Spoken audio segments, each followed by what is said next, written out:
Here we go. We are live, everyone. Hello. I hope this is finding everyone safe and excited. And it's another year, another draft. One of our sports traditions remaining intact, and a personal tradition to get to spend draft night with Matt Waldman and with all of you wonderful, beautiful people. It was great tonight, Matt. As soon as I put the link up on YouTube, people started showing up in the chat room, and we draw all of our energy and our power from y'all. So thank you, everybody. We're going to get things kicked off here. We already know what the first two picks are. We're going to have some special guests cycling through the hour. Also a great Football Guys announcement and a couple of special guests from Football Guys tonight. And, you know, if we could, I did a mock draft last night, Matt, where there were 32 GMs and illustrious people, you know, Paul Charchian, Diana Rossini, Liz Loza, Curtis Patrick. I mean, I could go on and on and on. Like, just wonderful, illustrious, Elliot Christ, wonderful people. And it went smoother than tonight's draft. At least we think. Well, but Matt, you said before we went on that you think this might be actually a staid draft. Maybe not as exciting or hair tingling as some expect. It's certainly a possibility because everything's being hyped up to being crazy, and it might be that all these GMs that we may see fewer trades. We might see more, we may see more conservative choices if these teams don't trust the connections and everything they have. But I think everything should work out just fine and be, in terms of that mess, be straightforward. Of course, if you want to see the ultimate disaster mock, Mark Schofield and I improvised one that was the fastest 90 minutes that we did. That started off with, and I'll just give you a teaser of it, was we all know that the Bengals are drafting Joe Burrow, but with the cheap Mike Brown and company, maybe one of the family members has a little boy named Reed, and we just had this feeling that maybe he's saying Joe, and the kid runs in through there with his toy gun and like rips out the connection, and just as he finishes, he exclaims Reed right after he says Joe, and Cincinnati Bengals are stuck with UDFA Joe Reed. All right, there you go. It's the number one overall pick. We can get this out of the way early. One of the things that's really funny about this draft is just feeling the NFL going on tilt, just so rattled by the idea of relying on the internet, relying on telephone lines to do their work. The only difference between this draft and any other draft is that they're not physically in the same war room together. And yes, technology may let them down, but it was especially funny hearing about mute button problems. Hey, Dr. Gene, I know he's in the chat room. It was funny hearing about all 4 of my kids were using the internet, so we were having problems there. I think John Snyder said he had to have walls knocked out in his house. I don't know. It was the Winnebago. So we'll see. But you're right, Matt, to say that could cause everybody to shrink into themselves. Yeah. Exactly. Yeah, the sphincter tightening moment. We'll see. And, as we're building up here to the draft, the interesting thing is that, not so interesting, is that number 1 and number 2 are set. Joe Burrow and Chase Young. We have that confirmed now going into the draft. So really the draft starts at number 3. And I'm wearing my Throwback Detroit Lions shirt because they hold the key to the first round. There's been talk that Miami's going to trade up to number 3. There's been talk that Detroit may be preparing to pick at number 4. Is it for a tackle? Is it for a quarterback? There's talk that there's dissension among the ranks, that Bob Quinn and Matt Patricia are split on whether it should be Derrick Brown or Jeffrey Okudah. So lots of intrigue when we get to the Detroit pick. Again, and we've talked about this already, Matt. Joe Burrow. Is this that moment for Cincinnati? Is he deserving of the no-brainer number 1 pick? I suppose folks might say arm strength. Folks might say one-year wonder. Folks might say, oh, that offense was so good. It was Joe Brady, who's now with Matt Rule in Carolina. So, watch out for Teddy Bridgewater. If you believe that, Teddy Bridgewater should be a good fantasy quarterback this year. What do you think after watching Joe Burrow and all the other quarterbacks a lot this year?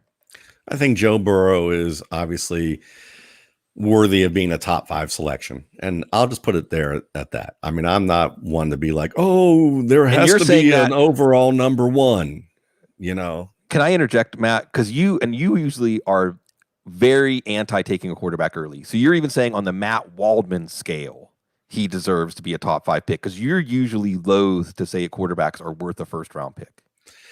Yeah, I'd say I'll say this. He's worth a first round pick. Let's put it that way. Let's not go. I'll just say that he's worth a first round pick, and then translating to how the NFL does this, he's probably worth a top 5 pick because of the way the NFL does it. Not that they do it right all the time, but he's a good player. And I think that he has an opportunity to be a strong starter in the league. He and Tua are the class of this quarterback group. And, the number of teams that pass on Tua Tagovailoa, please, each of your fan bases of these teams that pass up, it's okay if you decide to switch teams after you've passed on Tua Tagovailoa. That's all I'm going to say to you. Yeah. Yeah. I think that you and I will be both applauding whichever team selects Tagovailoa. And I have to think that his teammates are going to be excited to play with him. And he has a lot of that leadership buy-in, although Joe Burrow has it too. So we'll see. Is it Detroit and Miami swapping so that Miami can get him? Do they get him at number 5?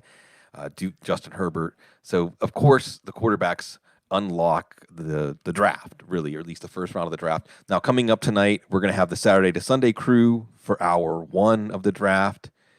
Paul Perticchese, Matt Caraccio, wonderful guys. And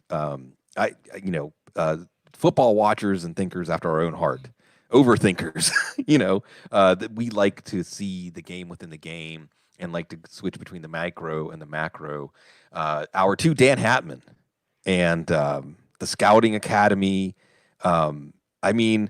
He's kind of the honorary front office GM commissioner of football Twitter. He's a big picture guy, but also loves the little stuff like us. And what's becoming another tradition now, the Graybeards for winding it up, Mark Schofield.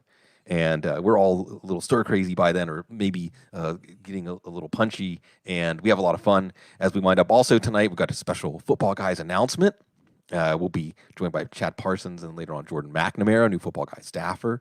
We'll also talk some NFL draft.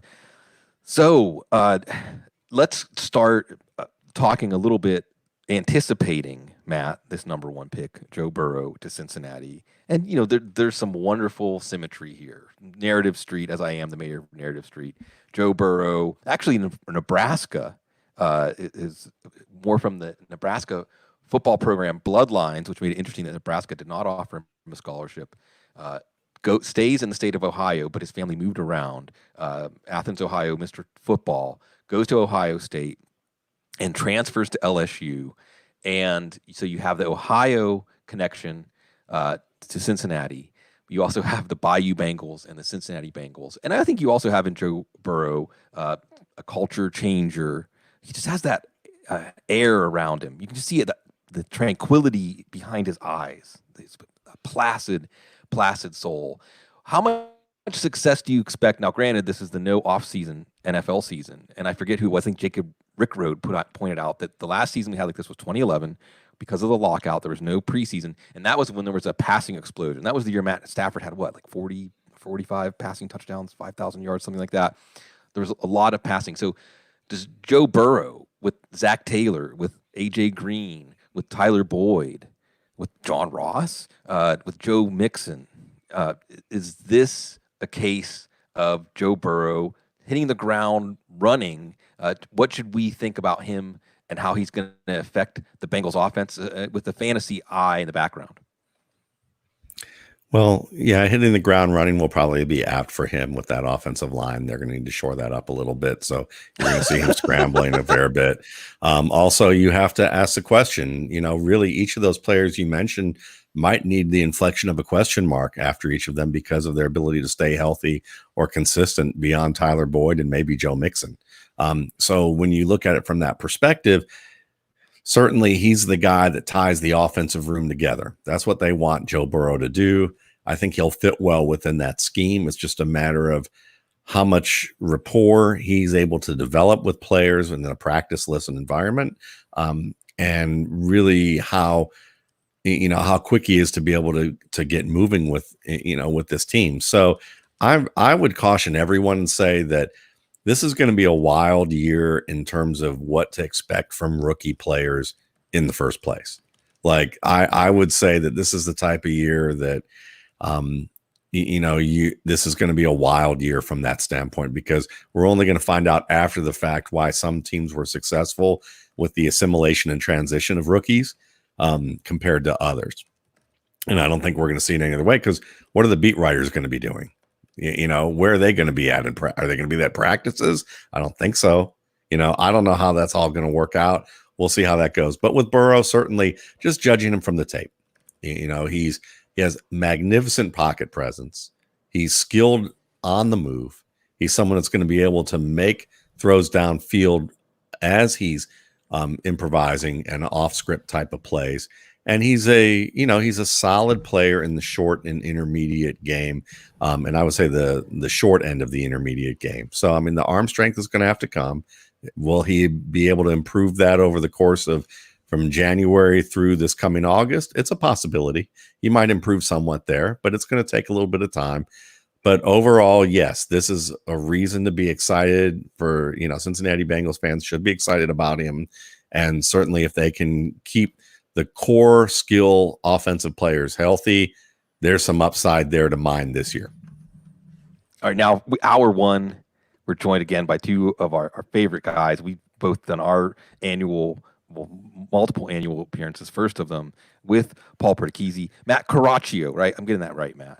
Yeah, no, that's correct. Caraccio. I want to say that, my grandmother is Carmela Rossello, so we got to get these names correct here. Saturday to Sunday, folks, you got your Matt Waldman RSP. Hopefully you also got your Saturday to Sunday premium notebook, and love of the game. And let's start with the number one pick, Paul. Welcome back. Joe Burrow. And another thing that I'll piggyback on, Matt, we were just talking about Burrow is potentially an uplifting factor in the Cincinnati offense, and even for the franchise, right? Because they go out in free agency, they get Trey Waynes, they get DJ Reader, whatever you think of those players. The Bengals dropping big money in free agency is not something that usually happens. So maybe this is turning the page. Maybe this is a new age. As far, Paul, as what we see of Joe Burrow on the field, again, I brought up, what about arm strength? What about 1 year wonder? From what you saw, Paul, is he the real deal? Is he worth this no-brainer, slam dunk number one pick status? Yeah, I think if Tua was healthy, there'd be some legitimate debate on who the first pick should be. But with the medicals of Tua, an unknown, not just the hip injury, but the previous injuries as well, I do think it makes Burrow the top choice and the clear top choice. And the Bengals just have to take the safer route, and that is Joe Burrow. I'm not worried too much about the 1 year wonder thing. When I watched him last summer, I thought he was a pretty talented player with a lot of growth and development that was needed. I actually had him graded as a late day 2, early day 3. Now, I wasn't expecting this type of growth and development to be sitting here today talking about him being the first pick in the draft, but I do think it is warranted. I know Matt was talking about him a little bit as we just got onto the air with you. My favorite trait of his, and I don't know if you guys were talking about it, is his pocket presence, his ability to navigate the pocket, extend the play to buy time, but always keeping his eyes down the field. He's a good athlete, but this isn't a Kyler Murray or a Lamar Jackson. He's more maybe on the athleticism of an Andrew Luck, but I love his field vision and his ability to keep the eyes downfield and be able to navigate the pocket well and to make that throw and let the receivers get an opportunity to get open. I know Matt was talking about the arm talent, and I agree. I think that is something that's probably average to slightly above average. It's not like an elite or great calling card of his, but I think he has the arm talent to make every NFL throw. So I do believe he warrants the first pick, and I think it's the right play by the Bengals. Yeah, it makes sense. It was something we saw developing through December. Matt, I know you and I love sending each other thought-provoking things about the problem-solving paradigm. I think that especially at this time of year when we're trying to project players in the NFL, we're thinking of them as problem solver. Matt, talk about Joe Burrow, the problem solver, because that's maybe the most breathtaking part of his game, is how he somehow finds the best possible outcome on plays through creativity, but a very controlled creativity.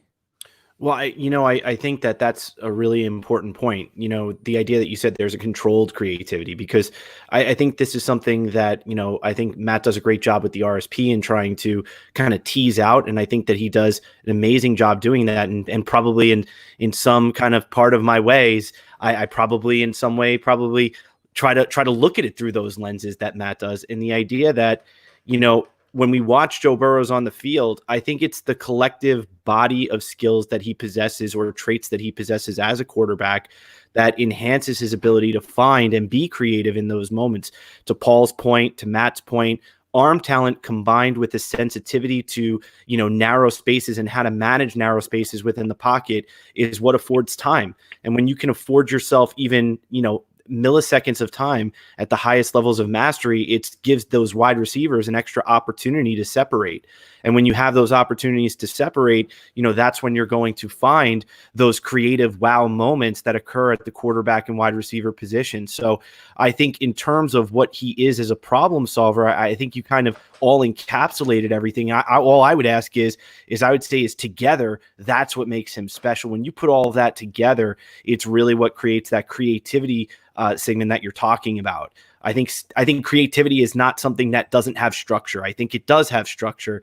I think it's just something that, holistically, when we put everything together, we kind of get an understanding of maybe how that creativity is structured on the field. And I think you all kind of did that right there.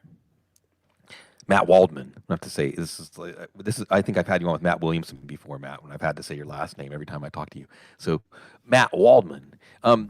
Did Joe Burrow make Clyde Edwards-Helaire and Justin Jefferson, whose name we're going to hear called tonight, and Jamar Chase, whose name we're here in the first round next year, and Thaddeus Moss, did he make them look better? Did they make him look better? We're also going to hear offensive linemen. This whole LSU team, they might break the record for the number of players in one draft.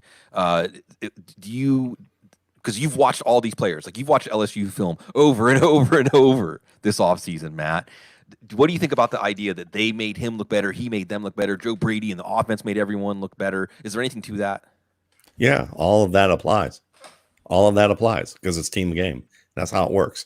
But if we were going to tease it apart and talk about, where players may look better, I think Clyde Edwards-Helaire's receiving skills were made a little bit better due to Joe Burrow.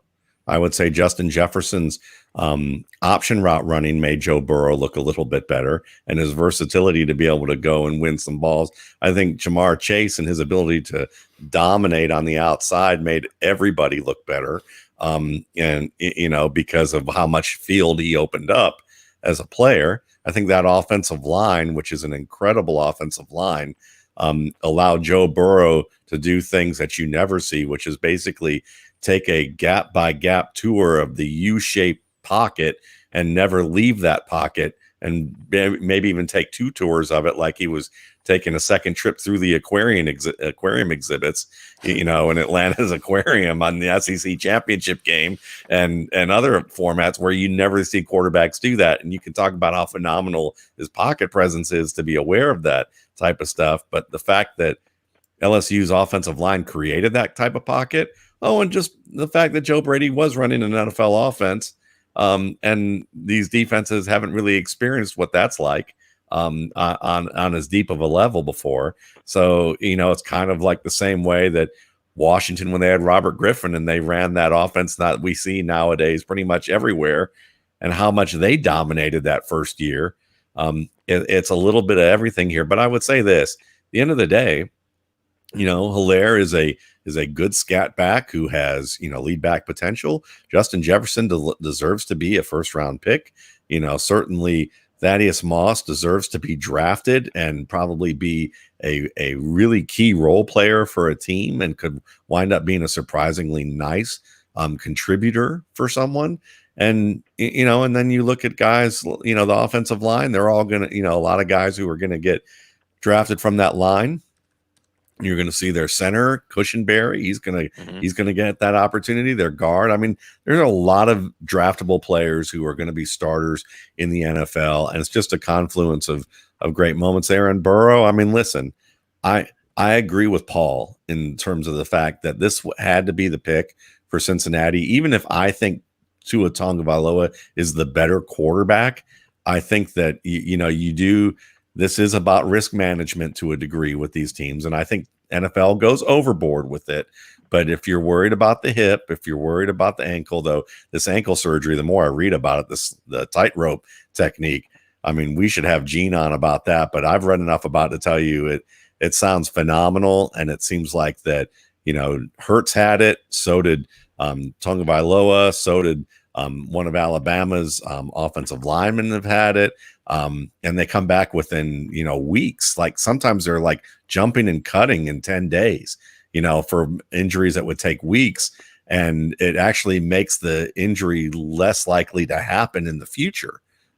So because what they do is they drill into the bone and they tie a certain kind of knot with wiring to like really cinch it up and make it tight. But it's something that really reduces the rehab time.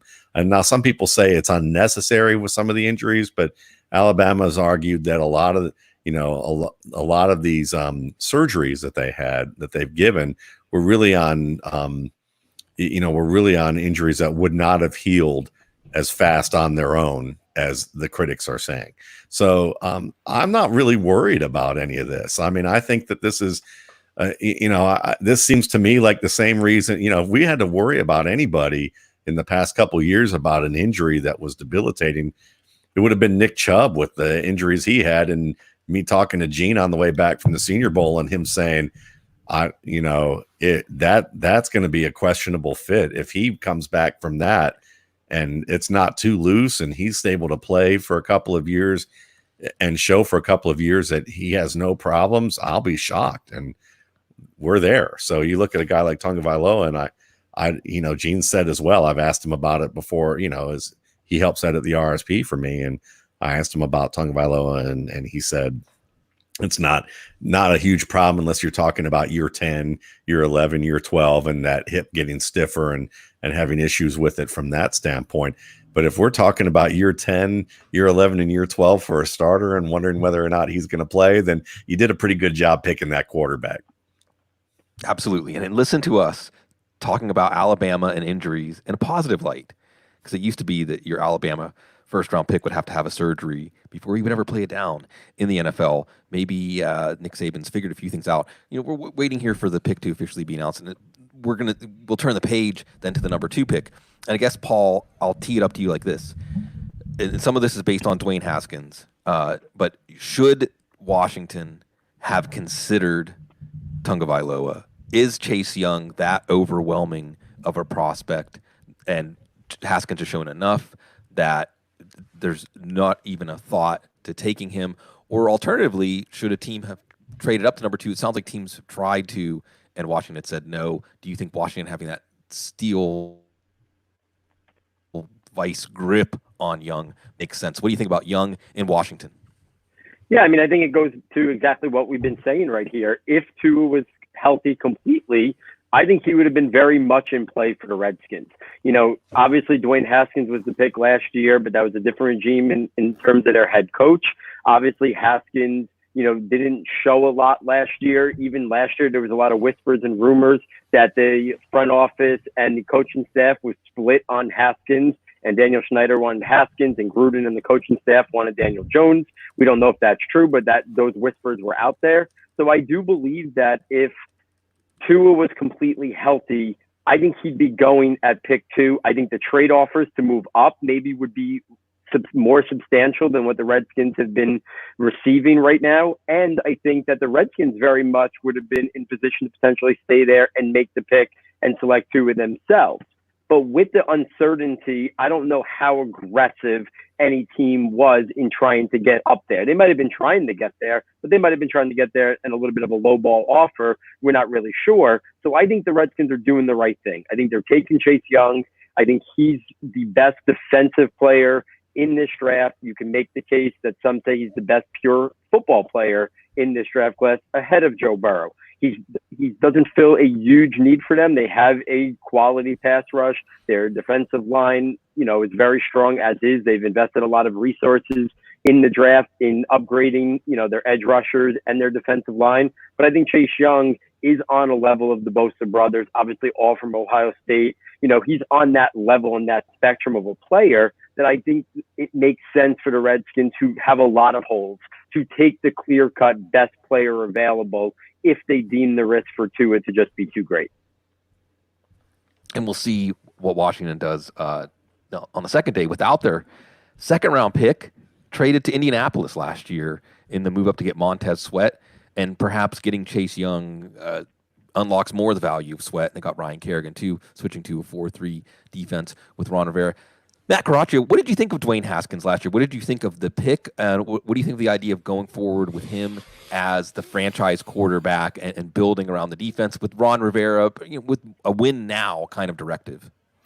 Yeah, I mean, coming into the draft last year, looking at Dwayne Haskins and kind of who he was as a quarterback, I really thought, for the most part, I thought he was a fairly good decision maker in terms of the way he played the game. I thought he was, pretty good in the short and intermediate areas. I thought that there were elements of his game that looked like they would translate immediately. I mean, in terms of the ways in which he kind of processed the information on the field, he seemed pretty connected to it. He seemed pretty good in understanding how to, manage the trajectory of different types of ball flight to match the different receivers. I thought there was going to be an opportunity for an immediate kind of transfer. And, this is where we kind of know the difference between outsiders and insiders. I mean, to be quite honest with you, what happened after he was drafted and went to, what Washington is really kind of, unknown to me. So I don't know exactly what happened. I mean, there's been speculation, looming all last season, that it just wasn't working out. And there were kind of issues with regards to a host of number of things that might be going on in terms of preparation and things of that nature. I mean, what's true, what's false, what's speculation, I don't know, but in terms of the skill set that he possessed, I thought that there was every reason to imagine, that he was going to be a quality NFL, quarterback. And I also think that we have to kind of believe that not every NFL quarterback is going to come in and set the world on fire immediately. There weren't many weapons there in Washington. There wasn't much to work with. We're not talking about a star-studded receiving cast. We weren't talking about a dominant offensive line or even a known running game. I mean, we didn't even have a great running game. Adrian Peterson was doing what Adrian Peterson can do. I mean, amazing what he could do at his age. But it wasn't like they had anything to really as an identity to lean on and really kind of shepherd a young quarterback into the NFL landscape. And I think that played a lot to do. So now we're looking for the next shiny toy. And I don't know if that's necessarily the right way to go. I don't know if that's prudent. I kind of agree with Paul. I think the best thing to do is take the player that you think is the most talented right now.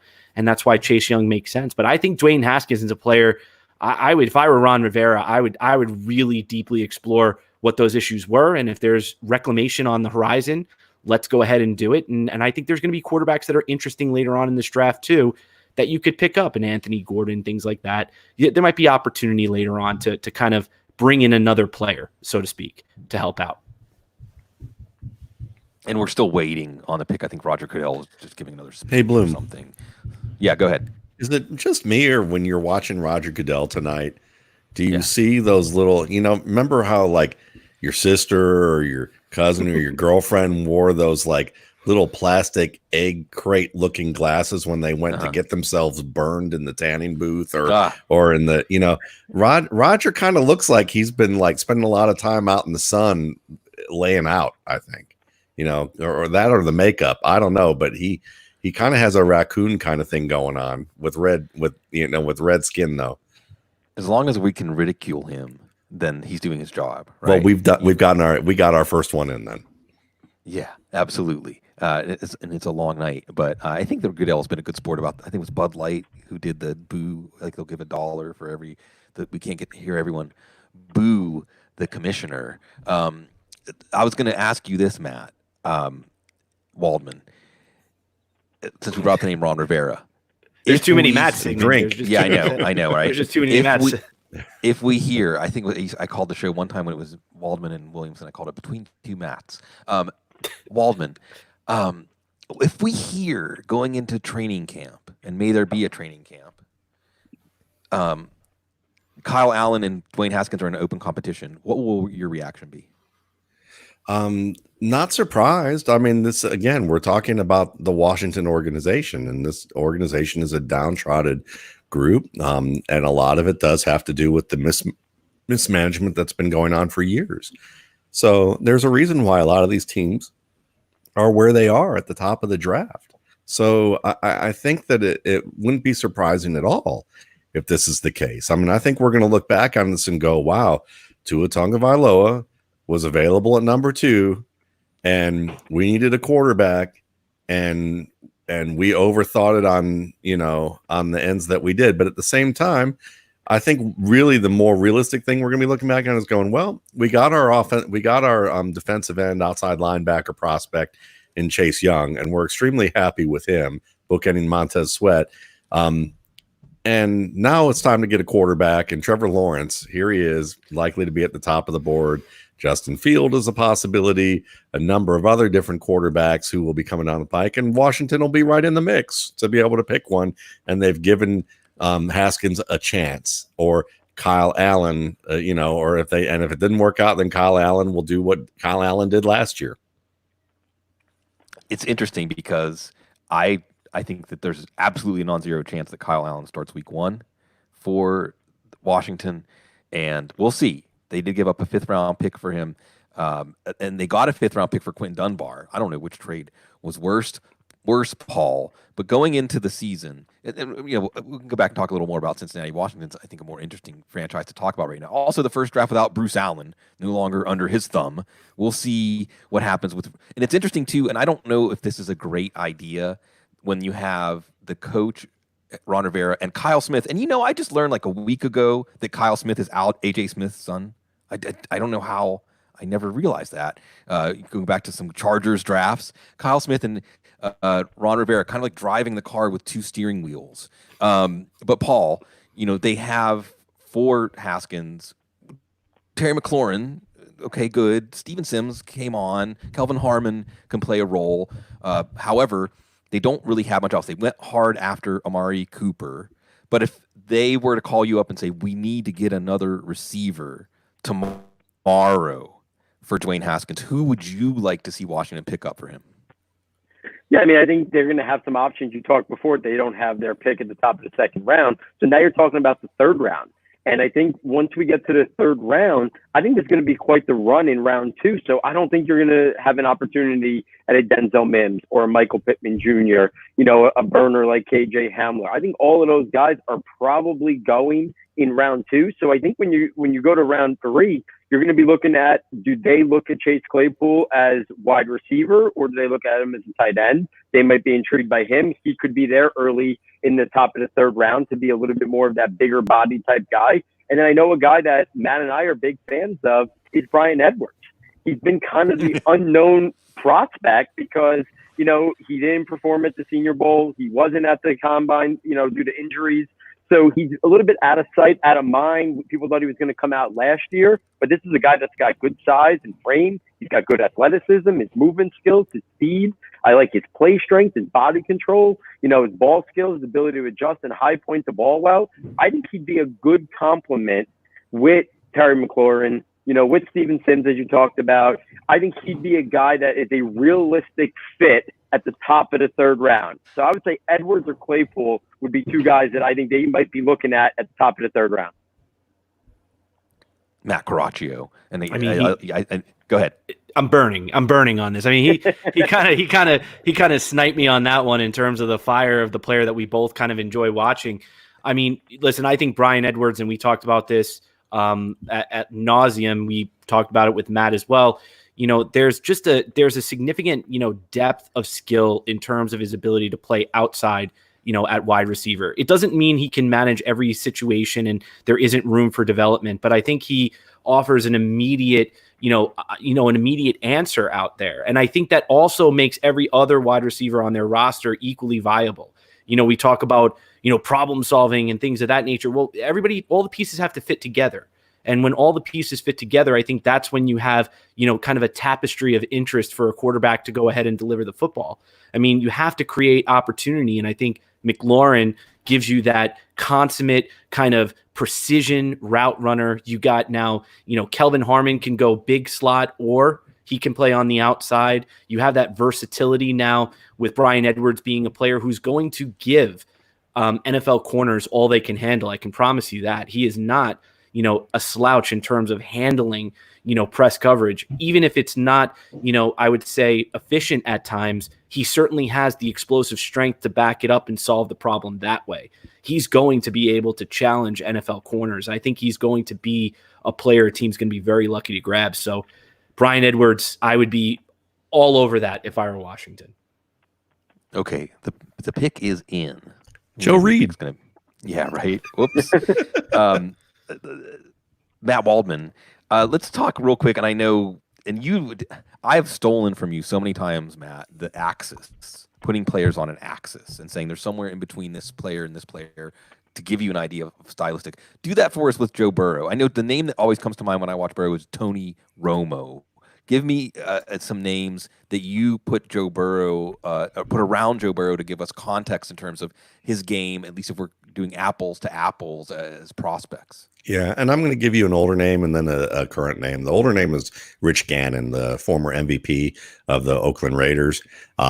And really his ability to move around the pocket and make multiple people miss from various pressure points at the same time.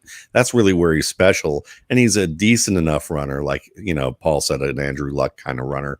And certainly doesn't have a big arm, but has a big enough arm in terms of being able to throw it vertically down the field with air under the ball, for his receivers to be able to run under it or at least be able to throw it to a spot where they can run to it, whether it's back to it or wait on it or, across the field. He does that very well.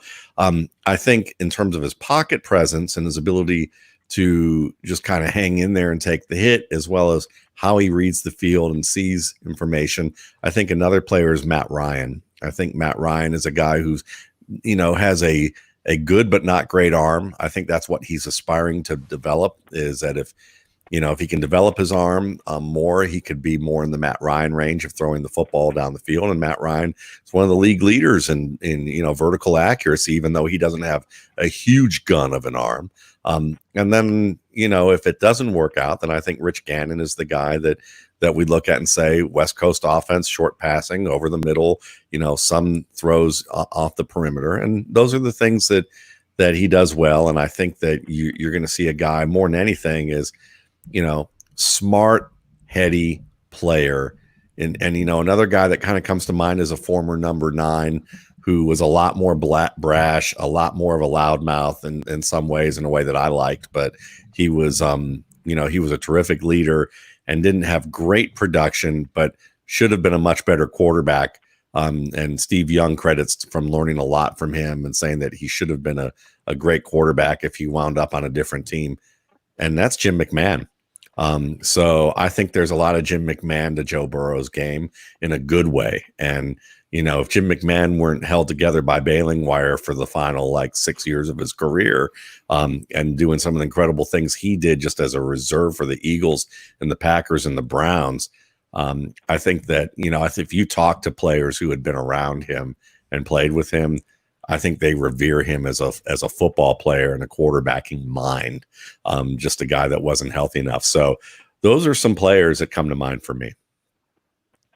Excellently done. And of course, what's interesting here too is looking at the symmetry between 2 years ago, Baker Mayfield going number 1, and Baker Mayfield kind of yeah, bring it on. I'm ready to do this. I'm ready to take Joe Burrow, the smoldering, quiet intensity, but again, potentially a franchise changer. And certainly for Bengals fans, the few Bengals fans, I always think of Joe Goodberry, one of the best people in our football world.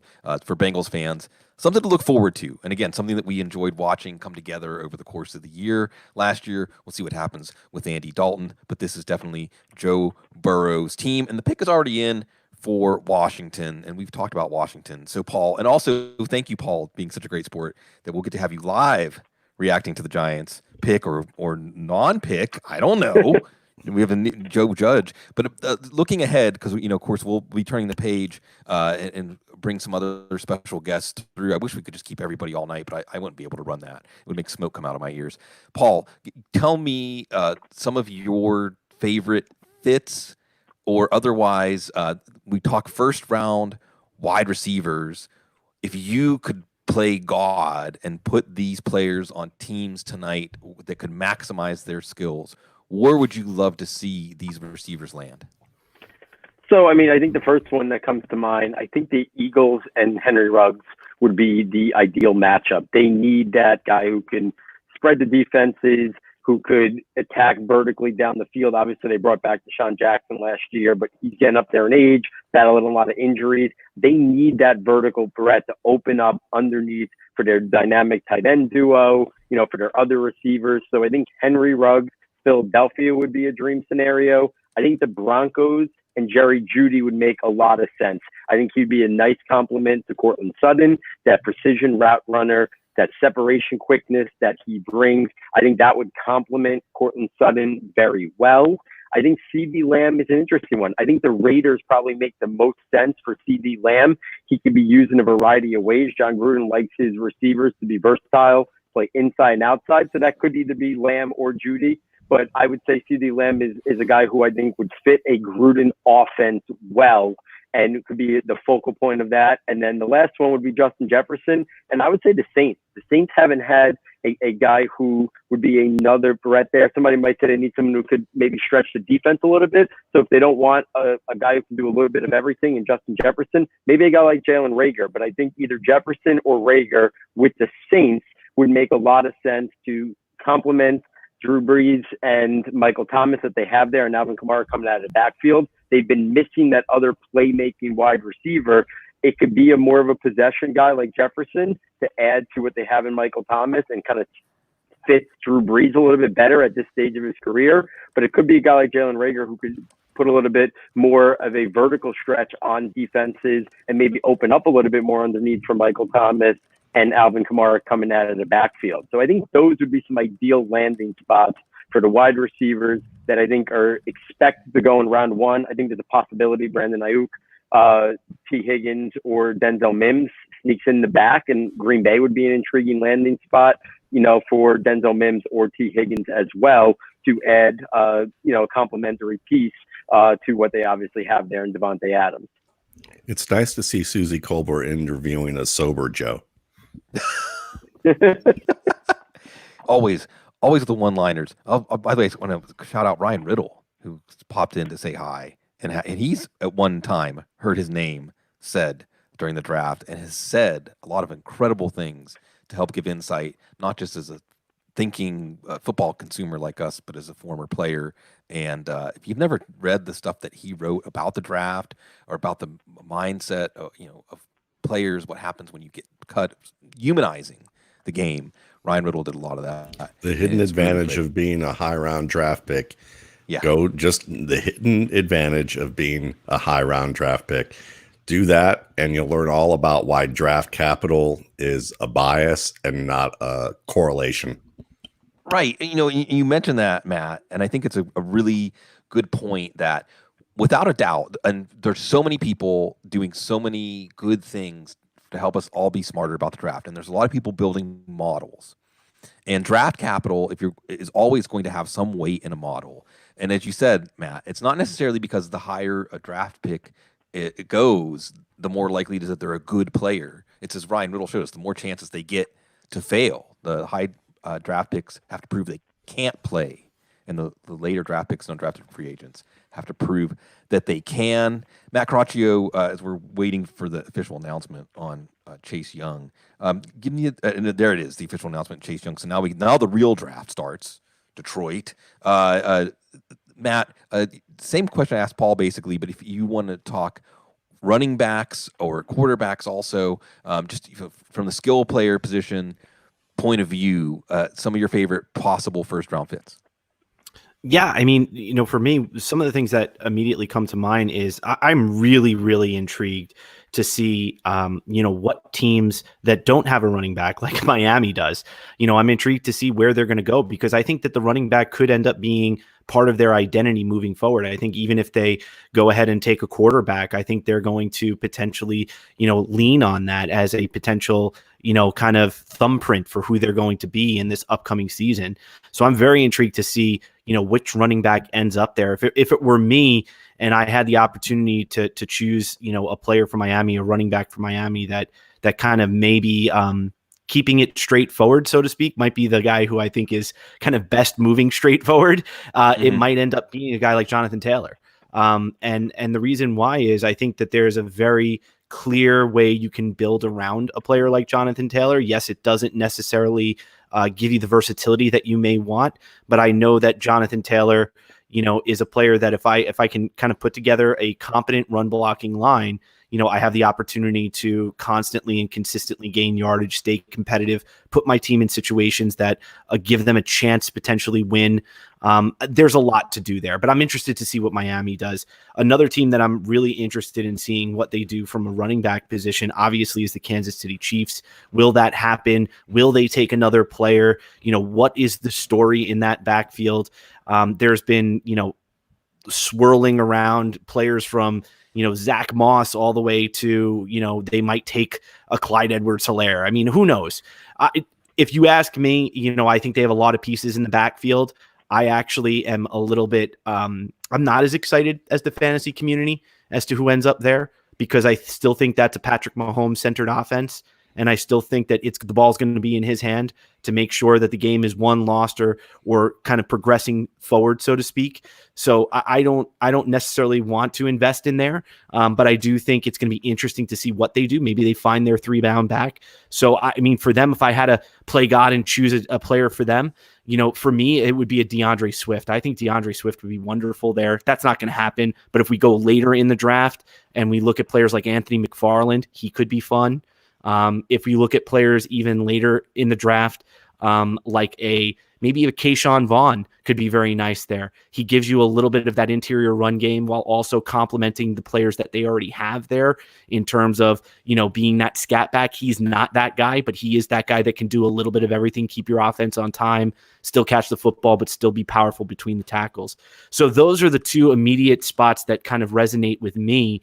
As to who I'm interested in finding out, who they're going to take. And also Baltimore. What's Baltimore going to do? Yeah. I'd love to know what Baltimore is going to do, because Lamar Jackson, I mean, wow. Can we all just admit that, him and Patrick Mahomes are just super exciting quarterbacks that can change the game in a moment. I'm still mad at Paul for taking Lamar at number, what did you take him, Paul? You took him at number 10 in our draft. Yeah. And I took him at I said to him, I'm taking him with the 8th pick, Paul. I'm taking Lamar Jackson. And this is before Lamar Jackson was in vogue as being that high in a one quarterback league. But I was I'm taking him. And I ended up saying, no, I'm going to hold off. I'm going to take the wide receiver. And Paul came in 2 picks later, I think. And you got him at number 10. And I'm very upset by that. So Detroit not trading. Pick is in. It's going to be Jeffrey Okudah. So after Bob Quinn, now I don't know if this is Miami not having clarity on the quarterback, because you have clarity on the quarterback, you make the trade. They have draft capital coming out of their pockets. Detroit trades away Darius Slay to Philly. They get a 3rd and a 5th round pick, and it looks like they're going to get their replacement Jeffrey Okudah, who is, I know there was a lot of talk, and going back to what Matt Crotch was just talking about with Edwards-Helaire, a lot of late talk that Edwards-Helaire could be the first running back off the board, or at least a 1st round pick. Again, Ian Rappaport earlier this week saying 26 to 32, 26 being Miami's 3rd first round pick. Where to watch for the running backs. But Detroit gets Jeffrey Okudah, who's, you're going to get to see some Devontae Adams. You're going to get to see some Allen Robinson. Maybe some Adam Thielen. We'll see if he plays slot at all. You see from the financial point of view, they didn't want to pay Darius Slay. And I forget who it was, if it was Patricia. I think it was Patricia. Was he leaning Okudah or Quinn in the reports? But all for naught. And now we have your Giants, Paul. And let's set this up. Before we do this, can we actually talk about real football players, even though this is a fantasy show? Please. Okay, good. Because I think, because I would like to do that. And we certainly have some IDP people who listen onto this show, and it would be remiss of us to not talk about how good Chase Young is. Oh, yeah. And the fact that, and so I'm just going to give you a quick scouting report of him and Okudah so that you kind of get an idea. I mean, I've watched some of these guys all year. Chase Young, great get off. He has great first 2 steps that are graceful and quick. Think about Robert Smith, the former Vikings running back, who he didn't look like he was running fast, but he actually was running at a great speed. Young's that way. And when he sees his target, he has a finishing burst. The thing that you want to see, though, is a little bit more relentlessness with his pursuit. He's kind of a guy that there's question marks about his motor at times. So we're going to see, whether that's really true or not. He's very difficult to cut block. He's very graceful and balanced. He drops well into space as an end, and he can also cover a drop and come back up the field to tackle. He wraps well. You can see why the Washington looks at him and says, could be an outside linebacker, in a 3-4, and fits well in that way. If a lineman doesn't get his hands on Young, it's over because he's going to bend that corner. He's going to close fast on the quarterback. He often tries a little too hard to duck under rather than use his hands. And he does have moves with his hands. I mean, he can swipe, he can rip, he can swim and spin, but they all need some work. His inside counter right now might be better than his outside move, which is kind of a nice thing to have because of his athletic ability. The ability to inside counter was very good. He reads gaps extremely well. He's very disruptive against the run, blows up lead blockers and rushing lanes.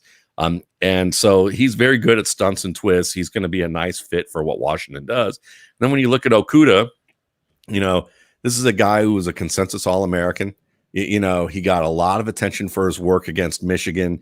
He's quick, fast, and fluid. He's confident in his ability to recover, which underscores his patience with the receivers. He isn't fooled by the little moves, and he's at ease with the receivers and executing a break and then recovering. He's good at remaining in a crouch position and backpedaling, and he's shown that skill as a press defender. So he's at his best when pressing and then dropping or bailing against off-man coverage. Very good man corner, and he can punch with good timing. His zone coverage needs a little work, but once he slows down with his adjustments so he's not giving up too much of a cushion, he gets a feel for the best depth of drops. But right now, sometimes he'll give up too much early on a play and then get kind of behind the 8 ball.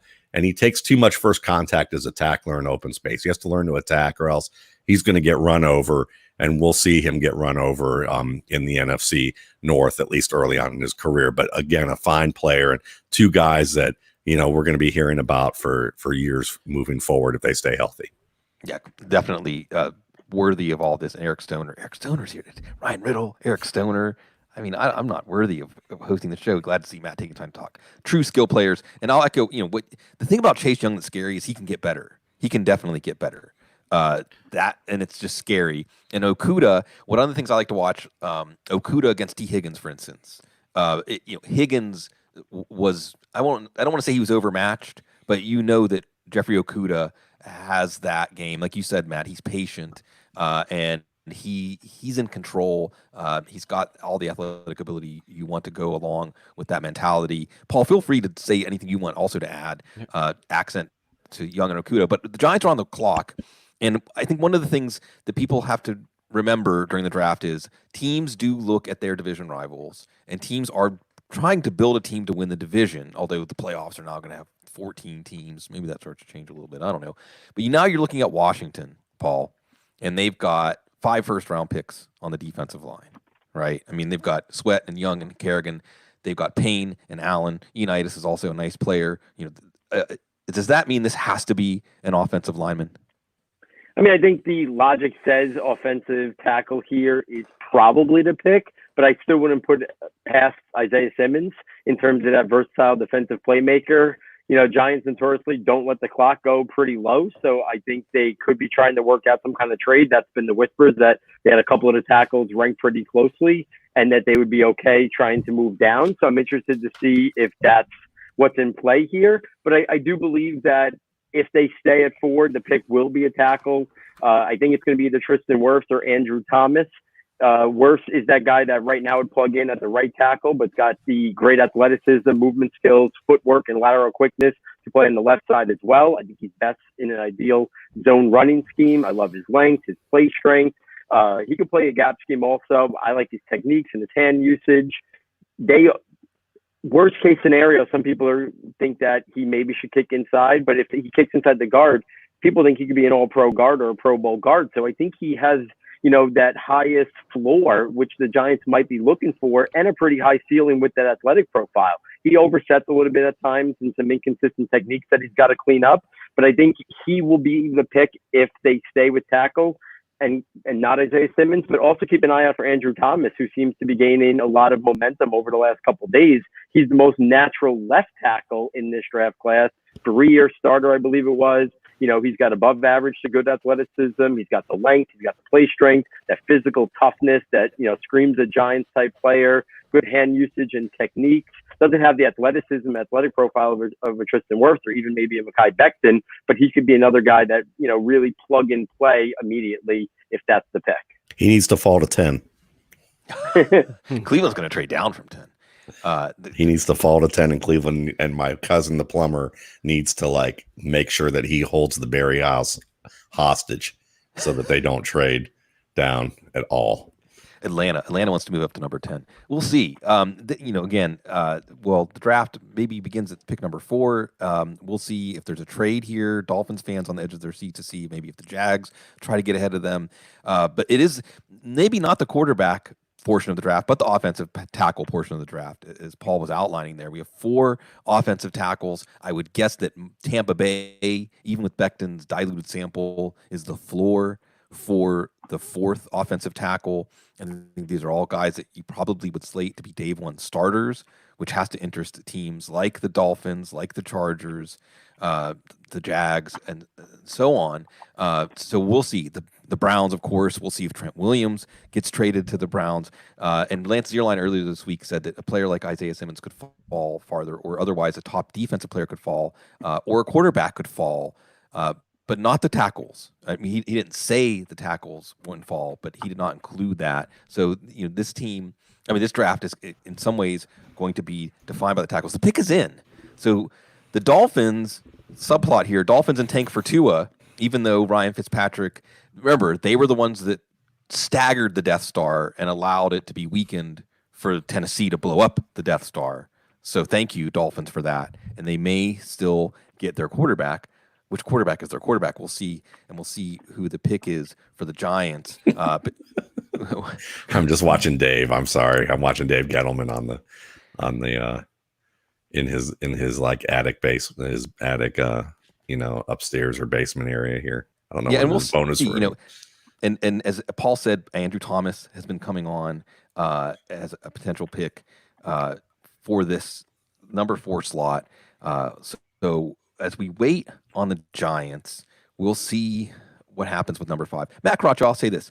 If the Dolphins do indeed take Justin Herbert over Tua, leaving aside the medical part that we can't know, will you go hard? Will you slam that pick? Or do you see a way to simulate where you understand why a team where they are would make that pick?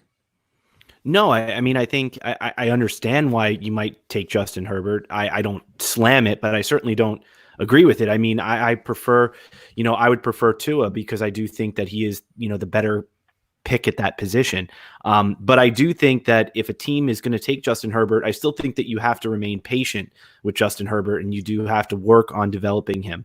I think when you watch him, as a player and you look at the kind of landscape of movement skill that he possesses at the position, I still think there's something to be desired in terms of, his arm talent at different levels of the field. There are times where I think that, he has the potential to be able to quote unquote make all the throws, but there are moments where, I feel like there's something lacking in terms of that kind of interrelationship between him and his wide receivers where the ball placement could have been better.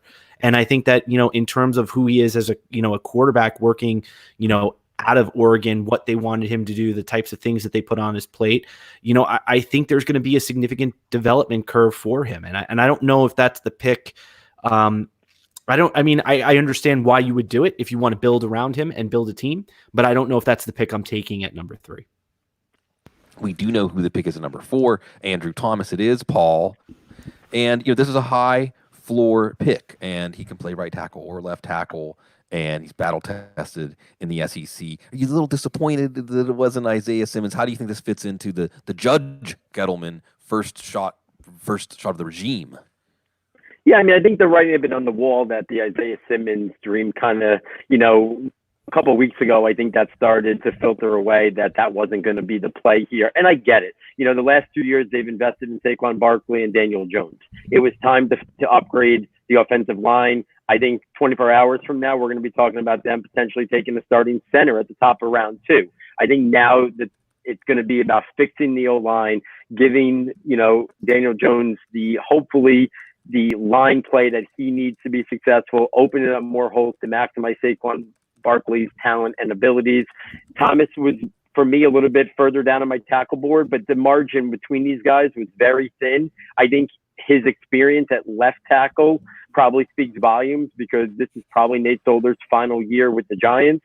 So maybe they kick Nate Solder over to the right side and just let Thomas stick on the left side permanently from day one, or maybe Thomas learns a little bit of the NFL on the right side first and then moves over there next year. But I think it was the right play. As much as Simmons would have been fun and more electric for New York, I think they needed to upgrade the offensive line. So the margin between, like I said, these four guys was thin. I don't think there was really, a wrong pick of that group. So I think it makes sense for the surrounding cast that they have put in place over the last couple of years, that they invested high at the offensive tackle position. We're not seeing trades here. Pick. Go ahead. Go ahead, Matt. Well, I do. Go ahead. It is. I mean, I think he's one of the best prospects in this class. And I know that a lot of people, I understand that, we like to look at ceiling. But Gettleman got this one right. I really think he did a great job getting someone who has that size, length, quickness, and movement. He's very controlled with his footwork. I mean, he has really light feet, and his uppercut, his ability to roll through his hips and really get a strong punch is there. Gets off the line low really well, pivots well. You're going to see where he had some trouble on tape reaching linebackers against Alabama last year in 2018. And but at the same time, against Alabama, this year he looked much better with his angles and timing against, say, Notre Dame this year against guys like Julian Okwara, who could be a first-round pick. He made Julian Okwara look like nothing, this year. I mean, he basically muffled him.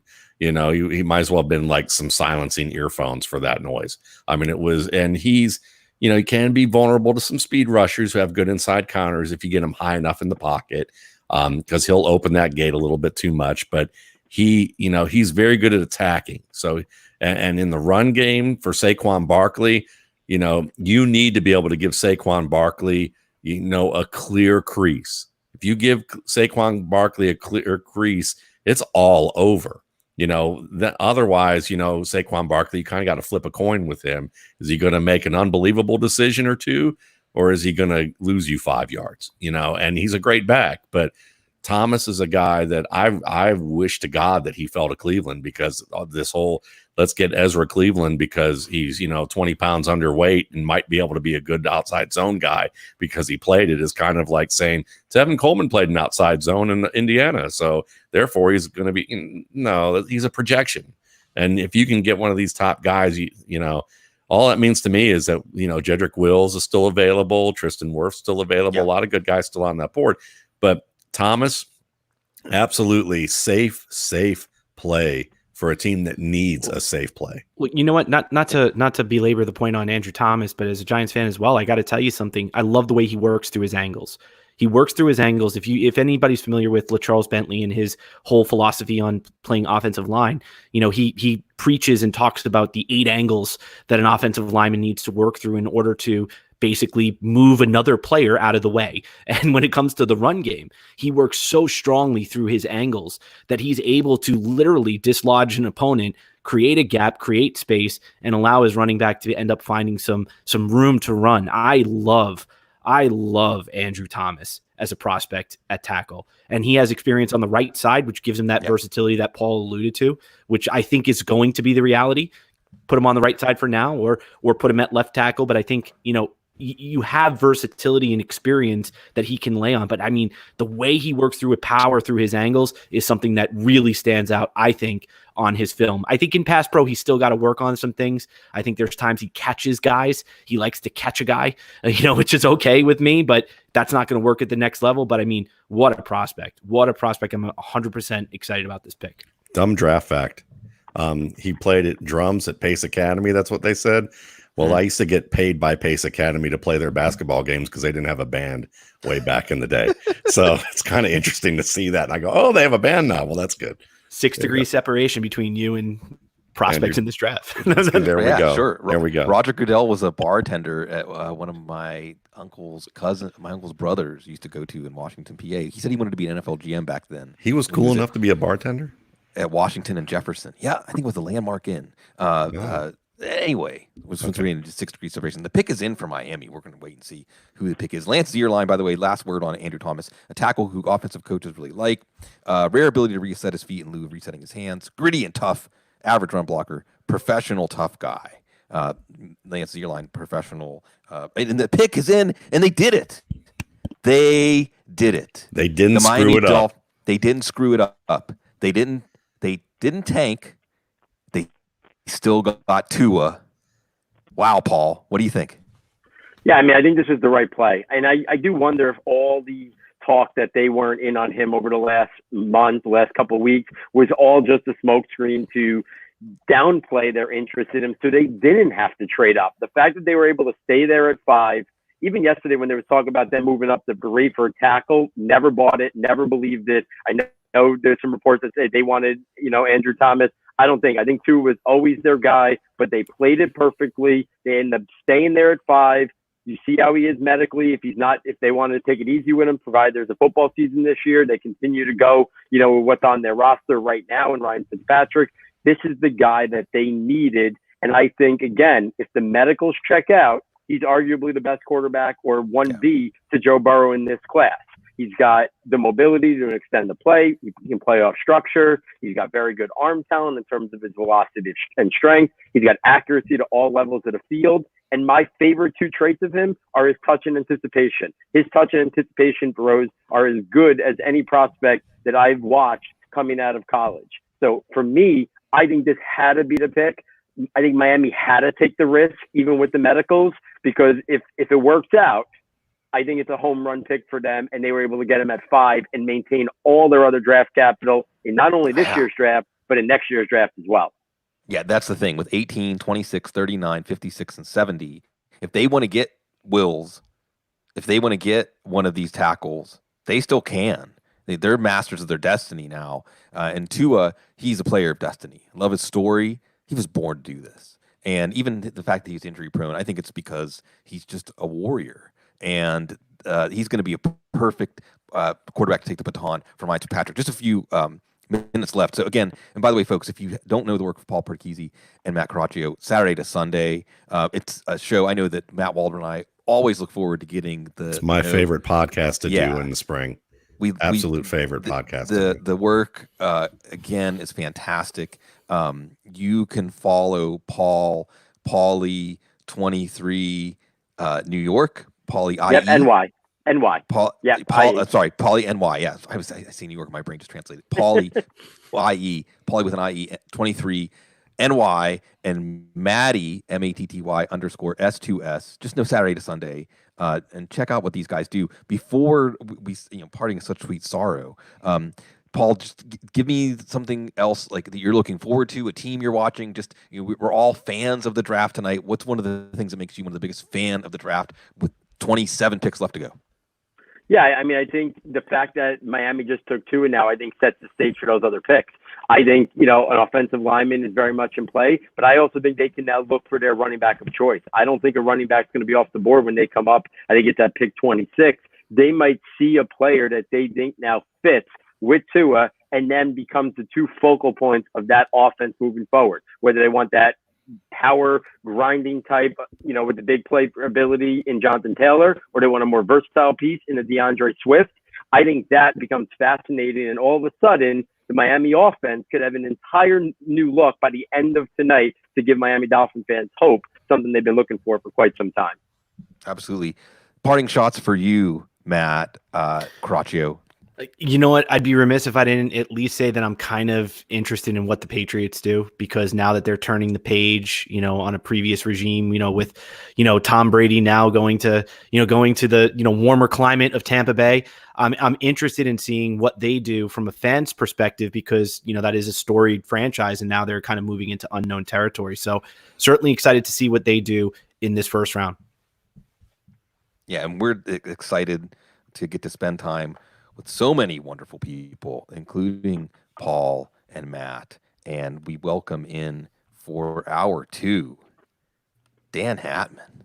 Yes. What's going on? Long time overdue. Hey, fella. And this is terrific. And folks, if you don't know Dan Hatman. Just know that this guy basically has a coaching tree in the NFL now because he's the director of scouting development for the Scout Academy, a lot of experience behind the scenes in the NFL. And now we get to be graced by his presence.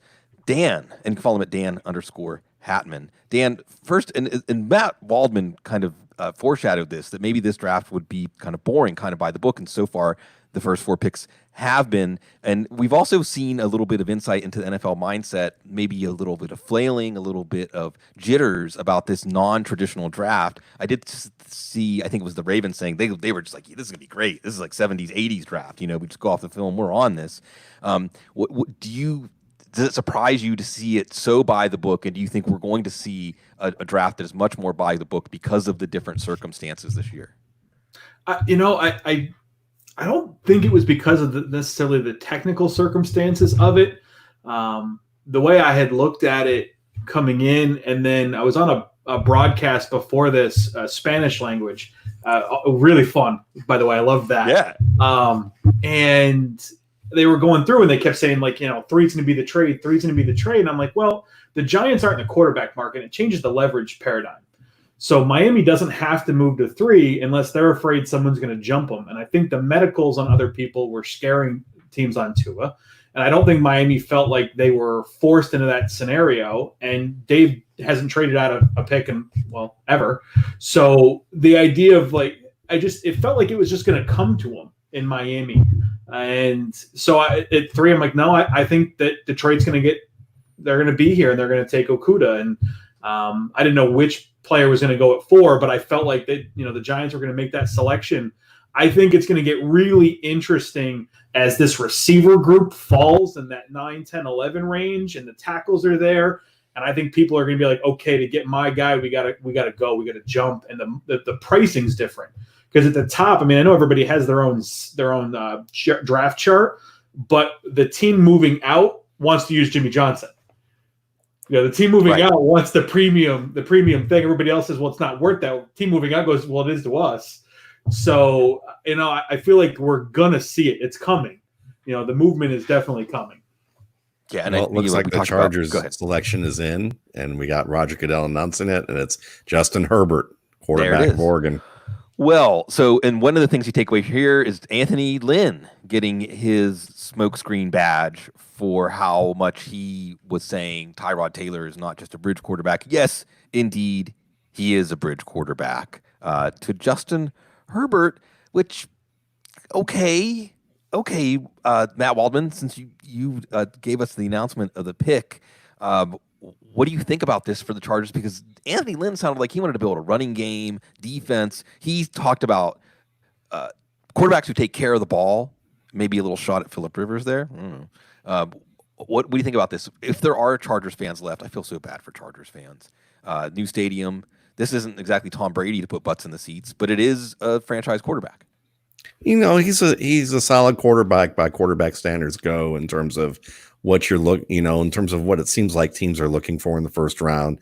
And there's certainly some upside with him.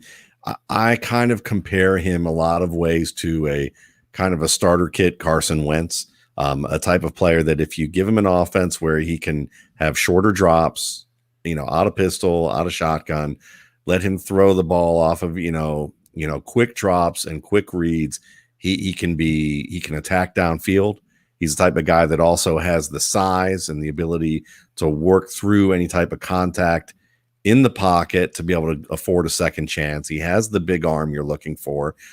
He's athletic enough to be able to break the pocket and throw on the move as needed. I think that he has a little cleaning up to do in terms of, footwork and accuracy. And when he has to move and reset and fire, you're going to see some issues there. And it's always a difficult thing for a lot of young quarterbacks anyhow. But for him, it's a little bit better when he's off script, when he has to move and throw, than it is for him in situations where he's, having to reset and fire other than maybe a traditional climb. His feet tend to get really wide. You're going to see that with him in certain areas. But again, we're looking at a young player who I think has a chance, again, that he reads leverage very well in the middle of the field in certain cases, in certain types of looks where he can get the ball out and he's willing to be aggressive on those looks to attack. So he's very good up the seams in that respect. And I think when you think about how this fits with the Chargers, I mean, certainly with Keenan Allen, what he can do, and then you think about Hunter Henry coming back up the seams there. You have two seam stretchers there. Austin Eckler is terrific up the seam and in the middle of the field. So the way they like to attack and how inventive the Chargers offense has been with many of its passing looks, I think that you look at Herbert and you can see that he has a fighting chance to develop into a good starting quarterback in this league. And I can understand why they got him. Even if I would say, even if I'm going to, always rail against the idea of how early they need to go, I can't really attack. I can't really attack the selection, especially with Tagovailoa going a pick earlier. And Shane Steichen now, the offensive coordinator there, remember Ken Wisenhunt, no longer there. So a couple of things before I hand it off. And the pick is in for Matt Rule and Marty Hurney in Carolina. Could it be Isaiah Simmons? Could it be Derrick Brown? Derrick Brown has been a name connected to Carolina a lot. A couple of things here. Isaiah Simmons, how far is his fall going to go?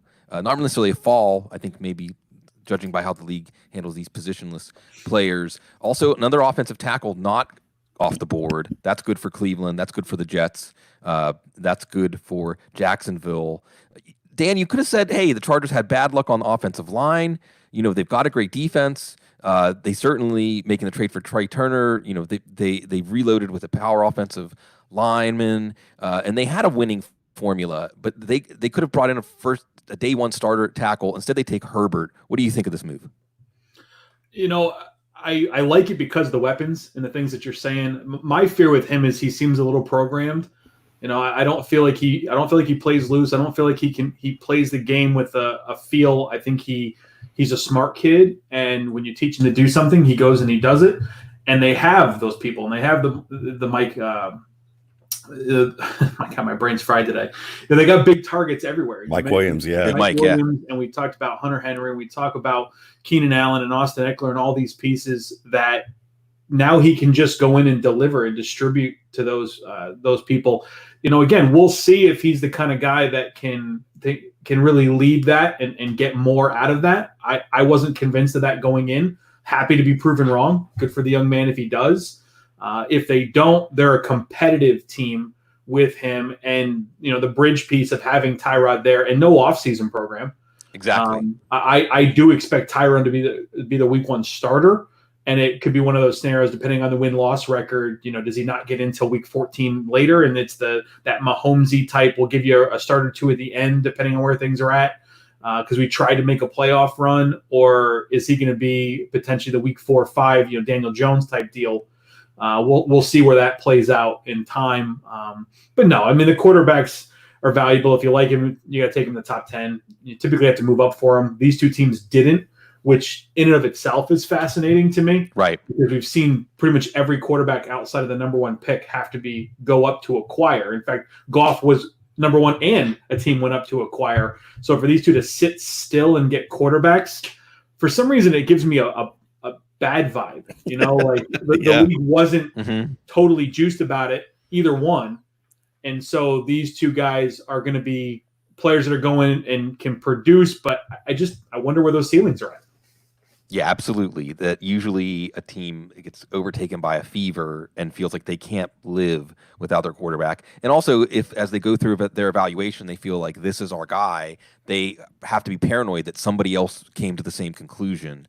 And neither of these teams did that. Although you could see Miami maybe doing some 4-dimensional chess here. We'll especially see what they do. And you mentioned, Dan, I'm really glad you mentioned no offseason, because usually you take a quarterback in the first round, they're going to start and maybe even start week 1. Start earlier than you think. That's been the trend. Does that change, especially with Tyrod Taylor, with Anthony Lynn and Taylor's experience together, winning together, and the fact that this team can absolutely be a winning team with Tyrod Taylor? So we move on here, and we're waiting to see Carolina's pick. And of course, I wrote a little piece 2 days ago, the 10 most revealing drafts.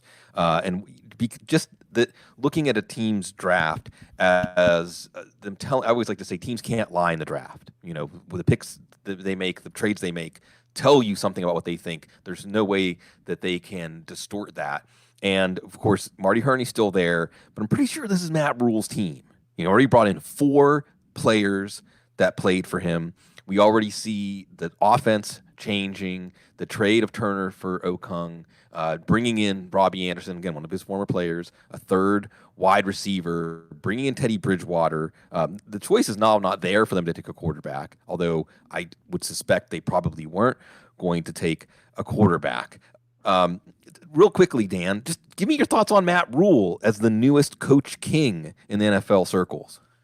When I asked around 2 years ago on him, there was the talk of Indianapolis had made the interview request after that whole deal went down with McDaniels and everything. And I was trying to figure out, this guy at Baylor who's coming off a 1-win season, why is he on the market? And when you asked around, the reviews are glowing in a way that I just hadn't anticipated. And so I've been very optimistic about him. I think what gets hard is in these scenarios where those guys have leverage. Like when Adam Gase went to Miami, he had unbelievable leverage coming out of that Chicago situation. And when they get that full control, which is what everybody anticipates, there's supposedly going to be an assistant GM hire in Carolina. We'll see what that ends up being. There's talk that might end up being a GM with Marty moving into some other role. But it's a lot early on. He's not just coming in to coach. He's coming in to team build and to set that culture everywhere. And hopefully it's not too much for him. I hope that he's stepping in with all those things underneath his belt already, because you learn this job on the fly. You talk to anybody that's ever had it, you never prepared for it beforehand. And now all of a sudden, not only is he doing the NFL head coach job, but also running the whole show. He's got to learn it fast, and he's got to learn on the fly. Yeah, I remember Michael Lombardi. What was the site they did? The football. It was a short-lived site that had some really great football stuff that he was writing for, and he released some 10-page section of a head coach interview, and it was just unbelievably detailed of how many things you were responsible for, how you had to be prepared to answer all of these questions. It is an incredibly voluminous job, and they get Derrick Brown. And you see this team, Phil Snow comes from Baylor to Carolina with Rule to run the defense. And they've kind of overhauled this defensive line. Ron Rivera's gone. They do have Brian Burns. They do still have K'Wan Short. They picked up Stephen Weatherly in the offseason, in free agency. He's an interesting player, maybe that hasn't been getting as big of opportunity. And now you add Derrick Brown. I think that a lot of people were throwing out some of the drill results from the combine for any number of reasons. Derrick Brown's one of those players where you have to do that to accept this pick. Do you like this pick for Carolina? I think it's a solid pick. I mean, obviously they've struggled with their run defense. I think he plays, when I look at him, I love how he uses his hands to find kind of that second position where he can bull rush or turn a defender and neutralize that lineman's hands against him. I think that he is someone that splits double teams with the strength and also has the rip that he can use to disengage and slide over to the next gap or disrupt the runner in the backfield or rush the passer. He's not, a classic pass rusher. You're looking for him really as a run stopper and kind of a guy who will kind of forklift his defender if he gets one-on-ones into the backfield to create penetration and create a push. But you think of an old Jumpy Gathers type of player who could do that type of thing. I think Derrick Brown kind of gives you a little bit of that. He certainly can still reshape the pocket against double teams. And I still like the way I thought he could come off low to the ball to split defenders as a run penetrator. He seemed to glide a little bit in short range pursuit of backs. I think he's a disruptive guy. He's a smart guy. It was kind of fun to watch him play, in the SEC and kind of play peekaboo with the gaps with, some high-end running backs and move a guard in one direction and the running back read the leverage and go there. And Brown's like, nah, I've got this, and just discard the guy and make the wrap up. So I think Carolina gets a guy that they really need, in terms of somebody who can do the job for them to help this offensive line, this defensive line, shore up its run game, free up other players, especially and also on pass rush situations in terms of the role that he'll play there. So it's not the sexiest pick for a lot of people, but I think it's a darn good one. Dan, the Cardinals have so many options here. They could take a tackle. They could take a wide receiver. They could take Isaiah Simmons. They could trade down. Add anything you want on Brown, but what would you whisper into the Cardinals' ear, into Steve Keim's ear? The pick is in, so we can narrow it down to players. The Cardinals, a lot of power here at number 8, and they've already had a great offseason getting DeAndre Hopkins. Yeah, I'm making the move for Simmons. That card should be in. It should already be in. It should have been in at pick 4. If it's now, that's okay too. Get the guy, stop this whole we don't know how to use him. Then we need a new defensive coordinator. Get that guy in there. That should have been Carolina's pick. It should have been a lot of teams' pick. Simmons was the guy. Simmons absolutely the guy. And it is Simmons. There we Simmons, go. Good pick. And DeAndre Hopkins.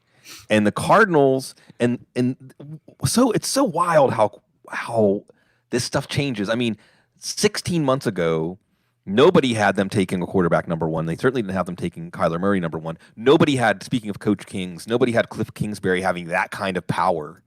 And now look at where they are. So Miami and the Cardinals, both teams that didn't tank last year, that didn't just try to roll over, and yet still get potential franchise-changing players. And Isaiah Simmons, as you said perfectly, Dan, if you can't figure out what to do with this guy, then fire your defensive coordinator. Just incredible.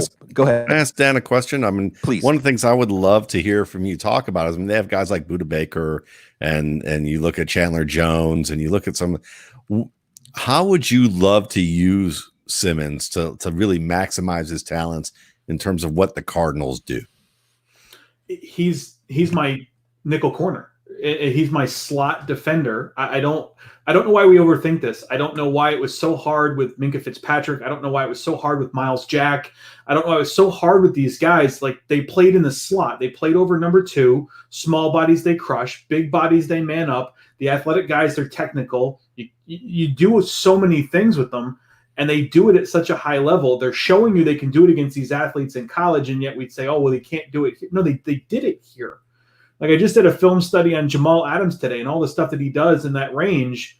And, this kid is longer, and he's athletic, and he can actually take the receiver and not just the running backs and the tight ends. I just put him there, put him over number 2 and say, bring me the matchup that you think I'm scared by. Who's the number 2 guy you think I'm scared by when I have a safety over the top still?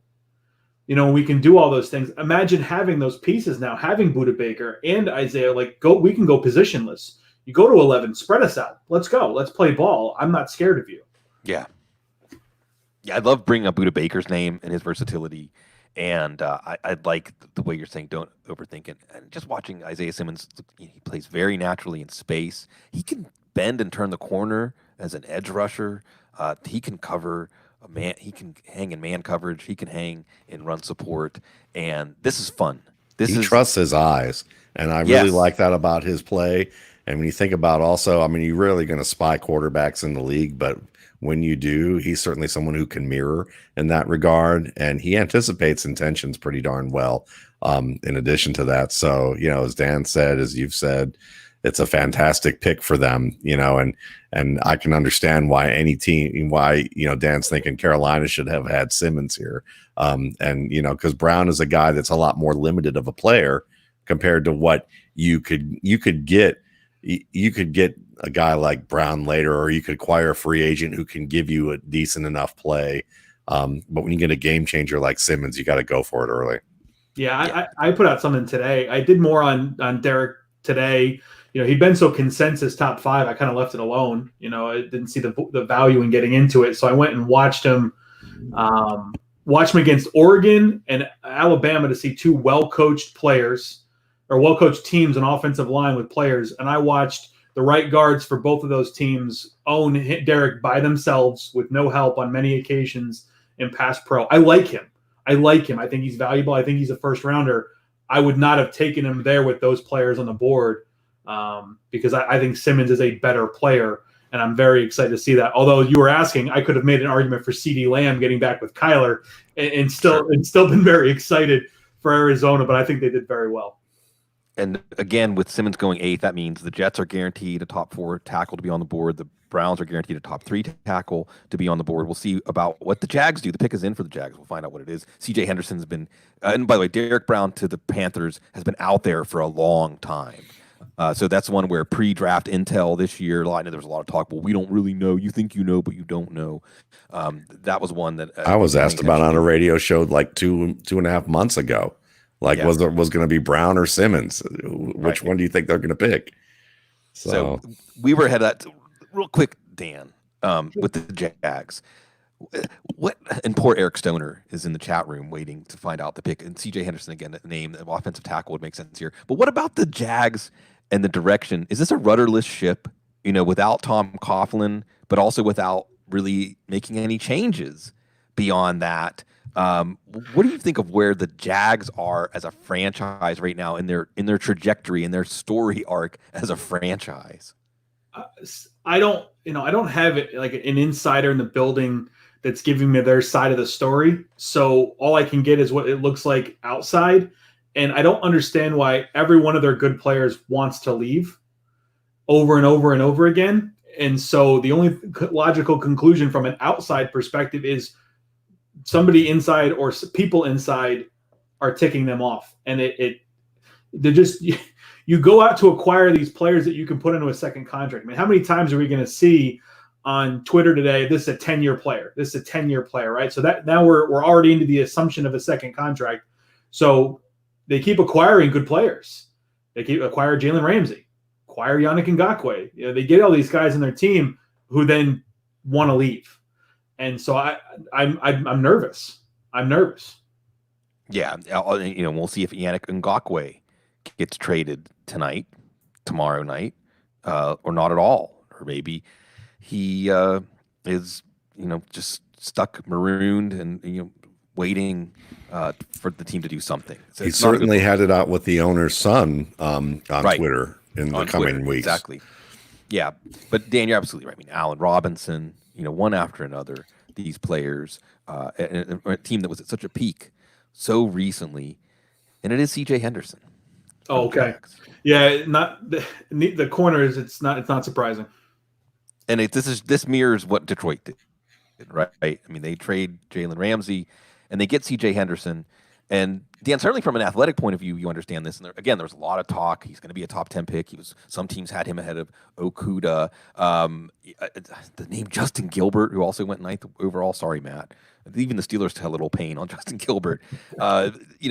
Is this when we look back? Will history treat this pick kindly, as Dave Caldwell does not have to answer to Tom Coughlin now? I think you're hard pressed because of the receivers that are on the board. I just think there's an opportunity cost. It's not a knock against CJ. It's just where's the board at? And I think the wide receivers are better players today. I understand it's not a desperate need, but I don't have a problem putting more talent in that position as they're moving forward. So I would have liked to see them add one of those players. I think there's going to be a wealth of riches now in that 10 to 15 group. They're going to get a hold of these receivers, and I wouldn't be surprised to watch Howie Roseman in Philly make a move. This thing keeps dropping down. He can get from 21 up. They're going to be in play here. Again, I don't know why we depressed these top receivers just because there was capable receivers throughout. To depress them like this, I don't think you pass on these guys because you're going to get a player like them later. So we'll see. Yeah, well, and I think you could say something about the next 5 to 6 corners on the board. One of them may be there for the Jags. And, the Jags also get to pick at number 20. The pick is in for Cleveland, by the way. So we'll see. Again, rumors that they were going to trade down, rumors that Atlanta was going to trade up, maybe trade up for Henderson, maybe trade up. Well, yeah, I mean, that's what you want, right? Or Wills. Yeah, either one. What an excellent pick if Cleveland can add either one of these guys. But which, again, go ahead, Matt. I'd just like to add, I mean, right or wrong, and I think Dan's point is a great one, but right or wrong about what the Jaguars just did, it also shows you the confidence that they may have in certain players who performed well a couple of years ago, or really 3 years ago, a guy like Keelan Cole, who they tendered a second-round pick to, or second-round value to, and they just jettisoned Marquise Lee, who's really been an underperformer for years. And so that tells you they've had a steady drumbeat about Keelan Cole, saying he lost his confidence after looking like he was going to be a future All-Pro. And then Keenan McCardle said he looked like he was getting it back in the spring, and we just got to keep working with him, and he's got to keep working on it. And he started to play well at the end of the 2019 season. So obviously tendering a second round value to him, getting rid of Lee, not drafting a guy in this round we'll see what happens down at the end of this round, but it might be an indication that they feel good about Dede Westbrook. They feel great about DJ Chark, and they feel good about Keelan Cole to the point that there's other holes that they need to fill. So we'll see. I mean, but right or wrong, I think that's an angle that's just worth talking about. Well, this goes back to the Chase Young at 2 conversation, right? I mean, Washington was not lacking defensive linemen by any stretch, but when you're looking at that player in the board at a group where you can use that many of them, I mean, I know I need a corner out there, but again, if I've got a better player on the board and I had the receivers higher, would have been something I would have absolutely considered. And it's a pick that they're thinking 2 or 3, 4 years down the line. This is a team that's in a rebuilding mode. They sold off all their assets they could this offseason. We'll see if they can get rid of Ngakoue. And as Matt was pointing out, DJ Chark is the only one of their receivers that's under contract 2 years from now. So it isn't like there isn't going to be a need there. Now, they do have a pick at number 20. So perhaps that's one of the angles they're looking at here. The pick is in for the Browns. Everybody wants it to be Wirfs. We'll see. It Wirfs over Wills, I think, that was pointed out just that they signed Jack Conklin this offseason. He's a right tackle. So take the guy who's experienced playing left tackle. Chris Raybon had a good tweet, too, on Simmons, by the way, just to go back to Cardinals fans. You're loving it. The quote was, he can cover George Kittle 1 week and then spy Russell Wilson the next week. And these are the kinds of things that you have. Again, I love thinking on draft night of how teams match up against their division rivals. And man, the NFC West is going to be fun. And we'll wait to see if it's fun for Cleveland fans. Dan, still no trades yet. Is that just because the value on the board, or is there more to it? I think we're hurting for the next pass rusher that you can really fall in love with. There's going to be guys that are going to go here in 15 or so picks, but I don't think there's one that you're desperate for. Kinlaw, as explosive as his first step is, he can't keep those pads down, and so there's some nerves around the league about whether or not he's going to be a guy long term that's going to be an impact interior player. And now with Henderson going 9, the corner market changes a bit. And so right now the valuable groups are receiver and tackle, and there's still 2 or 3 of them on the board. So watch around, the 13, 14, 15 range. I think they're coming.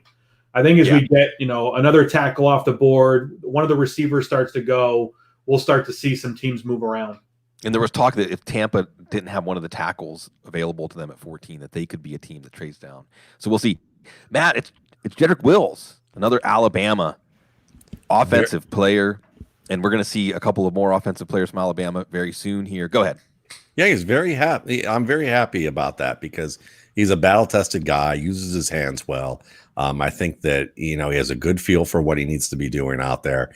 And this is good news for a team that's, Dan Hatman and I have talked about, at length on his Scouting Academy film study sessions when we profiled Nick Chubb for a couple of hours and what's going to happen in terms of running outside zone, using 2 tight end sets, being able to, have an experienced player who can, help, in this offensive line, because what we've seen with Nick Chubb is that he's one of the examples of the elite backs who can actually help his offensive lineman find the unblocked defender in certain cases, and be that creative in an efficient way. And, if you can continue to build this offensive line for the Browns, you can give Baker Mayfield manageable opportunities and let Nick Chubb be the straw that stirs this offense. And he can, Dan and I looked at him, he can stir that offense if they give him opportunities where he's, even with 7 to 10 guys in the box. So this is a guy that, Lance Zierlein just said, Jedrick Wills is the best tackle in this draft, in my opinion. He plays with technique. He's nasty. He can unlock his hips and drive, and then drive fast off the spot. And he's got basketball feet to set out to speed and redirect inside. Rare to find a college tackle who can pass pro this well. Dan, are the Browns going to get it right, or at least give it a chance with Barry and Stefanski? Is this and do you like the personnel that they have to implement the Stefanski offense?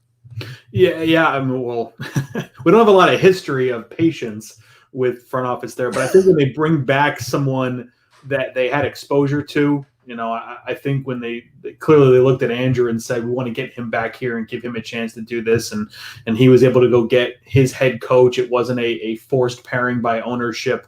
I do expect this to have the common 4-year run here and see what the results are before they make their next move. At least that's what I'm hoping for Browns fans. What do you said they go back to Stefanski. There were some people in the building, maybe Paul DePodesta, that wanted Stefanski to be the hire last year. And you mentioned, talking about what you heard about Matt Rule. And Stefanski is another guy that was a very fast riser, a meteoric rise, if you will. What did you hear along the way as he climbed that mountain almost all the way to the top last year, and now I was there this year? He's somebody that was on my radar. I got an opportunity to sit in a room with him last year. A few personnel people and a number of offensive coordinators on Indy got a chance to sit down and just really just answer questions. We just fired questions at each other and talk ball. And in that room, and there was a lot of people that are intelligent in that room, but you felt his presence and the way he thoughtfully answered things amongst his peers at a level that was really impressive. So pretty excited about seeing him get his opportunities and a lot of exposure to a lot of offensive minds. He's seen everything that's rolled through Minnesota here over the last decade or so. And so he's going to be able to take those things and move them forward. Obviously having the Kubiak stuff here most recently, but he's got more exposure than that at his disposal. So very excited about what he can do. Yeah. It should be a more efficient offense, at least in Cleveland this year, and as Matt Waldman has to love, and is correct. It's going to be a Nick Chubb offense, and no Odell Beckham probably isn't going to go anywhere. Dan, you made an excellent distinction earlier about, well, just from what we can see from the outside, this is what we would conclude, right? From what we can see from the outside, it doesn't seem like you drew this picture about the Jags. Why do players want to leave? It doesn't necessarily seem like Adam Gase is somebody that every player would want to play for, or otherwise is a positive influence. Pick is in for the Jets. Now this is the first Joe Douglas draft. Do you want to tell all of us that are watching the Adam Gase regime underway with the Jets from the outside and maybe not impressed that there's more to the story, or otherwise demystify or remystify the idea that Adam Gase continues to get chances to have a lot of influence over a franchise? I mean, again, he had a ton of leverage when he had his opportunity. There's a lot of teams hunting for his services, and Miami made that move. And a lot of it was based on he'd been around every major offensive system that we see in the NFL. He'd been a part of West Coast offenses. He'd been a part of the Air Coryell offenses, the Erhard Perkins offenses. He understood them all. He'd been around the Nick Sabans of the world and all these minds, Mike Martz and what have you. And so there was just a lot of belief that he was able to take and create from that. But ultimately the personality piece, you have to inspire them to do things. You can be demanding, but you got to inspire them to do things. And the players in Miami certainly seem to butt heads with him. And but I think there's always back and forth on that. There's going to be people that push back against those bumpers in the bowling lane being installed, and then there's going to be people that you actually need to get off the bus because they're not going to move in the right direction. But right now, as many years we have under our belt, it's hard to be optimistic. We'll see what he does at this point. Yeah, it'll be entertaining. It'll certainly be stimulating. The Raiders have to be stimulated right now because they get to their pick of the wide receiver group, because the Jets took Mekhi Becton. Matt, this is one that's interesting. I know Duke Manyweather's been singing his praises. If you're talking ceiling, that classic left tackle. I mean, I don't want to say I'm going to compare him to, Jonathan Ogden or Orlando Pace or someone like that. But if you just see physically the block of marble that you have with Becton, a late bloomer at Louisville, certainly, maybe stylistically, does Sam Darnold really need that left tackle because of the way he plays? But you wanted them. They're doing the Bills thing, right? They've thrown a lot of bodies at this offensive line, and now they get an anchor. Becton over Wirfs. What do you think? Well, they're going for upside. They're going probably for upside with the player. I think that's one of the things they're looking at from an athletic standpoint. I would think that's part of it.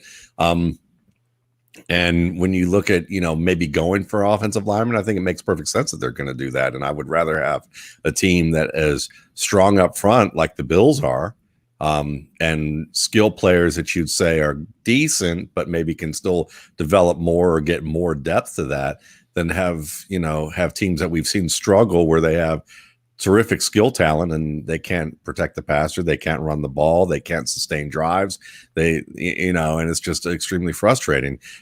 So I think it's the right position, whether it's the good pick. I mean, compared to Wirfs, it's going to be an interesting thing to see. I would probably prefer Wirfs myself, but I'd love to hear what Dan thinks about that. Yeah, Dan, are you surprised with Iowa, the offensive line factory, the combine that Wirfs had, that he's still on the board here? I'm not, but I also am higher on Becton than most people. I had Becton and Thomas as my 1-2, then Wills, and then Wirfs as my 4. And I'm not saying that there was massive tiers between those, but I really like this player here a great deal. I thought he was incredibly efficient. I thought he was the best finisher of the mix. I thought some of the other guys that have been taken don't finish with the intensity. I thought some of the guys missed some second level angles and things of that nature more than he did. So I thought there's a lot in pass pro that you like.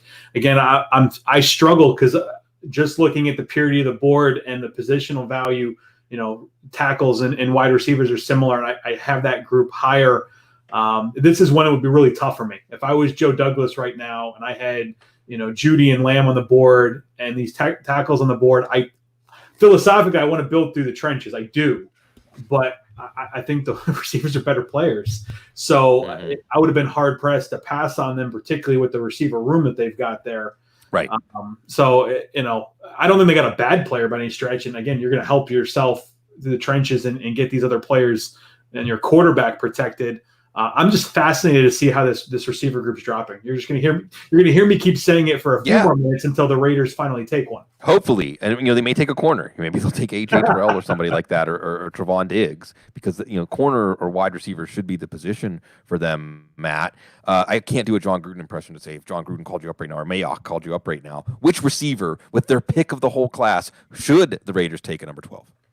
Oh, Lamb. I think it's definitely Lamb, and I know a lot of people love Jeudy and may have him as the best receiver in this class, but I think Lamb is an excellent route runner. I think he's very patient. I think he fits well in terms of being able to play flanker as well as the slot, and you can use him a little bit at split end if you need to, but I think flanker and slot where he's going to do the most damage in the open space.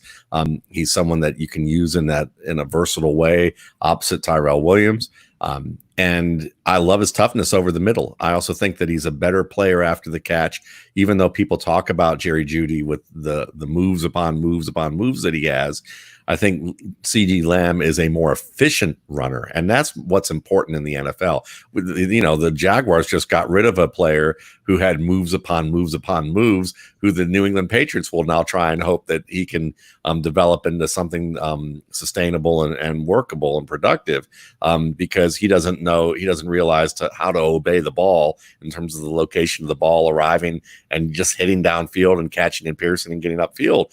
And that's something that Lamb is excellent at. Lamb's a good blocker, and he's a guy who has his head on a swivel. I mean, he's a guy that I've watched him where safeties are charging across the field and he's handling a cornerback 20 yards down the field and sees the safety and times it up well enough to discard the safety and get a hit shot on or discard the cornerback and get a shot on the safety and basically open up a play for his running back to make an even bigger play. This is a smart, aware football player with a lot more technical skill than people may realize if they just see the highlights and watch him, making these Brandon Lloyd-esque, leaping catches and making people miss through the open field. He's also a very sound route runner with good releases, and I think he's only going to get better. I love the idea of him going to the Raiders. Well, Al Davis lives. Henry Ruggs. Al Davis does live. There you go. But you get a player who I would say, people say, is it Ted Ginn or is it Tyreek Hill? I'd say it's Santana Moss.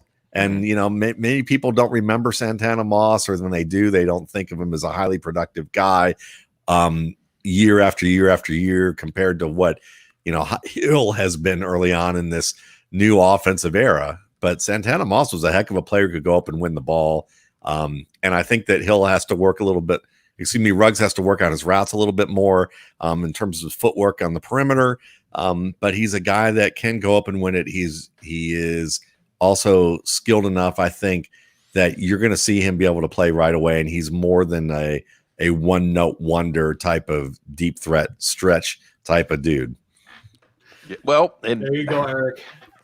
Yeah, I mean, I remember saying this as far back as January. Don't be surprised if Ruggs is the first receiver off the board. I know there was a ton of betting on the draft tonight. I mean, this was the big exhale for all the gambling fools out there.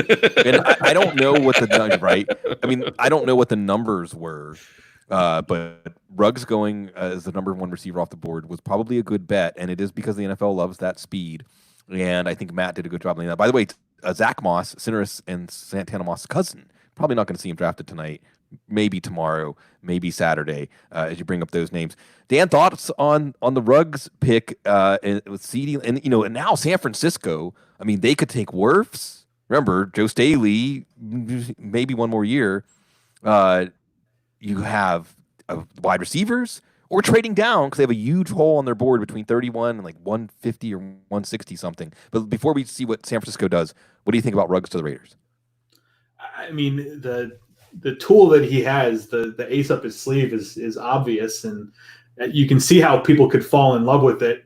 I mean, he wasn't number one for me, but I understand where they think they're going with it. My question ends up just being the quarterback situation that they have there, and where ultimately that ends up. It doesn't seem like they have the greatest belief in Carr. They made the move for Mariota this year, but don't know where that's going to turn out. Are they going to be the team that turns Deshaun Kaiser into something? I think Nathan Peterman's ship has sailed, even though he's still on the roster. But yeah, you're looking at a scenario where you got a ton of speed down the road there in Kansas City. Look at Eric made the same point. Down the road in Kansas City, you got a ton of speed, and maybe trying to play a little catch up.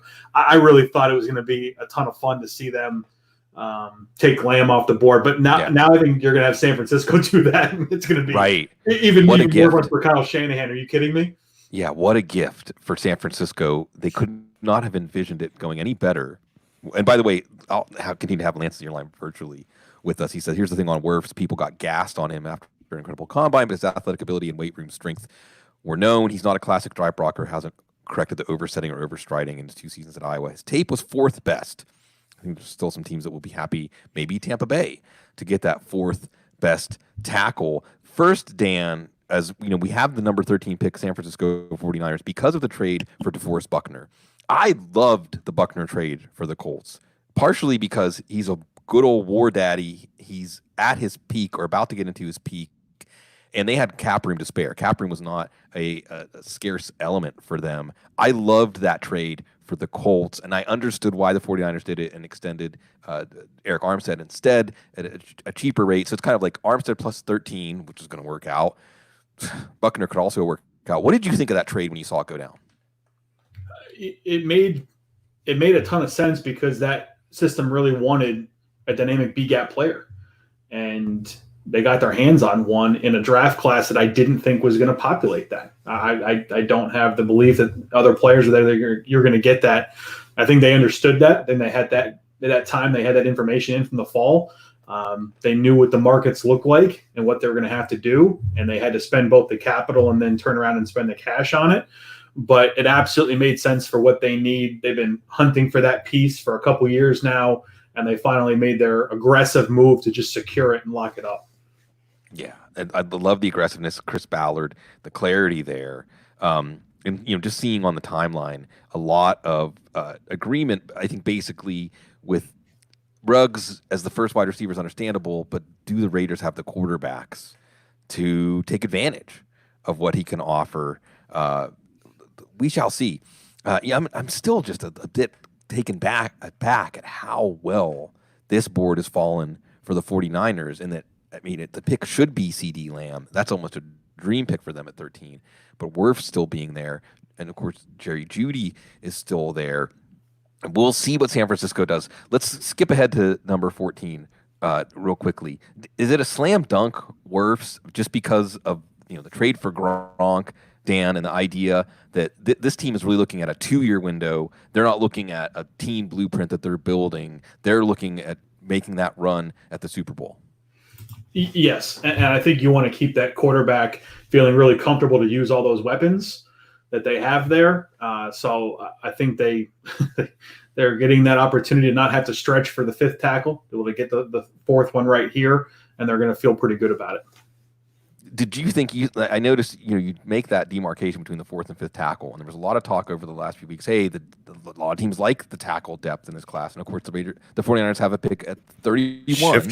Schefter's reporting that the 49ers are trading back 1 pick to the Buccaneers, and the Buccaneers are going for their tackle. And we'll see. 49ers maybe kick an extra pick here to fill in part of that hole on their board. The Bucs maybe watching Wirfs fall, didn't want to watch him fall any farther. And again, it's that idea of it's an all-in window. So if they have to give up a 4th round, their other 4th round pick to make sure they get Wirfs, if Shanahan and Lynch did a good job, and they did this, I think, with Trubisky, right? I mean, making, hey, you never know, and getting some extra picks and still getting the player that they wanted. So it makes sense. Matt, what do you think about just what Tampa is doing? Are you buying it? Yeah, I am. I think that as long as they keep Howard, I know a lot of people feel like they should trade Howard. That's all I hear on Twitter is trade OJ Howard. But to me, I would like to see them go 2 tight end sets an awful lot, in this offense, because one, you have 2 of the better blocking prospects. I mean, Gronk is a great blocker when he's at his weight. And if he's at his weight and able to play at the level that has in the past, you have a terrific pass blocker and a terrific run blocker. OJ Howard, his strength was blocking, in my opinion. So it was like, you get guys who can help double up with these tackles who may not be the strongest players on their offensive line, and you get a little bit more protection. It's a difficult scheme. 12 personnel is a little bit difficult to defend, especially when you have wide receivers like Chris Godwin and Evans. And I would argue that Chris Godwin is one of the 5 best wide receivers in the league that people don't talk about yet. And I know Dan's going to be talking about him rather soon. He's absolutely fantastic player. I was kind of jealous when I was kind of envious of whoever you got profiling Chris Godwin coming Tuesday. Yeah, I was like, Tuesday. That's a guy I would have liked to talk about too.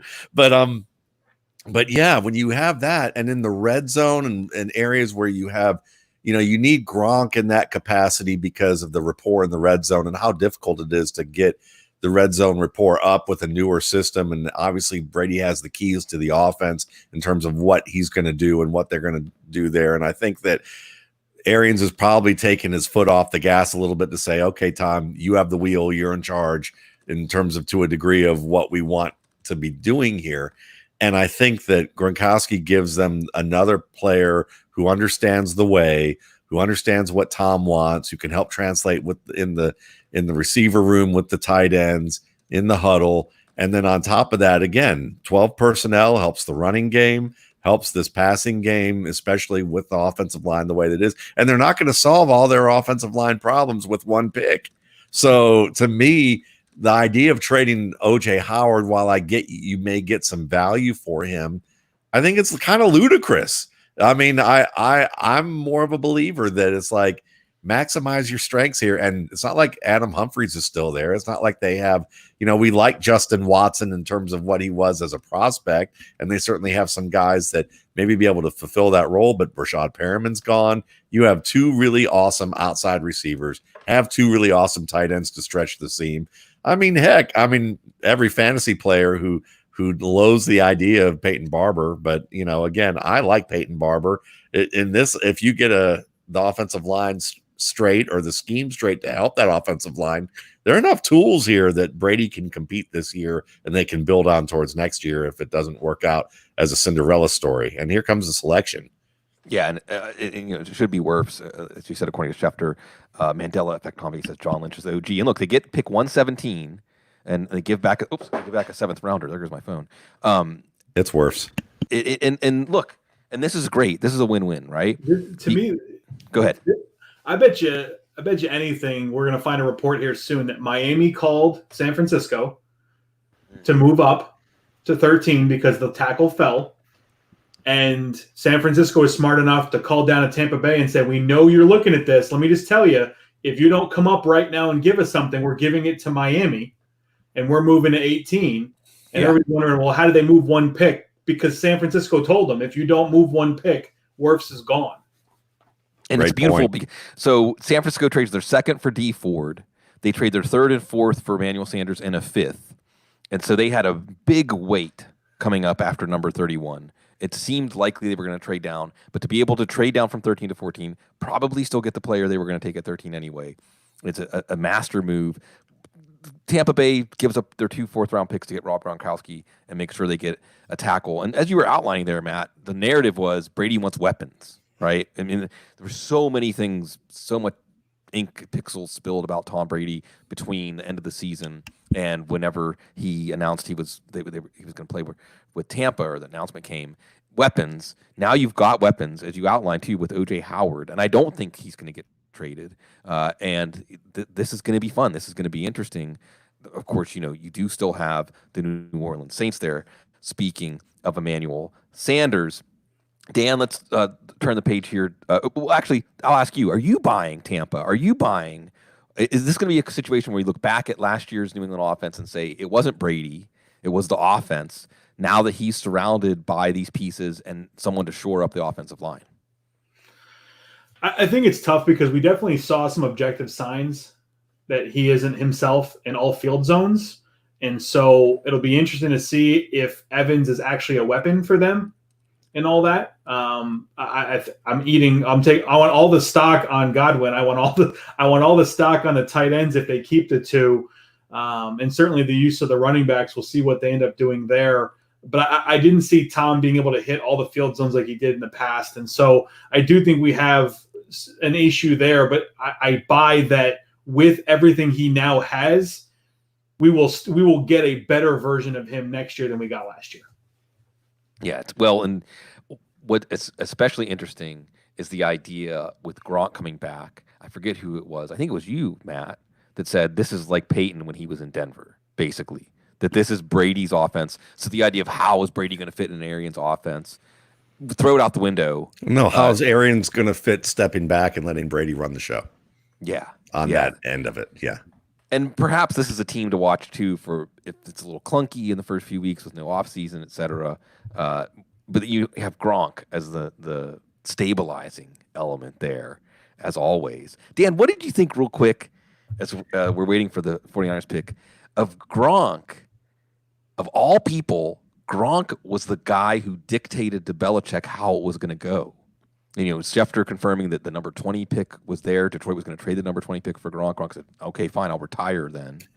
Then he retires. Then he comes back. Patriots have no leverage because of their cap situation. They can't. And I thought almost Gronk was rubbing salt in the wound, saying, well, if the Patriots would have asked me, I would have considered it coming back, which I don't believe that at all. No, I don't either. The most powerful man in the NFL is Rob Gronkowski? He has a lot of leverage and a lot of options. Isn't the story that he hasn't cashed or he hasn't used his game checks for anything since he came in the league? He uses all of his endorsement money. Take care of your chicken. The WWE came and started paying him. I mean, he's he's not hurting for a way to make money. Wasn't he on the New Year's Eve show this year? I mean, everybody wants to put Gronk on their show. I'm sure he's getting a check left and right. And so, yeah, he decided that if I'm going to come back and play, it's going to be with my guy in the state of Florida, wheeling around and having fun. Yeah, and it's always going to go ahead. I'd love to ask to Dan what you would like to see the Buccaneers do now that they have Wirfs, and we've seen that with the acquisition of Gronkowski. What else do you want to see from the Buccaneers? Defense. I mean, you could talk about the running back situation for sure, and I know the Clyde Edwards-Helaire fit for the kind of Falk type that Brady has always used well. I would love that, but to me that's supreme luxury for where they're at.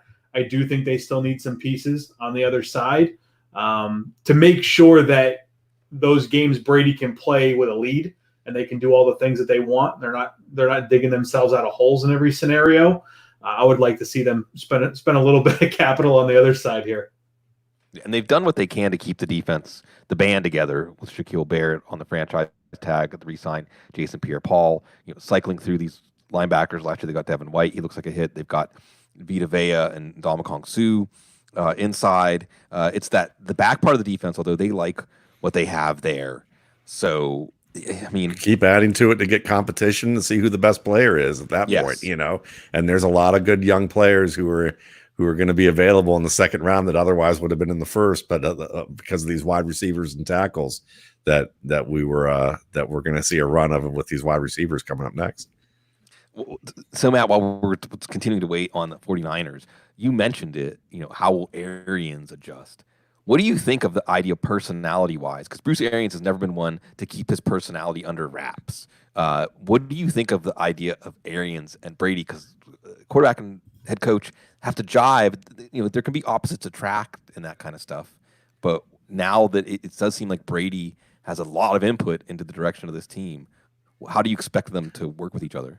Look, I don't know anything about Bruce Arians, and I wouldn't proclaim to say anything about what based on his personality, because I know nothing about him other than the fact that he's been a coach forever, and it's not as a head coach, but as someone who's been a part of a team environment forever.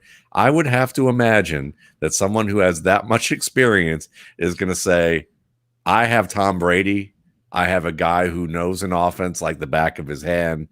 I would be a freaking idiot if I didn't let Tom Brady run the show here, because he is like a coach on the field and he's used to being a team player. Bruce Arians hasn't been a head coach for 30 years straight. He's been an assistant coach. He's been a head coach at certain points, but he's played every role. So I think he understands what his role is and what he wants Tom Brady to be. So I don't think there's going to be this egomaniacal clash between Bruce Arians and the quarterback that they are so happy to have.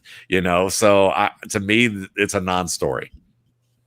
And by the way, just a quick mention too about your Browns, Matt, that the team mentioned, Barry's mentioned, Bill Callahan will help Wills get up to speed at left tackle. And the 49ers took Jerry Jeudy. Yeah. And there was some talk that they may trade down. So there's your second wide receiver off the board. Dan, you said you were interested to see how these wide receivers go off the board. Jerry Jeudy, the route running wizard to the 49ers. Absolutely. I mean, he's special there. I agree with Matt. I had Lamb, involved, but I felt like I was splitting hairs to do it. I didn't see a downside to Jeudy. So clean. You talked about all the things. We just did a Godwin study and all the things that we love about him. And Judy's already at that point where the nuance and the stuff that he brings to the table, how sharp his cuts are, how flat they are, how much he can sink. Just a phenomenal weapon. For them, and it was really an embarrassment of riches.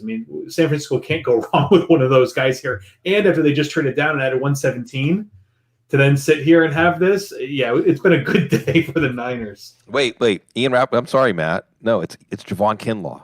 Oh, sorry, everybody. Zoop, zoop. We could just edit that out now. Yep, that's okay. Javon Kinlaw, and this was the kind of the Detroit trades Slay takes Okudah. Jacksonville trades Ramsey, takes Henderson. San Francisco trades Buckner, gets Kinlaw. Kinlaw's no Buckner.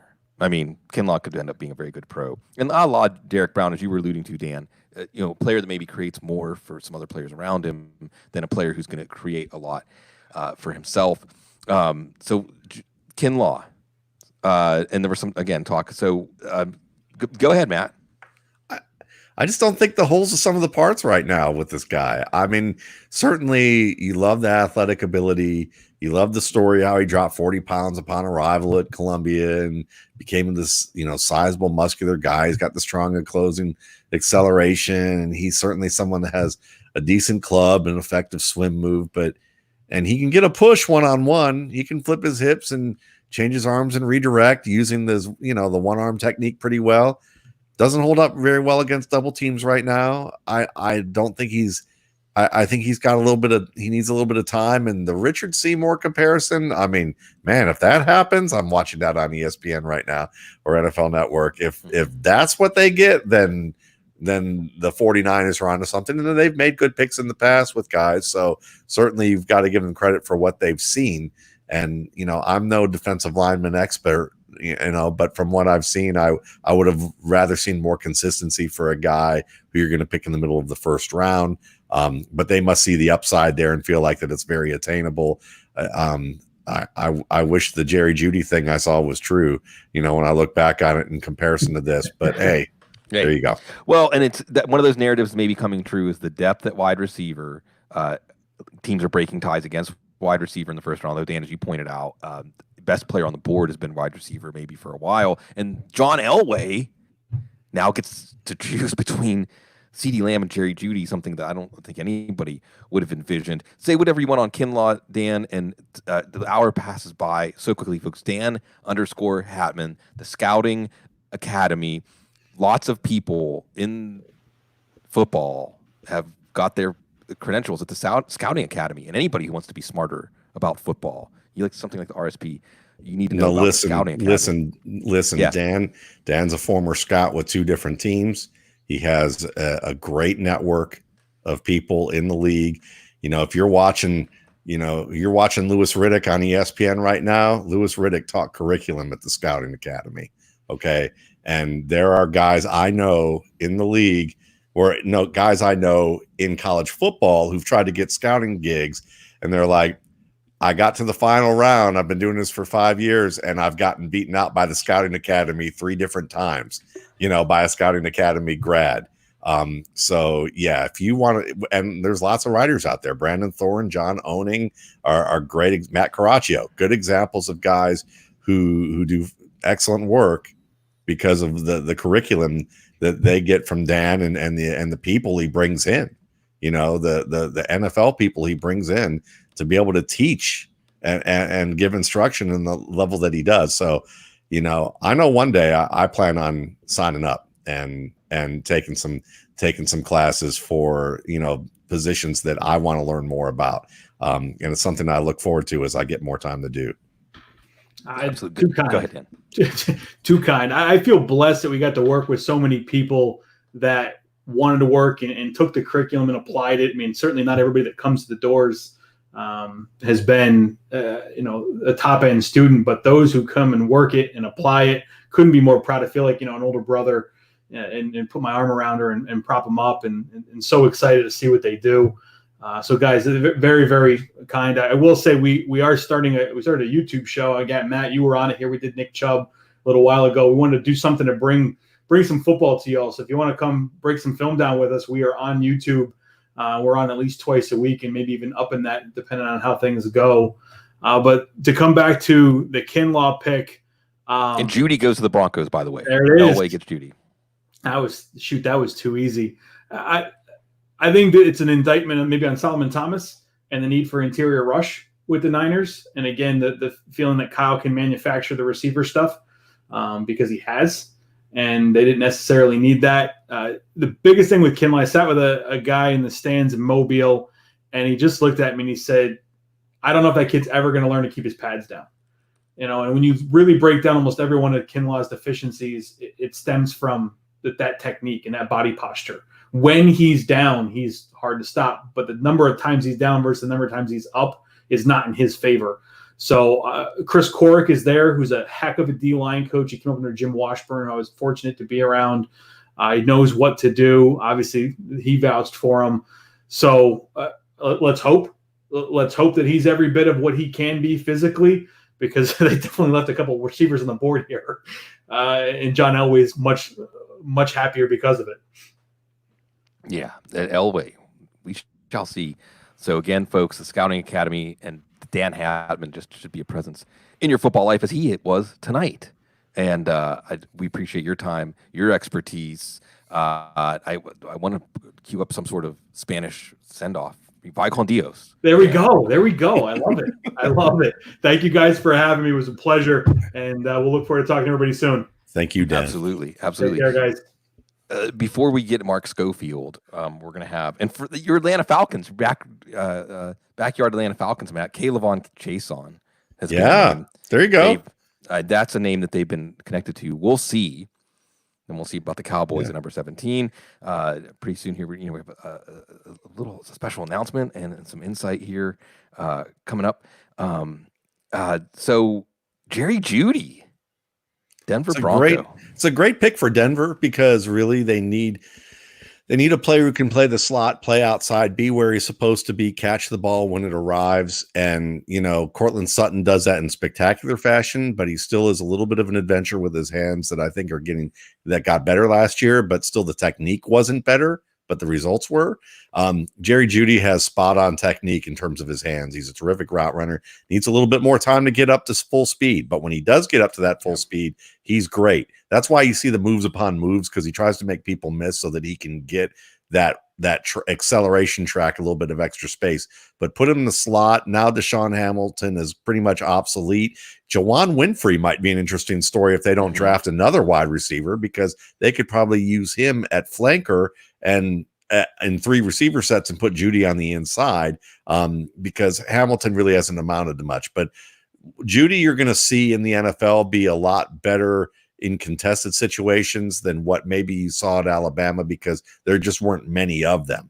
But he really understands how to use his feet and stop quickly and to be able to, generate separation. So even though his 20 shuttle may have been very slow, the way he applies his stop-start moves on the field and his acceleration and get space is going to be effective.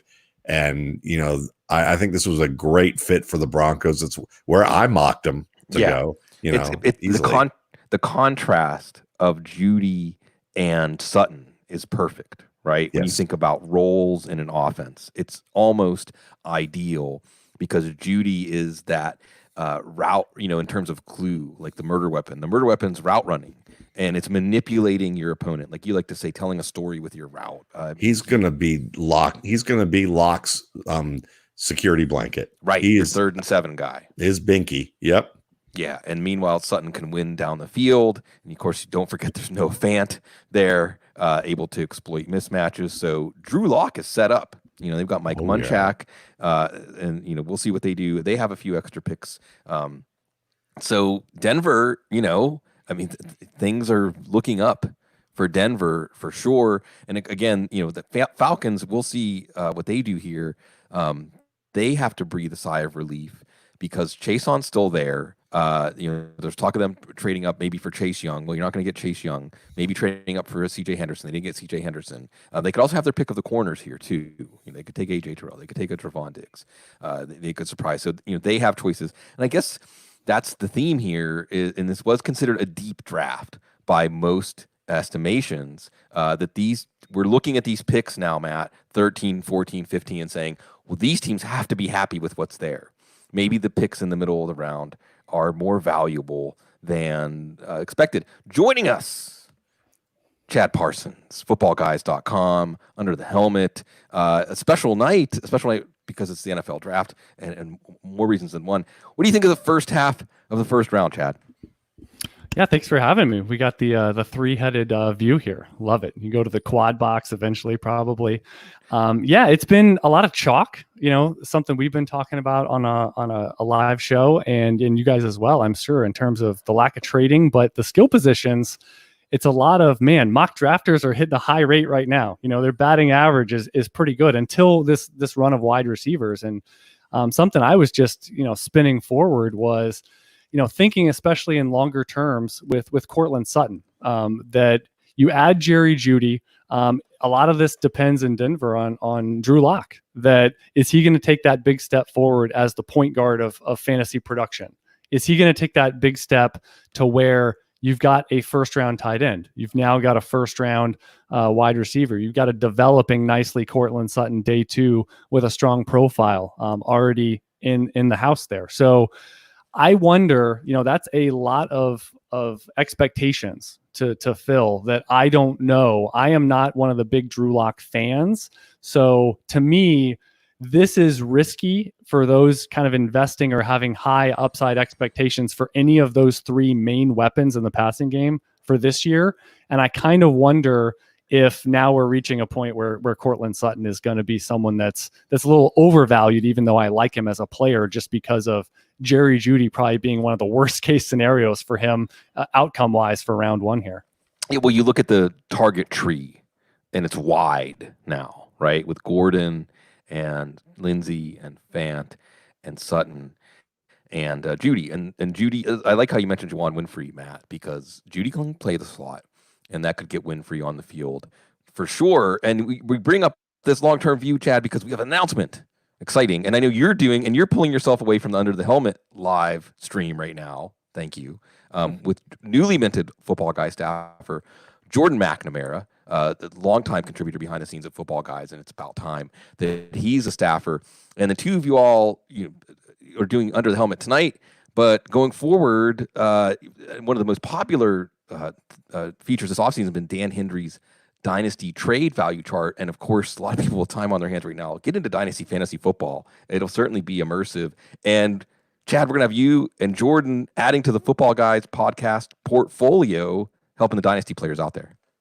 Yeah, it's a big step. I mean, you guys obviously have been going on for many, many years, kind of setting the stage. And what I love is just the stories you've told about how you used to record shows. I mean, we've come a long way. Look at how we're broadcasting tonight compared to recording on little cassette tapes, over phones. And who knows how many cords you had plugged into strange devices that 12-year-olds right now couldn't recognize. But yeah, that. I've always said, you guys with the redraft coverage, you've expanded with DFS in recent years at Football Guys we have, and with IDP, love the IDP roundtable, and Dynasty has been that it could really start developing, because Dynasty right now is something that, one of my pitches is we have uncertainty about the 2020 season, but every single Dynasty team will be locked in no matter what. If there is no season, if there's a season starting in December or February, it doesn't matter. Your team is still your team, and there's moves, there's strategy, there's trading to be managed, and that is going to be something that maintains regardless of the tides and the seas of change here for the fantasy and NFL uncertainty in 2020. So, I mean, Jordan and I, the thing that I always say with upcoming podcasters and people that want to develop their chops written or audio wise, that be careful about what audience you seek or desire how early, because if you say, hey, we're going to give you a giant audience, everyone on the planet or everyone of interest in a certain medium is going to listen to you this week, that's a lot of pressure. You might like it, a week before, but when it really happens, that might be a moment where you say, I don't know if I'm ready. And Jordan and I have done a number of shows, hundreds of hours on the air, recording shows together. So that team and that chemistry, as I'm talking to two that have some of the best chemistry out there, and just so many hundreds and thousands of hours, that it's hard to replicate that. You can't walk into a room and just have that chemistry of, we've talked about so many draft classes, so much strategy about our own stories and experiences. So we kind of walk in with that built-in chemistry that we can really hit the ground running and honestly just complement all the great things audio-wise that Football Guys has already been doing for years. Yeah, it's fantastic. And before I let you run, and we're going to bring Marcus Schofield in here, Chad, give me your biggest Dynasty takeaways. We've got 16th pick in, officially halfway through the first round. It's A.J. Terrell, Atlanta goes defense. What for Dynasty fantasy football, give me your one or two biggest takeaways of the first half of the first round of this draft?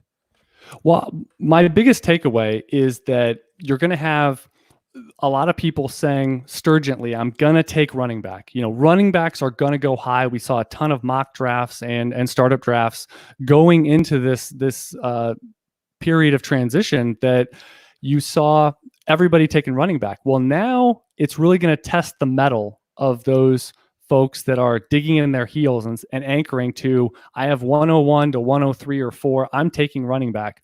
Well, you're going to get tested because I find it hard to believe with 3 quarterbacks gone, if you're playing in Superflex, you're going to get 5, 6, maybe 7 wide receivers going before the first running back. And there's not that many glorious changing landing spots for running backs. So what I would say is if you are a fan of DeAndre Swift or Jonathan Taylor or J.K. Dobbins, and I've been telling people, you're not going to get, you don't have to be super aggressive and I got to be at 101. I got to be at 102 or I'm not going to get a crack at them. You're going to get a crack at 3, 4, 5, I believe, because people are going to take Joe Burrow at 101 in a lot of Superflex drafts.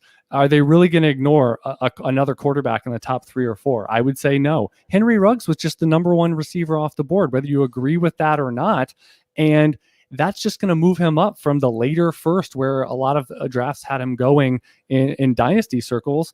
It's going to be hard to keep him out of the top 5 to 7, I believe, just because of draft position and the fact that he's going to have that wide receiver 1 moniker. So it's interesting because it's been a lot of NFL chalk, if you will, about the positions and the directions these teams have gone. But I think for Dynasty, we've already had, for the skill positions, a number of twists and turns. And the back half of the draft, I think we're going to see even more with QB 4, 5 potentially, and how these other wide receivers and maybe a running back come off the board. So thanks so much for having me. And I mean, this is the perfect time for us, right, to have so much content, so much meat on the bone that will take us into May, and hopefully, as we move through this social distancing and all the things going on with everybody, that I mean, now we have the NFL dropping this Christmas present of content, information, and looking forward and promise and all those great things the NFL draft brings. Yeah, absolutely. And rookie drafts right around the corner. So Chad Parsons, Jordan McNamara will be coming on later on tonight. But right now, the man returns. Mark Schofield. This is when it gets fun. Thank you, Chad. Folks, Dynasty Fantasy Football Podcast coming to the Football Guys portfolio from Chad and Jordan. But right now, we're going to have some fun. We're going to have some fun, Mark. Best part of the night right here, man. It is. I was telling Matt, this is becoming one of my favorite traditions of the draft, is that we just play it out to the end of the night. We close out the bar, Yeah. I mean, which is something I've been known to do from time to time. So you're an attorney. You're a reformed attorney, right? This is true. Am. This so is yes. true, Yes. So to rein both of you in. Good luck. Folks, if you don't know him, Mark Schofield, Inside the Pylon, USA Today, occasional contributor to footballguys.com too. And, just a man about town and a wonderful football mind. Halfway through the first round, we'll get to AJ Terrell, and there was some debate over who the third corner off the board would be. Just first, what stands out to you, as Chad was saying, it's kind of a chalky first round, just one minor trade that John Lynch pulled off to fill in a hole on his board after the Emmanuel Sanders trade. And a lot of picks, they said we're gonna be wronger than we've been before. But the reality is this has actually been extremely predictable. What stands out to you? Yeah, Sigmund, it's been very chalky. And you do wonder with just the one pick, if general managers were somewhat afraid that devices would fail and they wouldn't be able to execute picks in time. So they just figure, you know what, at least I'll turn in a card. I'll get that done. So you do wonder if that played somewhat of a role. It wouldn't surprise me, given some of the things we've already seen, some of the gifts that will be flying around Twitter tomorrow with a certain general manager who made a pick at 4 and then put his mask on to make sure he was still safe, which was tremendous content. Tremendous. I think it pains me to say this as I shop for a Tampa Bay Buccaneers jersey all on the side here, but they have really done some work this offseason. Obviously when you add Tom Brady when you coax Rob Gronkowski out of retirement. Like, those are nice additions. But then to make the one trade to get up and get Christian Wirfs, who was somehow fallen out of the top 10, which I think was a little bit of a surprise. I think that's a very nice acquisition for them. So they've done, obviously, I think, a great job so far. I think the wide receivers fall in the way they did. I mean, with Ruggs coming off the board first to the Raiders, that just feels like Al. It just feels like Al Davis is looking down and saying, yep, that's the guy. Go get him. I'm a bit surprised that he was the first wide receiver off the board, but here we are. Seeing them sort of shake out the way they have, seeing the fact that CeeDee Lamb is, unless something has happened in the past 50 seconds. He's a Dallas Cowboy. Dallas Cowboys. They just got the best receiver in the draft. Wow. And the Eagles did not. Yeah. Because right? I mean, that Eagles fans they were beside themselves for the past 40 minutes as they saw, especially Lamb fall. They thought, oh, maybe. They'll be happy with Justin Jefferson. I agree. Maybe. With you. Maybe if they get him. I mean, if that's who they take, right? Yeah. But I think for the most part, very chalky. Not a ton of surprises except Lamb falling to where he did. But I think for the most part, this is played pretty close to form. We weren't as wronger as we were told we were going to be. Right. I mean, the wide receivers falling even was kind of predictable simply because of the depth of the class. So, yeah, this is a fun development, though. And again, on draft night, I always like to think of things divisionally. I like to think of teams jockeying for position, thinking about how they're going to play their division opponents. And even just the Cowboys had to know that if they didn't take CeeDee Lamb, there was a reasonable possibility that the Eagles were going to get him. And that I think that Eagles fans had to be hoping for him or Ruggs in a dream scenario here. So, that hurts. And it isn't like the Cowboys needed CeeDee Lamb. They've got Gallup and Cooper. They've got Ezekiel Elliott. They're fine. And the Cowboys have been making some really good personnel moves lately. I just want to point this out because I brought it up in a piece I wrote earlier this week about every team's draft capital and how they got there. The Cowboys got a 5th-round comp pick this year for Cole Beasley. Last year they signed Randall Cobb, a 1-year, $5 million deal. They're going to get a 5th-round comp pick for him next year. They traded a 6th-round pick for Robert Quinn. They're going to get a 4th-round comp pick for him next year.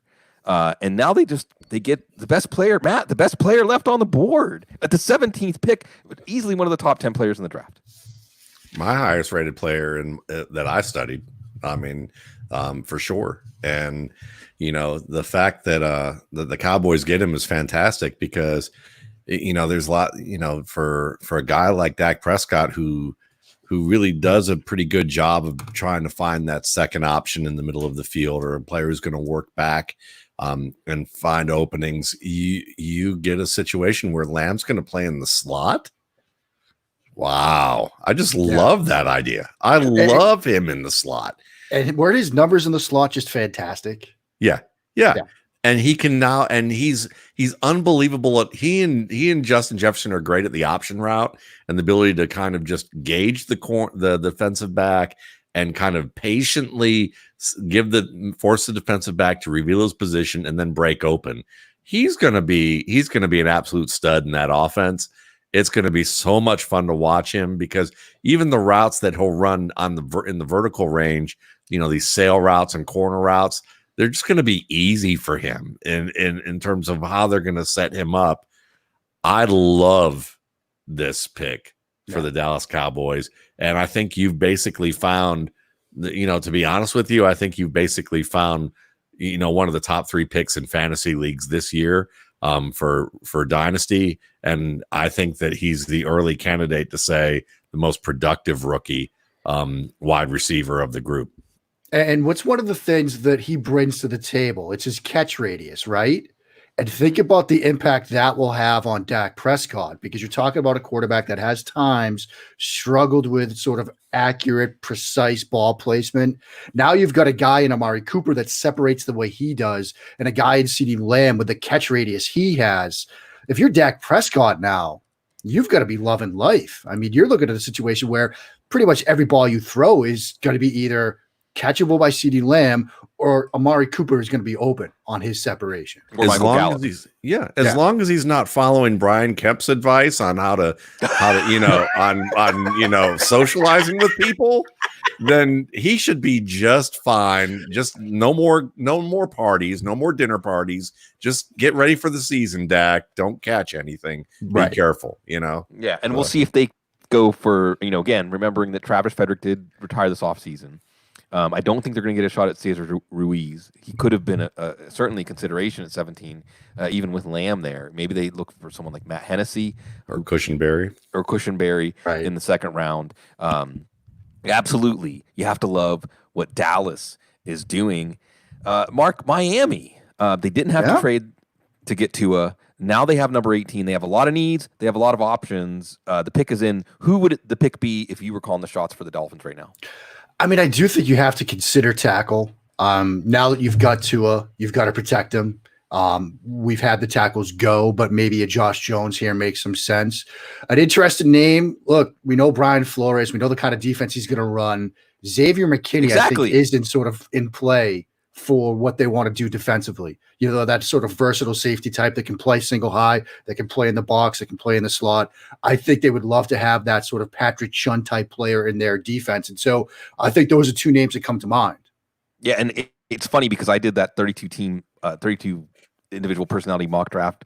Benny Heisler put it together. It was tremendous. And I picked for the Dolphins because the Steelers don't have a pick, so that's the closest I could get to taking the Steelers pick. But here's the symmetry, right? Here's the theme. Slay gets traded, Okudah. Ramsey gets traded, Henderson. Buckner gets traded, Kinlaw. Minkah Fitzpatrick gets traded, McKinney. It makes a ton of sense, and that's who I selected for them. So we'll see. And the nice thing if you're the Dolphins is you've got 26, you've got 39. I mean, if the Dolphins are down to 2 players on their board right now, there's at least, a 20% chance that player, 10 to 20% chance the player is going to be there at 26. Or if they fall to 23, 24, the Vikings have 22 and 25. Rick Spielman's going to be happy to trade one of those picks probably. They can move up and get somebody that they want, although Spielman also might be looking at Josh Jones. So we'll see what happens there. And I'm glad, Mark, we're going to have you for the Patriots pick. Oh, boy. We think they're actually going to make the one? Do you think we're going to make one? No, maybe not. Again, because they're another one of these teams with a big hole on their Yeah, because they go from 23 to, I think, 87 is their gap.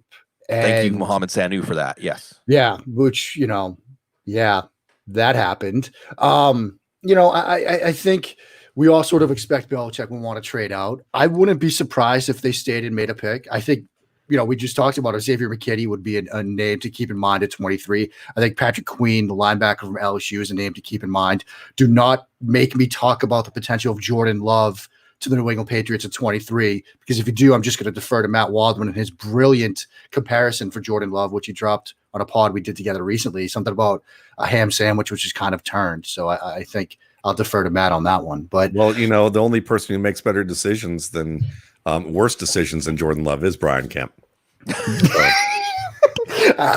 Donald Trump said that Brian Kemp that did those decisions. Yeah. He actually did.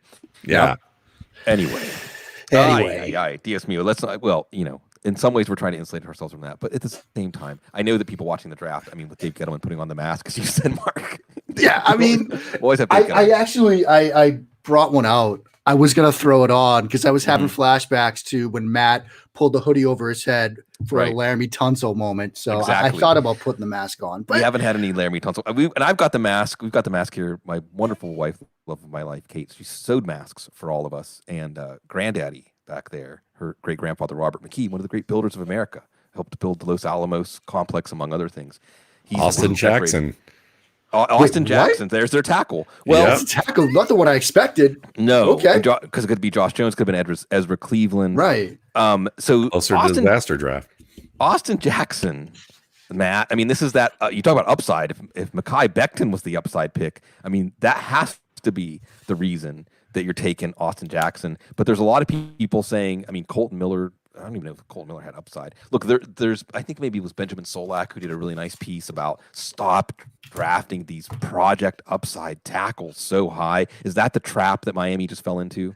That's potentially the case. And, a lot of that too is about how you really view, players' upside and how they can grow into how they develop into players. It's one thing that I was having a discussion with someone who's been in the league for a long time, and one of the things that they talked about is that when it comes to grading for upside, physical traits are just so easy to see.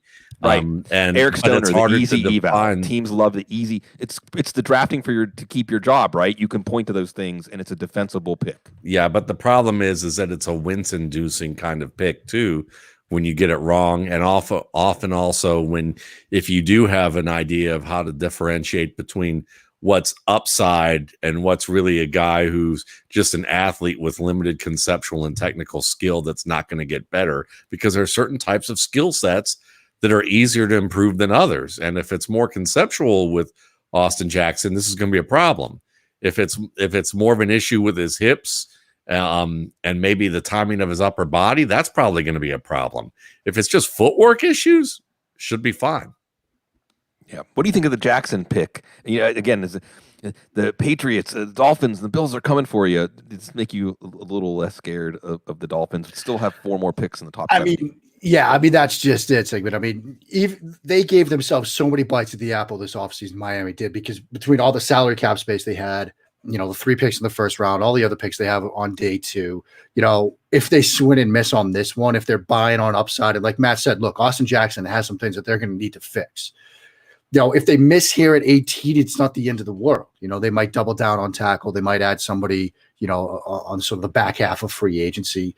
But I think for Miami, for the moves that they've made, Byron Jones, I think was a nice acquisition. Kyle Van Noy, obviously a nice acquisition. Shaq Lawson, obviously Tua, I think is a great pick for them. This might be the first one where I'm kind of like not really in agreement on it. I think they could have done better. I think Josh Jones, if they were going to go tackle, I think Jones or Ezra Cleveland would have been a better pick at this spot. But they must be seeing something else that we're not. Maybe it's, the bone marrow situation where he donated bone marrow to his sister, and maybe that did really set him back, and they're going in on what they saw in 2018 on film. Maybe, but maybe not. Are we really sold that he was that much better in 2018? I'm not so sure.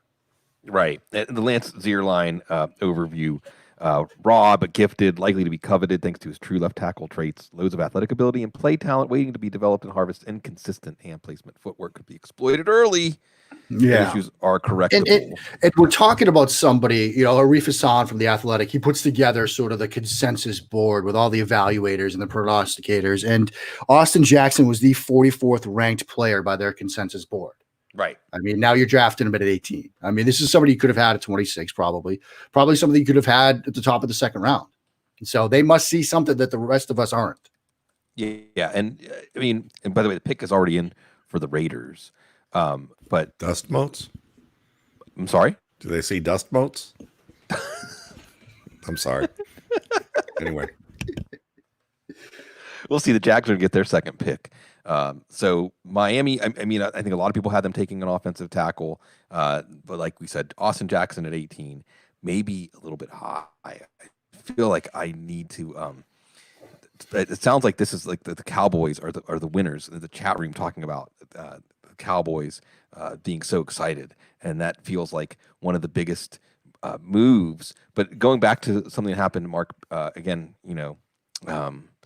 I know you don't think about your exes. You shouldn't think about your exes, but Tristan Wirfs and Tampa moving up and what Tom Brady can do. The question I posed to Dan Hatman when he was here, and we've talked about this, Matt and I've talked about it too. You watched Brady closely. Dan mentioned that Brady's going to be better. How much better? Are we going to look back and say it was the New England surroundings that made him look like a quarterback in decline, especially now that they've added Wirfs? I think so. And the one thing that I think is important to remember about Tom Brady, and this is, again, coming from somebody that first followed Tom Brady as a fan, then as somebody that sort of followed him as, a quasi-professional, if that's what you call what we do. When they lost to Tennessee on that Saturday night, I was on the radio out in San Francisco, and I was obviously being asked, where do you think he goes? And I said, a team to keep in mind is Tampa Bay. I said it back, right after they lost. And I said, I know Tom Brady. I know somebody that names his film company 199 Productions. I know somebody that is still, pick 199, a guy that every team passed on. We saw it on Instagram just a couple of days ago when he posted the names of the players that were drafted before him. Like, it still drives him, the fact that he fell. Now he's going to be driven by the fact that Bill Belichick gave up on him, number one. And number two, why I thought Tampa Bay was a fit was the idea that people thought he couldn't play in Bruce Arians' system. The idea that he couldn't function in a downfield passing game. That is now going to drive him. And so I think we are going to see the best of Tom Brady. What did he have to throw to last year? He had Mohamed Sanu with a high ankle sprain. By the end of the season, he had Julian Edelman, who was so banged up, he could barely go during practice. They had N'Keal Harry, who they were struggling to get into the system, who they were struggling to find a role for, and he and Brady were struggling to get on the same page. We saw that pick six against Houston where Brady just basically iced him out. Same thing with Philip Dorsett. They could never get on the same page. And he's thrown to an undrafted free agent in Jacoby Myers, a former quarterback. And they were struggling to protect him. Like, now he's going to have Mike Evans. He's going to have Chris Godwin. He's going to have Christian Wirfs blocking in front of him. He's going to have his old buddy Gronk back. He's going to have maybe O.J. Howard or Cameron Brate as well.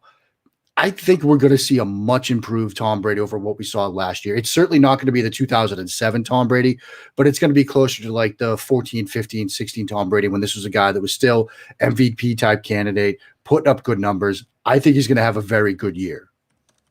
Yeah, well, it's going to be fun. And now I think that meteoric rise of the Super Bowl odds for Tampa after they got Gronk makes a little more sense. It feels a little better. So Miami gets Austin Jackson, and the Raiders say, anything you can do, we can do better as far as... Oh, no. Well, look, you can remember 3 years ago, we had Marshawn Lattimore going to the Saints. Everyone said, hey, look at the other corner, Garyon Conley. Actually, it was the Raiders who took Conley. Now a Houston Texan. Raiders have the Texans' third-round pick because of that. Damon Arnette. The Raiders were going to go wide receiver and corner. Well, they get the wide receiver and corner. And we saw this pattern last year with the Gruden Mayock draft room. Big programs, big game experience. Damon Arnette has it, Matt, but he's competitive. He's tough. He's physical. He's not going to be one of those ankle biters in run support. But is this a pick that we'll look back on as a reach, or one saying, hey, the Mayock Gruden system of these players with big game experience, battle tested, big programs, it's going to be proven right again? I don't know. And I don't think that it's a situation where obviously it appears to be a bit of a reach. So I think that's the biggest issue, is that it appears to be a bit of a reach in this situation. And you go from this standpoint, there are other players on the board at cornerback that you probably could have taken above Arnette. So they must have really fallen in love with him. And there's something that we, again, just as Mark answered with Austin Jackson, there might be something we just don't know that they've fallen in love with. But again, from a value standpoint, probably could have traded back, probably to get him and wait. And they needed to somebody else. Yeah. And they're another team. Their next pick is number 80, I think, because of that part of the. Go ahead, Matt. Go ahead, Mark. I mean, let's put it this way. I'm in the process of pre-writing my day 2 mock draft for Touchdown Wire. And before this thing kicked off, I felt, I could start filling in some of the names in the 3rd round because they're probably safe. And I had slotted Arnette to the Jets at 79. Like, I thought, 3rd round, he's a technically sound corner, doesn't really move the needle in terms of athleticism, but he's like a solid, steady guy. You're talking about making this pick with guys like Christian Fulton, Jeff Gladney, Trevon Diggs, Jalen Johnson. Gladney at this point. Yeah, Gladney would have been great in this spot. I have to feel like this does seem like a serious reach, especially, and again, I'm flipping through here. This is the 63rd rated player on the consensus board from Arif Hassan. So I have to say this then. I think it's very clear now that Mike Mayock really misses Chad Ryder.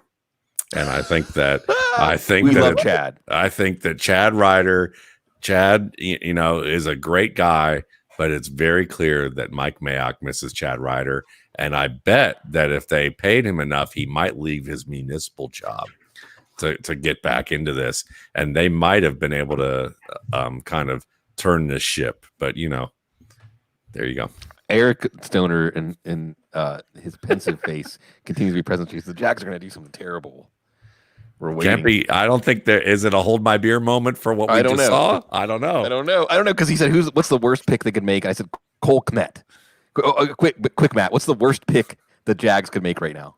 I think you just named it. That's certainly an option. I mean, like a believable pick. That's like a believable bad pick. No, that nails it for me. A guy who looks the part coming off the bus, who can't block well, who doesn't catch well in traffic, and runs fast. So for his size, so yeah, there you go. That would be a perfect bad pick, I think, if you were trying to name it. There was one funny moment from that 32 personality mock last night that I did with Benny Heisler. It was Jessica Smetana from SI. She had the Patriots pick. You'll like this, Mark. She made a big speech about how the Patriots lost one of the pillars of their organization this offseason, and they have to do something to replace him. Of course, Steven Gostkowski. Right. And she took Rodrigo Blankenship. Oh, that's fantastic. So I don't think they're going to take Rodrigo Blankenship, the Jags. But we'll see here. And that's going to leave us the Eagles. And, again, and I know that these are things that fade into the ether over time, but the idea of CeeDee Lamb falling down the board and the Cowboys taking him and not the Eagles, and just the amount of intensity of the hatred between the fan bases in that division. That's a fun story as finally the chalky first round, getting a little bit off that chalk path out into the foul ball territory here. We'll see if the are we even in the stadium these past two? I'm not so sure we are. Right. Oh wow! As we're rounding the turn now after this pick into the playoff teams, I guess I'll ask you this while we're passing the time here, waiting to see this pick, Mark. What do you want the Patriots to do at 23? Obviously, it's not going to be a kicker. What do you want them to do other than obviously trading down if they do exercise the pick? Yeah, I mean, if they stay pat, look, the idea of Justin Jefferson somehow falling into their lap at 23 is one that I will hold on to until they, draft a Vanderbilt backup safety with Justin Jefferson on the board at 23. I do think Patrick Queen, the linebacker, makes some sense. Cesar Ruiz, I think he's an option for them. David Andrews, their center, just indicated that he's healthy and ready to go. But I think Ruiz, especially if you're thinking about moving on from Joe Thuney, they might have to trade him because of the cap situation. Ruiz can slide into that guard spot. He's got some guard experience, so I think he makes some sense. Judging by Matt's reaction, we might have something to talk about. K'Lavon Chaisson for the Jaguars, which is Eric, not terrible. And here's our not terrible at all. And this is kind of like a Brian Burns pick, right? And I wasn't a big fan of the Brian Burns pick last year, but it really worked out because what you have is that flexibility, turning the corner, that edge rusher that maybe isn't the most physical as far as clashes and run defense, but has all the traits you're looking for. And again, it's that symmetry. You can see David Caldwell's very linear here. Trade Ramsey, take Henderson. And Ngakoue has to get traded. I mean, Chaisson said, seems like They quoted this on ESPN, and I think it's a great quote. And Chaisson says this, Eric: when you hire somebody, do you want to hire someone who speaks one language, or do you want to hire someone who speaks three languages? I speak three languages. I do pass rush. I can drop into coverage and cover anybody you want me to cover, and I can play the run. Well, he can speak three languages, but he needs to count because he just mentioned four things, which I'm okay with.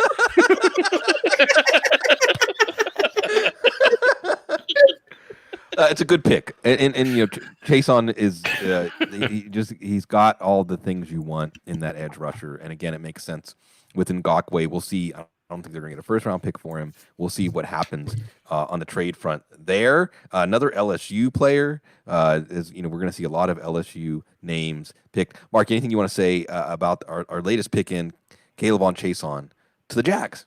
No, I think it's a very good pick. And you're looking at, obviously, they had needs on the defensive side of the ball. You trade AJ Bouye. They add CJ Henderson, who's, perhaps for many people, at least corner two. Some might look at him as corner one. I loved his ability to sort of play off, click and close when the ball is in the air and make plays at the catch point. Now you add an edge defender that's going to give you that potential to move on from Ngakoue, which it does seem like, reading on Twitter, that relationship does seem to be ending on a rather bad note. So they add two great defensive players. I think it's nice. And the other thing that I like about what they did, now, obviously, they didn't get a chance to draft either Tua or Herbert, but they could have shocked everybody, I think, and gone Jordan Love here. I love that they didn't. Like, I think that the idea that you have something in Gardner Minshew, and whether you like him as a quarterback or not, the kid can do some things. And certainly he checks a lot of those sort of leadership, personality boxes that I think matter at the position. And so the fact that they didn't sort of force a Jordan Love pick here at 20, I think speaks to the fact that they're doing things the right way. They're going to build around what they have in Gardner Minshew. Now, they could go in the other direction and go quarterback a little bit later. But at 20 here, if you go Love, you're going to really force a QB battle. Now I don't think they're going to do that. Yeah, and how far does Love fall? Well, maybe he goes to the Patriots. I don't know. Maybe the Colts trade back into the first. We're going to have to put up the technical difficulties cartoon still. Jordan Love at 23. Yeah. Right. Yeah, when the Krusty show goes south. And if I haven't even mentioned that Mark Schofield, if folks you should know, he's definitely one of the definitive voices on quarterback scouting. But right now the Eagles pick is in. We'll see if they go with wide receiver. There had been some talk that maybe they would kick wide receiver down the road to the second day and go defense with this pick. We'll continue to follow this Jordan Love story. Matt, if you're the Eagles, is there a receiver that is worth taking here, or do you look elsewhere? Well, we're going to be cutting away to Jason Wood, probably streaking down the street, because he told me, I won't tell you what he said he was going to be wearing as a thong because I don't want to offend anybody, but he basically said that he would be doing that if they get Justin Jefferson, would be one of those guys. But they didn't. They got Jalen Reagor. Oh, well, here's the deal with Jalen Reagor. What they do is that they don't realize who they are. They think that they have a quarterback who can throw deep with great accuracy, but I guess they do hope that they can get a guy who can catch the ball, in the short range of the field and make a lot of people miss, right, and win that way. And Rager's great at that. Rager's also very good at the jump ball. So when Carson Wentz does throw some of these balls that aren't pinpoint accurate, kind of like Dak Prescott, you can have a guy who makes up for it, even though he doesn't have that great size.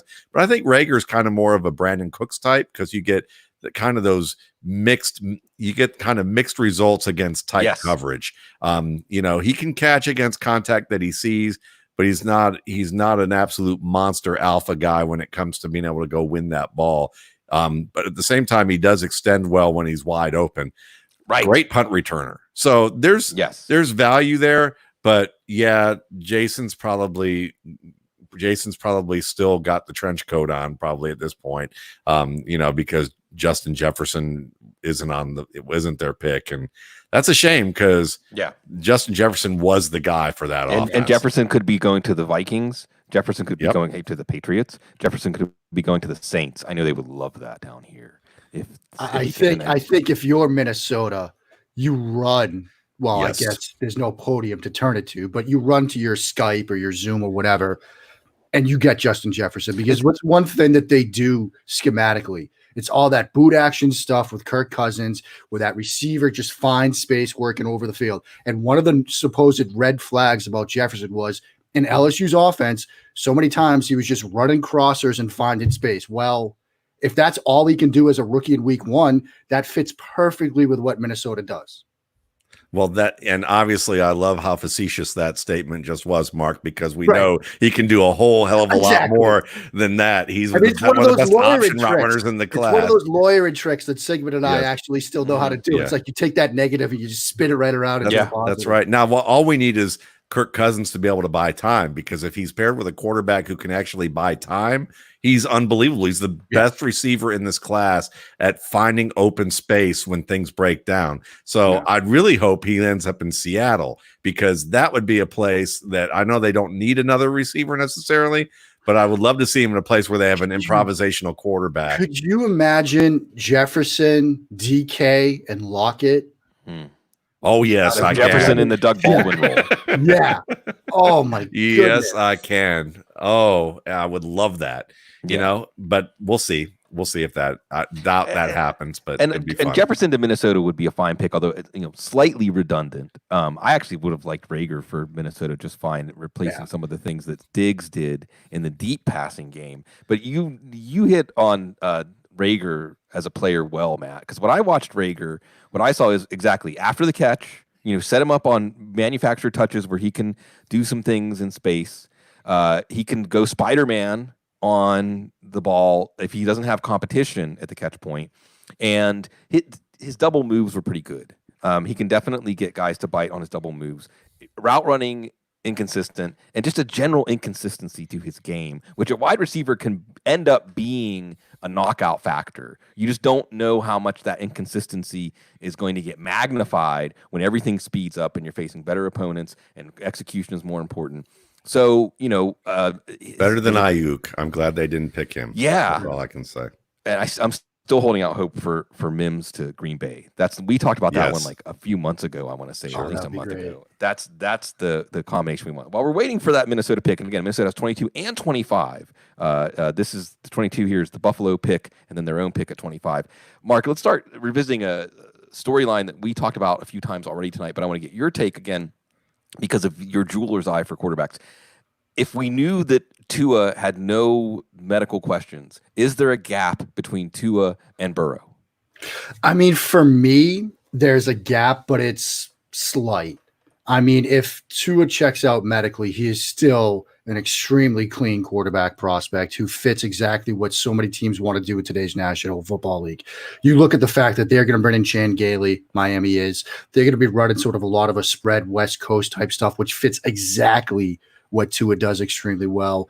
They'll be able to scheme in some vertical plays downfield. You can see Tua's ability to push the ball downfield. I think he's got a tick of a better arm than Joe Burrow does. And so when you sort of scheme those shot plays into the playbook, into the game plan, he can hit on those. His ability to create outside of the pocket, I think, fits with where the league is going, that mobility that he brings to the table. And I love his release. I mean, I know, Matt, you sort of look at him as a Jimmy Garoppolo type. I look at him in that same sort of vein, that quick release, that ability to just snap the ball out of his hands, that neutralizes pass rushes. When you look at, his ability to escape, but also his ability to just get the ball out of his hands, I think his snap to throw time is going to be incredible once he hits the field. I think that they're very close players. I had them in the same tier. I had Burrow 1 and basically Tua like a 1A. The only question mark was the hip. And kudos to Miami because everybody thought, oh, they're moving up for a tackle or they're moving up. Maybe they love Justin Herbert. They're going to maybe, package 5 and do something else. Maybe they even trade down. Who knows? They stayed pat. They got their guy. And, credit to them. And because I've been hearing from everywhere from the Senior Bowl to the Combine that they weren't really sold on him. They were worried about the hip. They've really liked Justin Herbert. They liked Herbert last year. Ownership liked Herbert. They ran a pretty good smokescreen campaign and they got their guy. And I think they're going to be really happy they did. Okay, let's go revisit another. The pick is in for the Vikings, waiting to see who it is. Let's go back to Herbert at 6. Does that get the Mark Schofield stamp of approval? Do you want to try to tell the best possible story on that? I mean, best case scenario is that they are sort of willing to play Tyrod Taylor.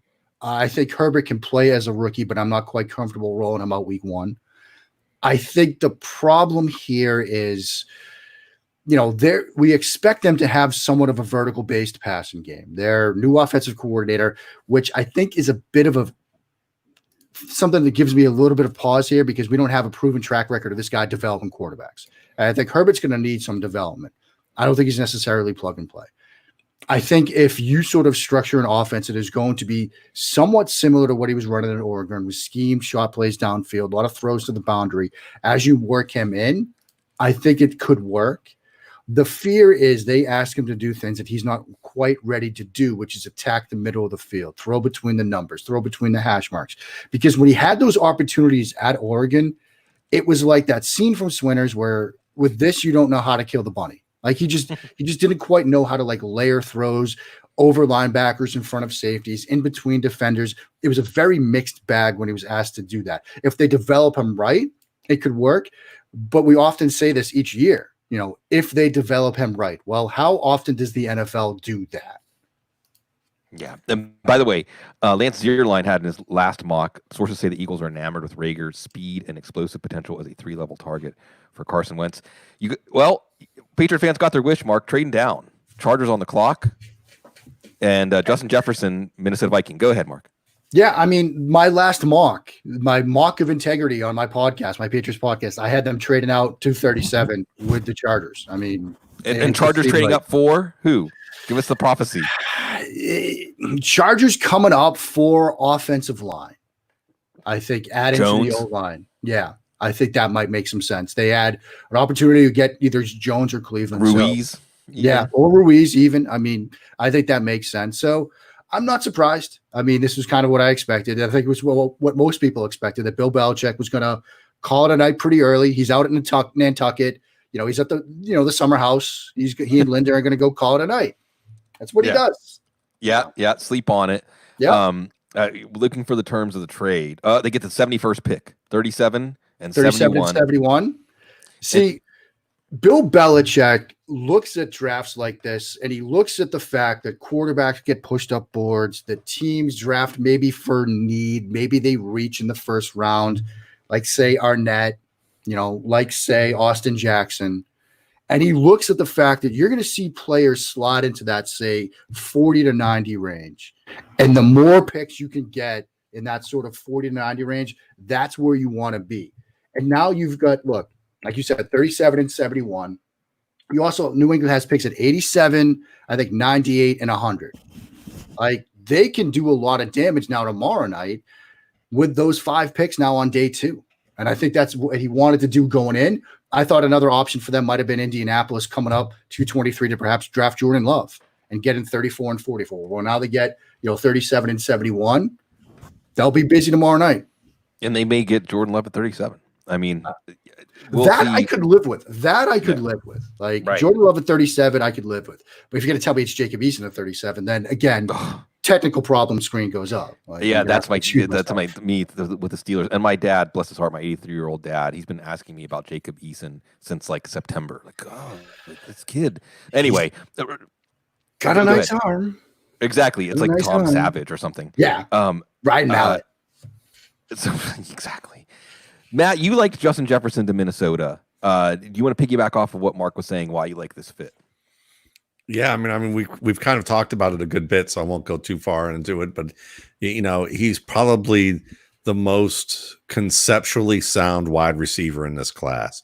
And what I mean by that is that he's intuitive. He understands how to combine all his gifts. He's an excellent blocker. He's actually going to turn out to be what I think teams he's not Laquan Treadwell in terms of the promise Treadwell supposedly had, because he's faster than Treadwell, but he's an excellent blocker. He's a smart player, good after the catch. So he's kind of what people thought Treadwell would become. And I think you're going to see him be an excellent fit for this team because he can play outside and inside.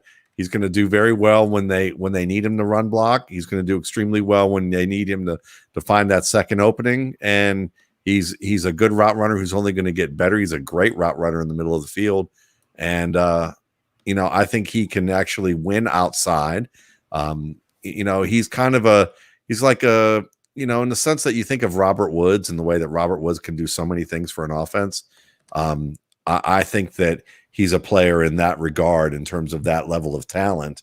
And while that may not get the shiny, happy toy people all that thrilled about him because he doesn't have that, doesn't do all that Spider-Man stuff that people want, a wide receiver to do or to be a big hulking presence. He does a little bit of everything extremely well. He's not a jack of all trades, master of none, really. He's actually a guy that I think could be a Pro Bowl receiver in this league. So, Mark, does it make sense to you, not so much from what you would do, but the NFL, that Jordan Love is still on the board? Because I think the range was 5 to 25. I think Rappaport put that out there. We're getting to the end of that range now, 25 being Minnesota's second pick. So that could be a trade down with a team like Indianapolis. But does it make sense to you that the NFL, because Matt and I joked about getting the wrong lessons out of Patrick Mahomes hitting and seeing Love as another Mahomes, where maybe that is getting a little over your skis in evaluation. What do you think, seeing Love still on the board here in the 20s? I think it's a sign that the NFL didn't learn the wrong lessons from Mahomes. I think it's a sign that the NFL looked, oh no. Just saying fingers crossed that's okay. That I don't jinx this. Yeah, because Look, so if you think back to Mahomes, he had this sort of like gunslinger. He was going to make a ton of mistakes. And it wasn't like he had mistakes on film. It was just the potential that he would make mistakes, that his brashness, his audacity were going to put him into situations where he would try to do things that he might not get away with. You know, that was the fear. It wasn't a guy that had 17 interceptions the past season. And so I think that while, yes, he has some of those qualities, the athleticism, the big arm, the ability to make any throw from any platform to anywhere on the field, the decision-making is more of an actual question mark given the body of work. It's not a theoretical. It's a proven thing that we've seen. And so I think risk-averse general managers are looking at that and saying, I can't sell this at 15. I can't sell it at 20. I can't go upstairs to the owner when we finally get to meet again and we don't have to social distance and explain that I just drafted a guy in the top 20 of the first round of the NFL draft that threw 17 interceptions last year. You can sell it like Drew Lock last year at, say, 42. Exactly. Yeah. But I don't think you could do it at 20. I mean, you nailed it. And it's the psychology of when you take a quarterback in the first round or in the top 20, you're married to that quarterback. You're married to that guy, and he's playing as a rookie. Now, if he's at 42, he's playing as a rookie maybe at the end of the season when you want to get a look at him, like Drew Lock. But there's not that expectation from ownership to the fan base and on down that this guy is the savior. We got to get him on the field. I think an ideal situation for Jordan Love is 34, 44, somewhere around there, whether he doesn't carry that baggage, that weight, that hope, that belief that he is the savior. So the Chargers make a pick, a good need pick. This is kind of a chalky pick in some ways. Also, when you're looking at big boards, like I don't know where Kenneth Murray was on Arif Hassan's big board. And I'm glad you bring up Arif Hassan, by the way. Excellent. We love Arif. A credit to like the fact that he's part of our circle is a credit to all of us, really. He's one of the best among us. They get Kenneth Murray, though, and they needed help. Who was going to start it? Quick, name 3 linebackers on the Chargers roster, even, or at least guys that have any kind of battle experience. Murray was a player, plays with his head's on fire. Now, diagnosing, processing, coverage. Go ahead, Mark. This is interesting because it's similar to the sort of Simmons discussion, right? It's like, how are you going to use this guy? If you're going to ask Kenneth Murray to be a like Mike linebacker with the green dot on the helmet and to sort of diagnose everything, then you might have some bumps along the way. If you're going to let him be sort of an off-ball will linebacker type to just see ball, hit ball, find ball, kill ball, you're going to love having this kid because that's what he does. You watch him diagnose, read, and see a screen in front of him and destroy it. That's where he's great. If you want to see him sort of fit the gaps properly and sort of diagnose misdirection plays and know exactly where his fill spot is, that's where he's going to struggle. And so if they use him right, this could be a fantastic pick at this spot. If they sort of force him to be something he's not right away, then it's going to be a problem. Matt, is that kind of – go ahead. Yeah, I mean, he's a good A-gap blitzer. And if you use them from the mic to blitz the A gap and know that was the right call to make, then that's a good thing for him. Runs really well to the flats. He's just really tough to beat on wide routes and swing passes. So he's awesome in that way. And you give him space, he's going to slide with the play. He's going to shoot his gap and wrap up. But there's a lot more traffic in the NFL than what he's going to deal with in the college game. So there's going to be some issues there. But he's willing to take on guards and centers directly, shed them to the ball carrier. And he's better at waiting until the last moment to slide past linemen and kind of earn that space. And with that sideline to sideline pursuit, he's great. He's just, you can be a little hesitant with diagnosing between the tackles.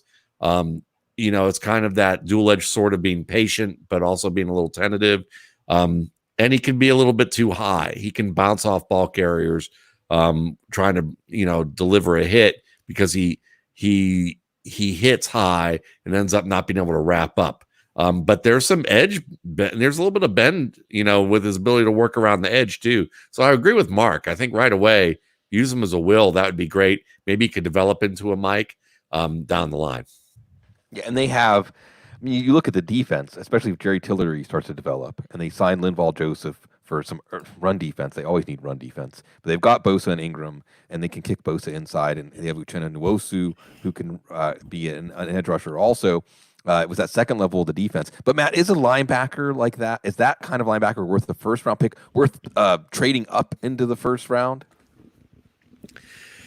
I don't necessarily think so. But, again, he's on that cusp. So, you can sell me with your argument and I might agree with you. But it's also one where my initial thought is to be skeptical. I think it's one of those situations too, is that you also have to wonder of who else they could have gotten on the board, who they could get later.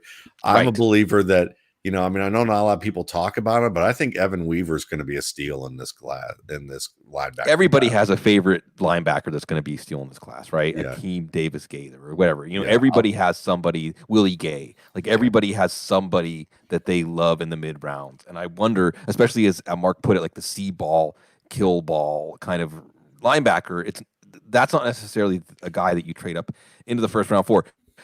Mark, New Orleans on the clock right now, and we know New Orleans, it's surprising they didn't trade up, but they are absolutely in a win now window. Yeah. With that in mind, who would you like to see them take here? I think you look at the linebacker spot. I mean, a lot of people thought maybe Kenneth Murray would be a New Orleans Saint by the end of the night. Now that he's off the board, maybe Patrick Queen, you slot him in here. I think that would be a perfect pick for them. Do they dare go to an offensive weapon position? I mean, you could imagine like what they could add here. Obviously Justin Jefferson's off the boards. We can start talking about him, but there are some other wide receivers that will be extremely interesting. I mean, you drop Denzel Mims, right, with Sanders, with Michael Thomas, like that would be a really fun offensive trio, a really fun 11 personnel type of group where you've got, obviously Sanders and Thomas, both versatile guys. Sanders more of the slot guy, but Thomas has done some stuff there too. Now you add in Mims, an X type guy. That would be fascinating. I think Queen's the smarter move given their needs on defense, but Mims would be very enticing. Yeah. I mean, do you think, Matt, Queen after Murray, is this almost like the Chargers did a favor trading up so that Queen would still be there if that's the position the Saints are looking at? Yeah, it's kind of like trolling. I mean, that's kind of how it feels like right now. And I'm kind of laughing because I'm sitting here and I mistakenly put Chargers got a great pick in Justin Jefferson. Somebody just corrected me nicely on Twitter, which is also an odd thing that someone corrects you nicely. And then I look and I see Matt Bowen writes Oklahoma wide receiver Kenneth Murray to the Chargers. Yeah. And I laughed. I go, well, I'm in good company. It's okay. The Mats were kind of off tonight on Twitter. But yeah, I think Patrick Queen going to New Orleans would be a nice pick. I could think of a couple other guys that would be nice picks for the Saints, in terms of what they could do maybe in the back end of their secondary with but it's we're about to see Sean Payton up here talking and looks like he's got a beer shirt on too. So that's interesting. Yeah, my man JV3 said an NFC executive just texted him, Kenneth Murray has worse instincts than a character in a horror movie. So anyway, it's going to be interesting. Murray versus Queen is going to be an interesting one to watch play out.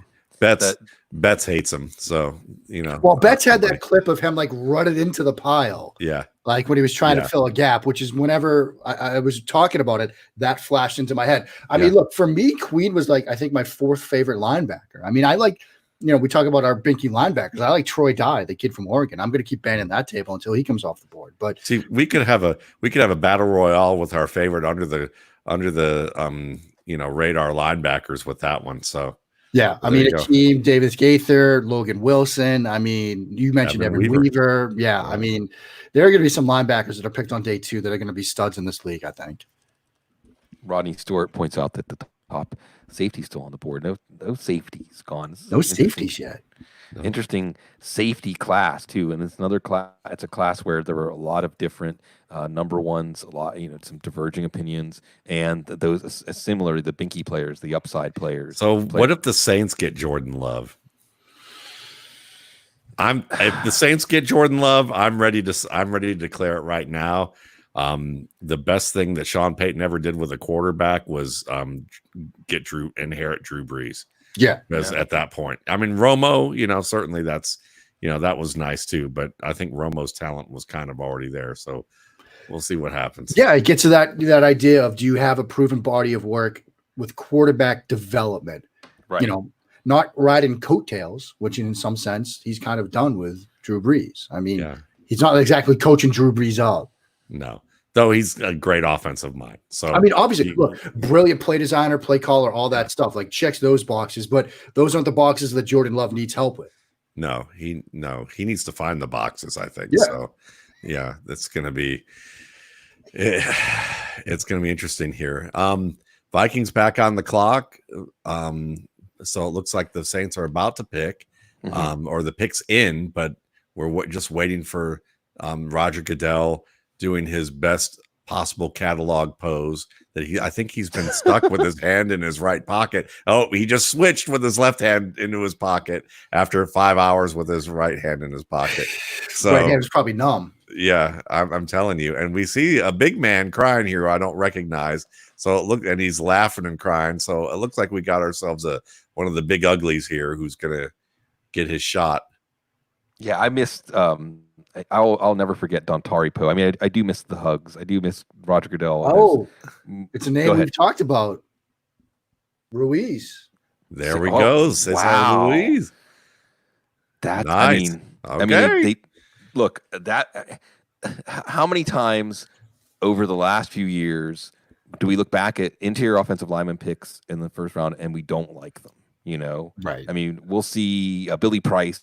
I mean, hasn't necessarily worked out, but for the most part, these are. And what's interesting here is they bring back Andrews Pete, and of course, they don't have a second round pick this year because they used it to trade up and get Eric McCoy, who started every game for them last year at center after Max Unger retired. The Saints have always, under Mickey Loomis and Sean Payton, been a step ahead of any kind of need on the offensive line, and this is just a solid blue chip pick, hey Matt? Yeah, whenever you can pick a good center, to solidify your offensive line, you already have a good offensive line.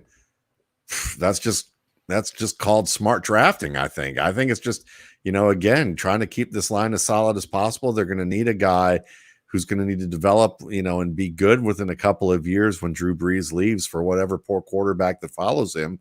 And the best thing you can do is have a strong offensive line up front, so that young quarterback doesn't have to worry about as much stuff. And so I like it. I've always kind of believed that when it comes to your O-line, you build from the inside out. And the center is the guy that's kind of the glue. And, and I'm sure Mark Schofield's nodding. So I know that he has deep appreciation for his center and, of years past, or maybe sheer hatred. I don't know which, depends on how much he ran around. Look, man, I mean, they're the guys that started off for you. I mean, and when you think about, when you're protecting a veteran quarterback, especially quarterbacks that move extremely well in the pocket, like Drew Brees, like Tom Brady, they can handle edge pressure. But interior pressure is often the thing that gives them the most trouble, particularly quick, immediate A-gap pressure. And Ruiz is fantastic in pass protection. He's great at scanning and looking for help. If he's left uncovered, he's looking for stunts. He's looking for twists. He picks them up very well.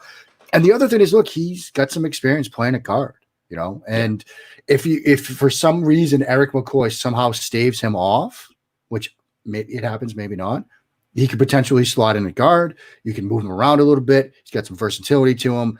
He's got a tremendous, obviously a difficult and sad backstory with his father's early passing, but somebody you want to root for, somebody I love talking to at the combine. Yeah, I think he's a fantastic pick for them. I think he's a special type football player. Yeah, I mean, you're getting a really good football player. And Matt, you hit it, and Mark, you hit it too. You're thinking about the next quarterback, whether it's Taysom Hill, whoever it is. This is going to help them be successful. And again, I love to think about the division when we're making picks, right? Vita Vea and Ndamukong Suh, not that they're penetrators, but still, that's a strength. KK Short and now Derrick Brown in Carolina, Grady Jarrett in Atlanta, that interior pressure. So we have a trade. The Vikings traded to the 49ers. Well, and the 49ers aren't getting Jordan Love. I was going to say, if it was the Colts.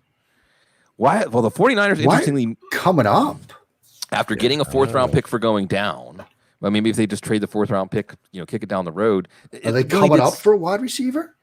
Perhaps. I mean, that was, you were thinking, but I mean, you want that outside guy.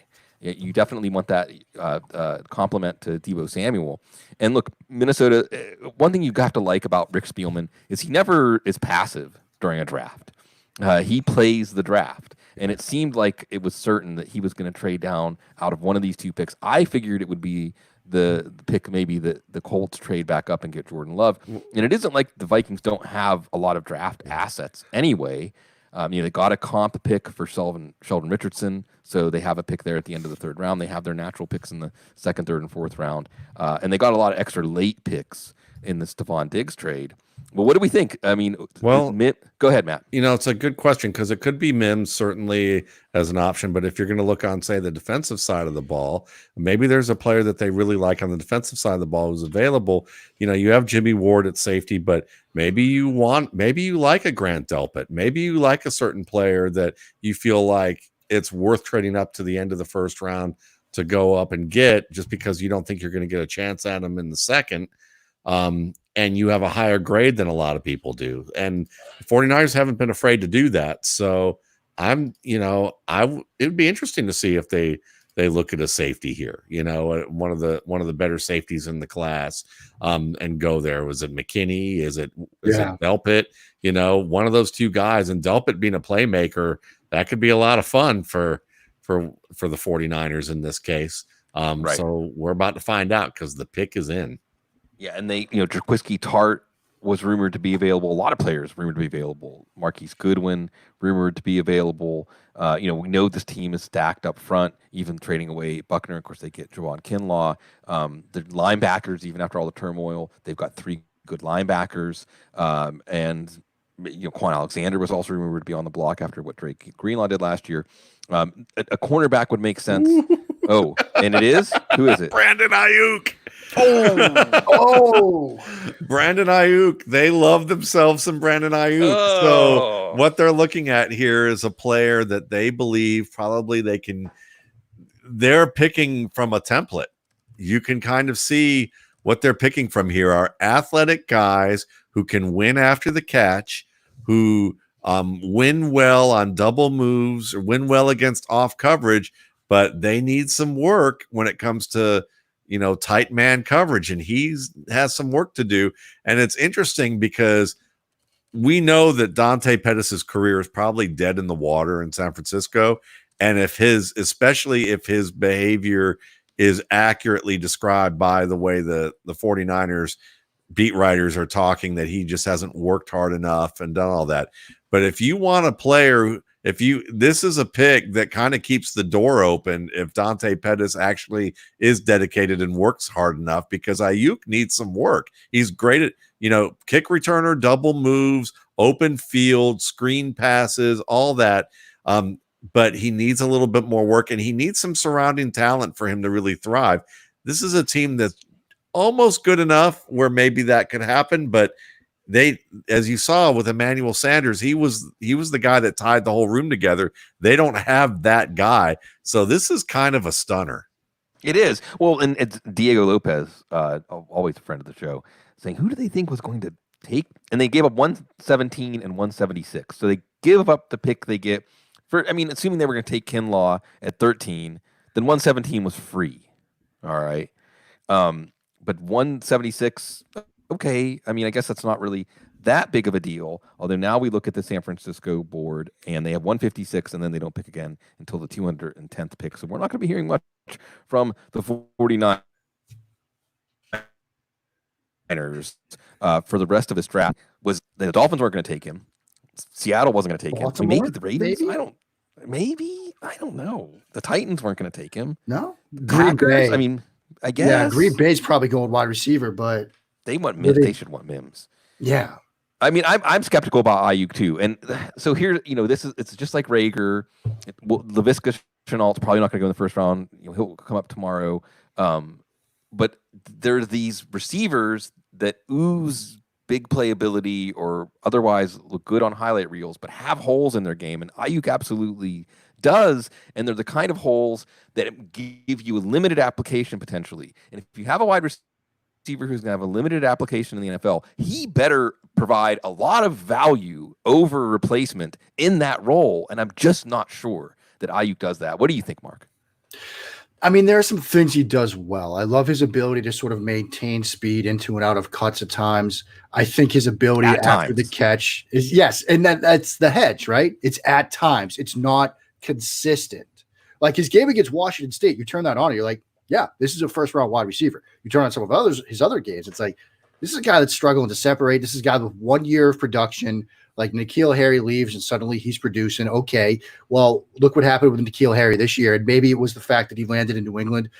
Maybe it's not an easy conversion for rookie wide receivers, but it's a question mark there.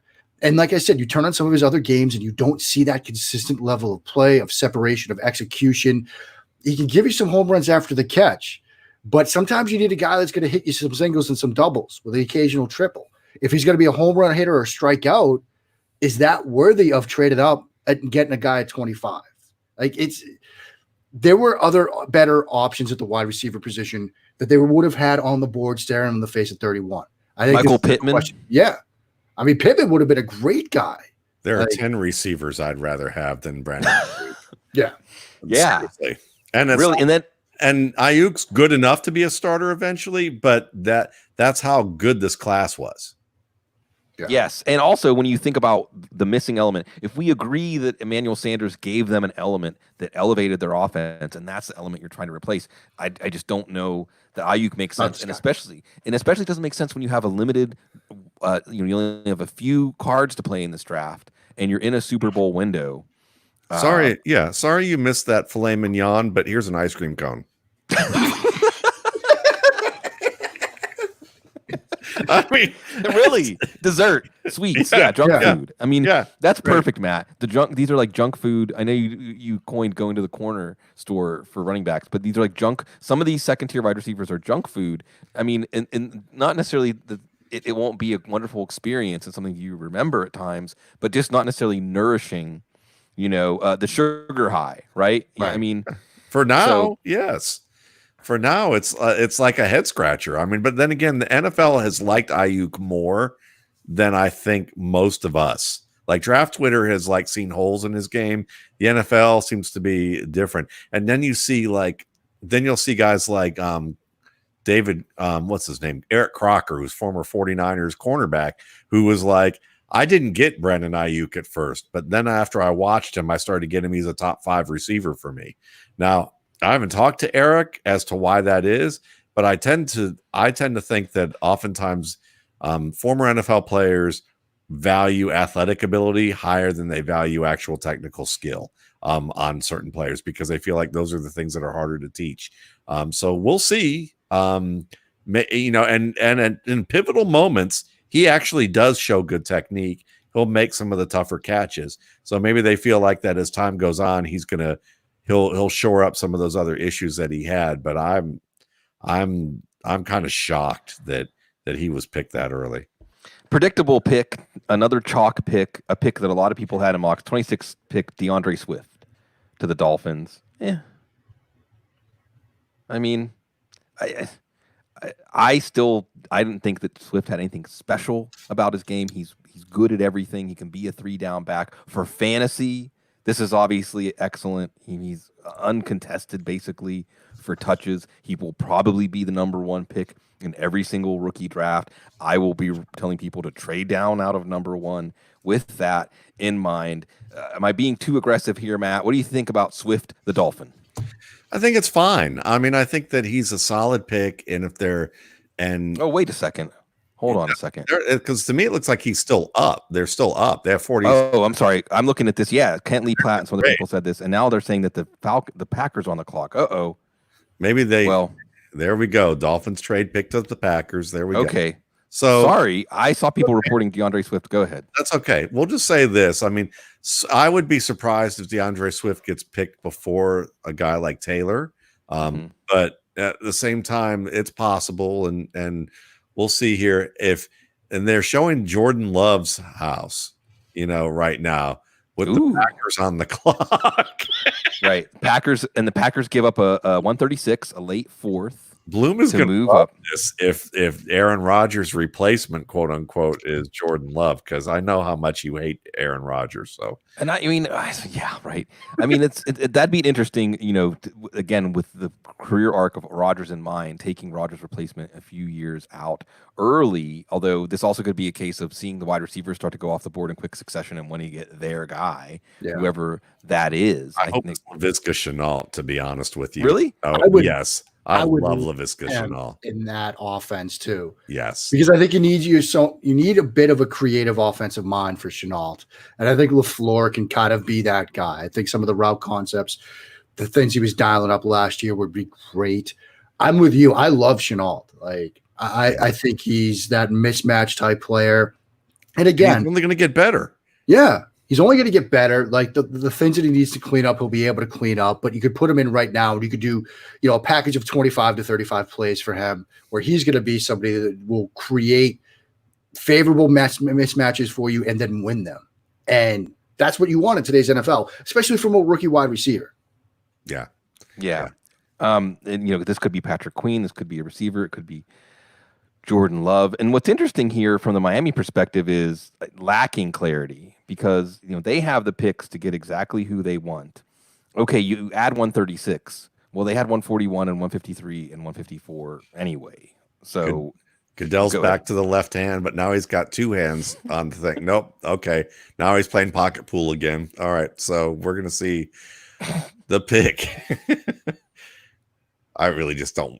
Jordan Love. It is Jordan Love. Jordan Love to the Packers. Wow. Well, I mean, did they think that it was going to be the Colts? I mean, did they think there was going to probably? Be, it's a fourth round pick is just a fourth round pick. Well, that's where Jordan Love should have been picked, is the fourth round.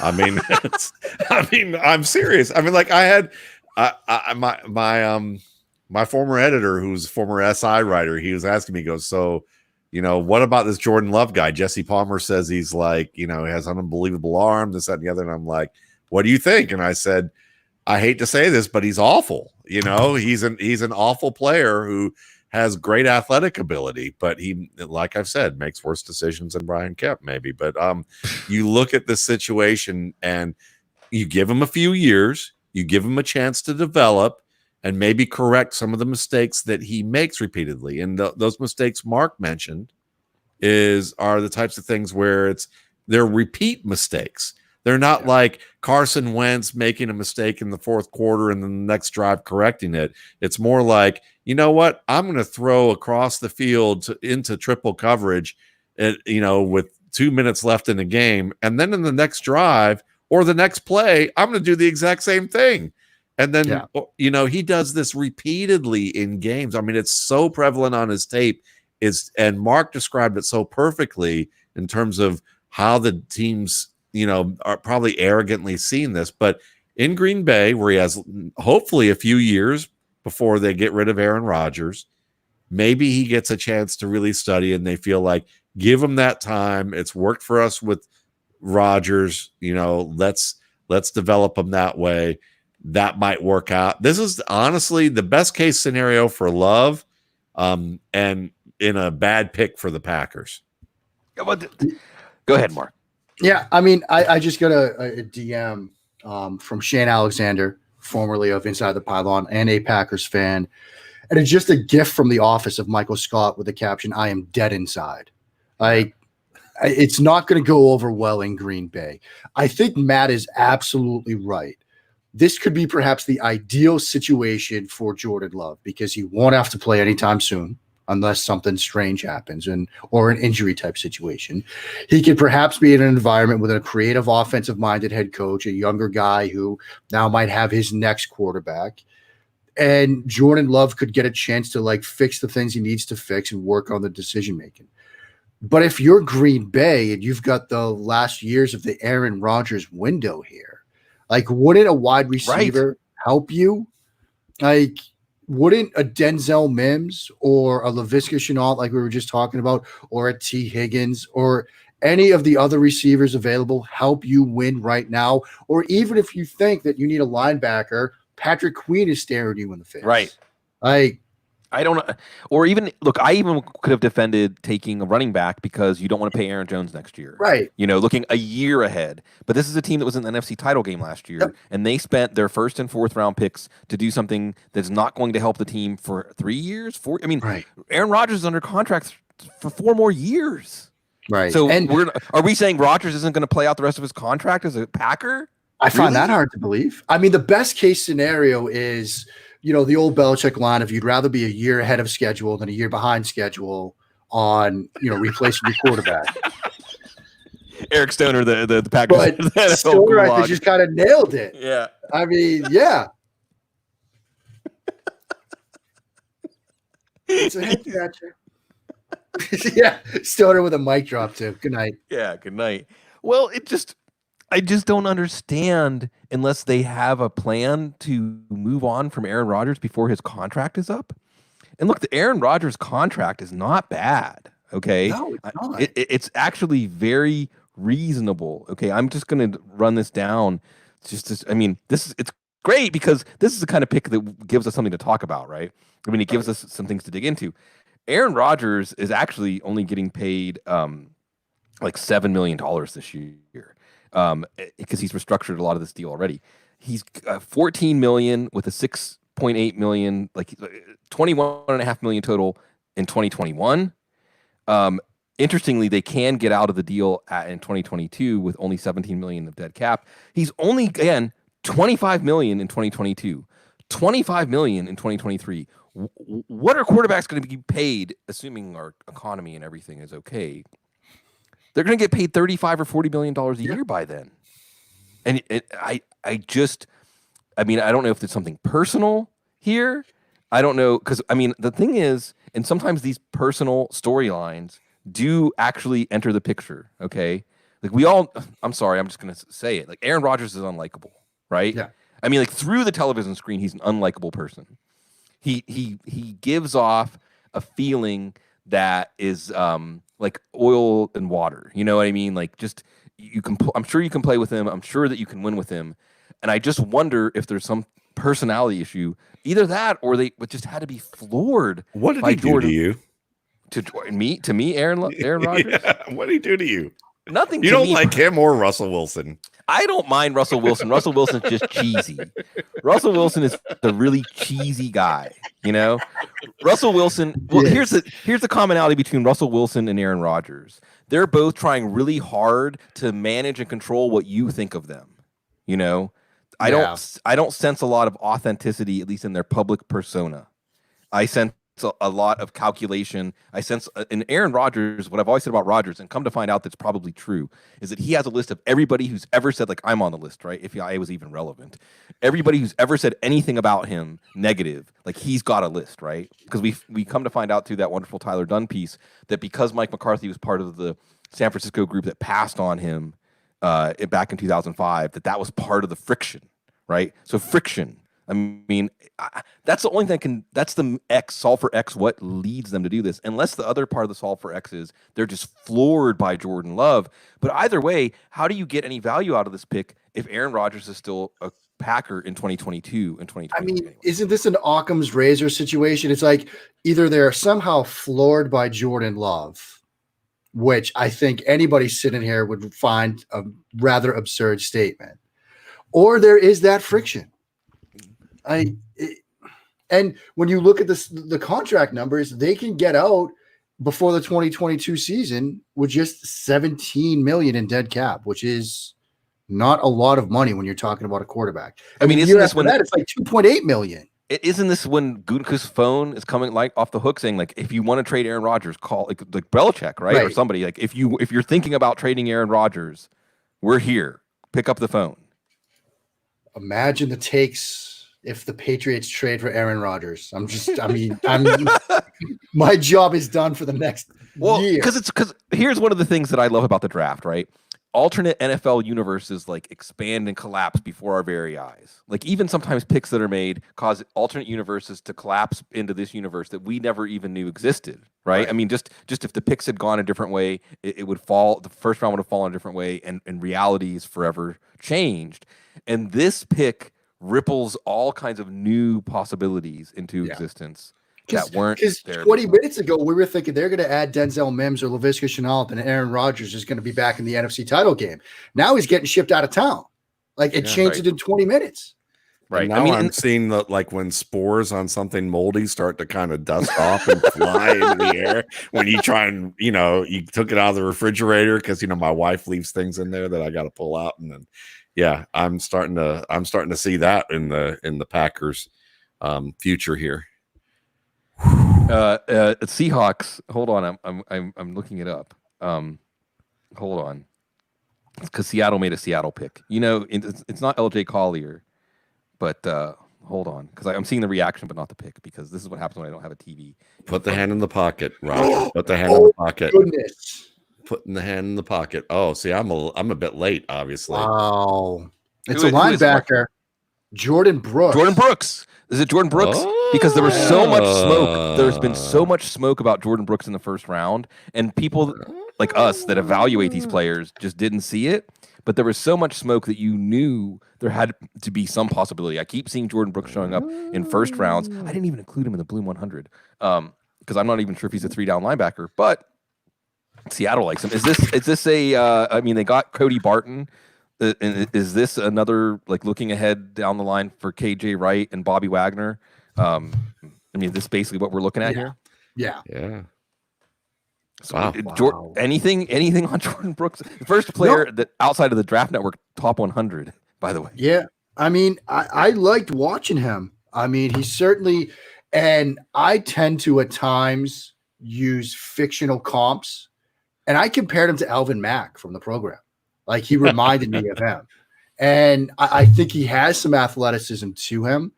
I do think that there is sort of that potential, like you were just talking about, Sigmund, some of these veteran linebackers in Seattle, probably, in the back nine. This is a guy that could potentially be a 3-down linebacker in the NFL. Potentially. But he's certainly a plug-and-play first and second-down linebacker with the ability to sort of, like we talked about earlier, see ball, hit ball. The question becomes, we've talked about Patrick Queen so much, is the league just looking at Patrick Queen and thinking it's less than a full season of production, he's a safety, he's got the body of a safety, playing linebacker. We'd rather have the guy that's done it a bit more in Jordan Brooks or some of the other linebackers we've seen taken. I mean, here's a name that could have been the Seahawks pick, Jonathan Taylor, right? Yeah. And one of the reasons I've been struggling with pinpointing Taylor's draft value is, what is a running back worth who has questionable contributions on passing downs? But with Taylor, at least he can provide great value over replacement on those first and second down plays, especially in an offense like Seattle's offense. He can hit home runs for you. A run-stuffing linebacker can't hit a home run, right? I mean, a run-stuffing linebacker can't move the needle in terms of influencing the outcome of a game. One thing to sort of keep in mind, Simon, it's something that you've talked about a lot, and it's such a brilliant way to sort of contextualize these picks, the division, right? You're thinking about going up against San Francisco twice a year, a team that runs a lot of 21 personnel, a lot of Kyle Juszczyk on the field. Like if you want to sort of go up against them, you might want to have a run stuffing, 2-down interior linebacker type of player. Not saying it's worth it at say 27, sure, but that might be the prototype you're thinking about. Well, and that's just Seattle for you. Yeah, it's Seattle doing Seattle things. I mean, right. Seattle and New England just have their own way of putting their board together, and they don't really care. I mean, they truly don't care. I mean, they don't care what we think, and they're going to keep running their team the way they have because it's been successful. Thank God. And now here's the Ravens, and the Ravens can take Patrick Queen, and the Ravens could take Jonathan Taylor. The Ravens could take any running back they want. Queen would be a great pick, right? For them. Yep. Right. Yeah. And by the way, I mocked him. And this is where I want to just say, like, hats off to Ozzie Newsome because Ozzie's the man. But really, hats off to Eric DaCosta because somehow, of course, it was a bitterly disappointing end of the season for the Ravens. Somehow, this Ravens team, number 1 seed in the AFC, has 2 second-round picks, 2 third-round picks, and 2 fourth-round picks. And they, every year, Matt, right? Like you and I have been doing this for a while. Every year when the Ravens make a pick in the first round, we're like, well, the Ravens. Because we're AFC North guys, and we know what it means, and they're a smart team.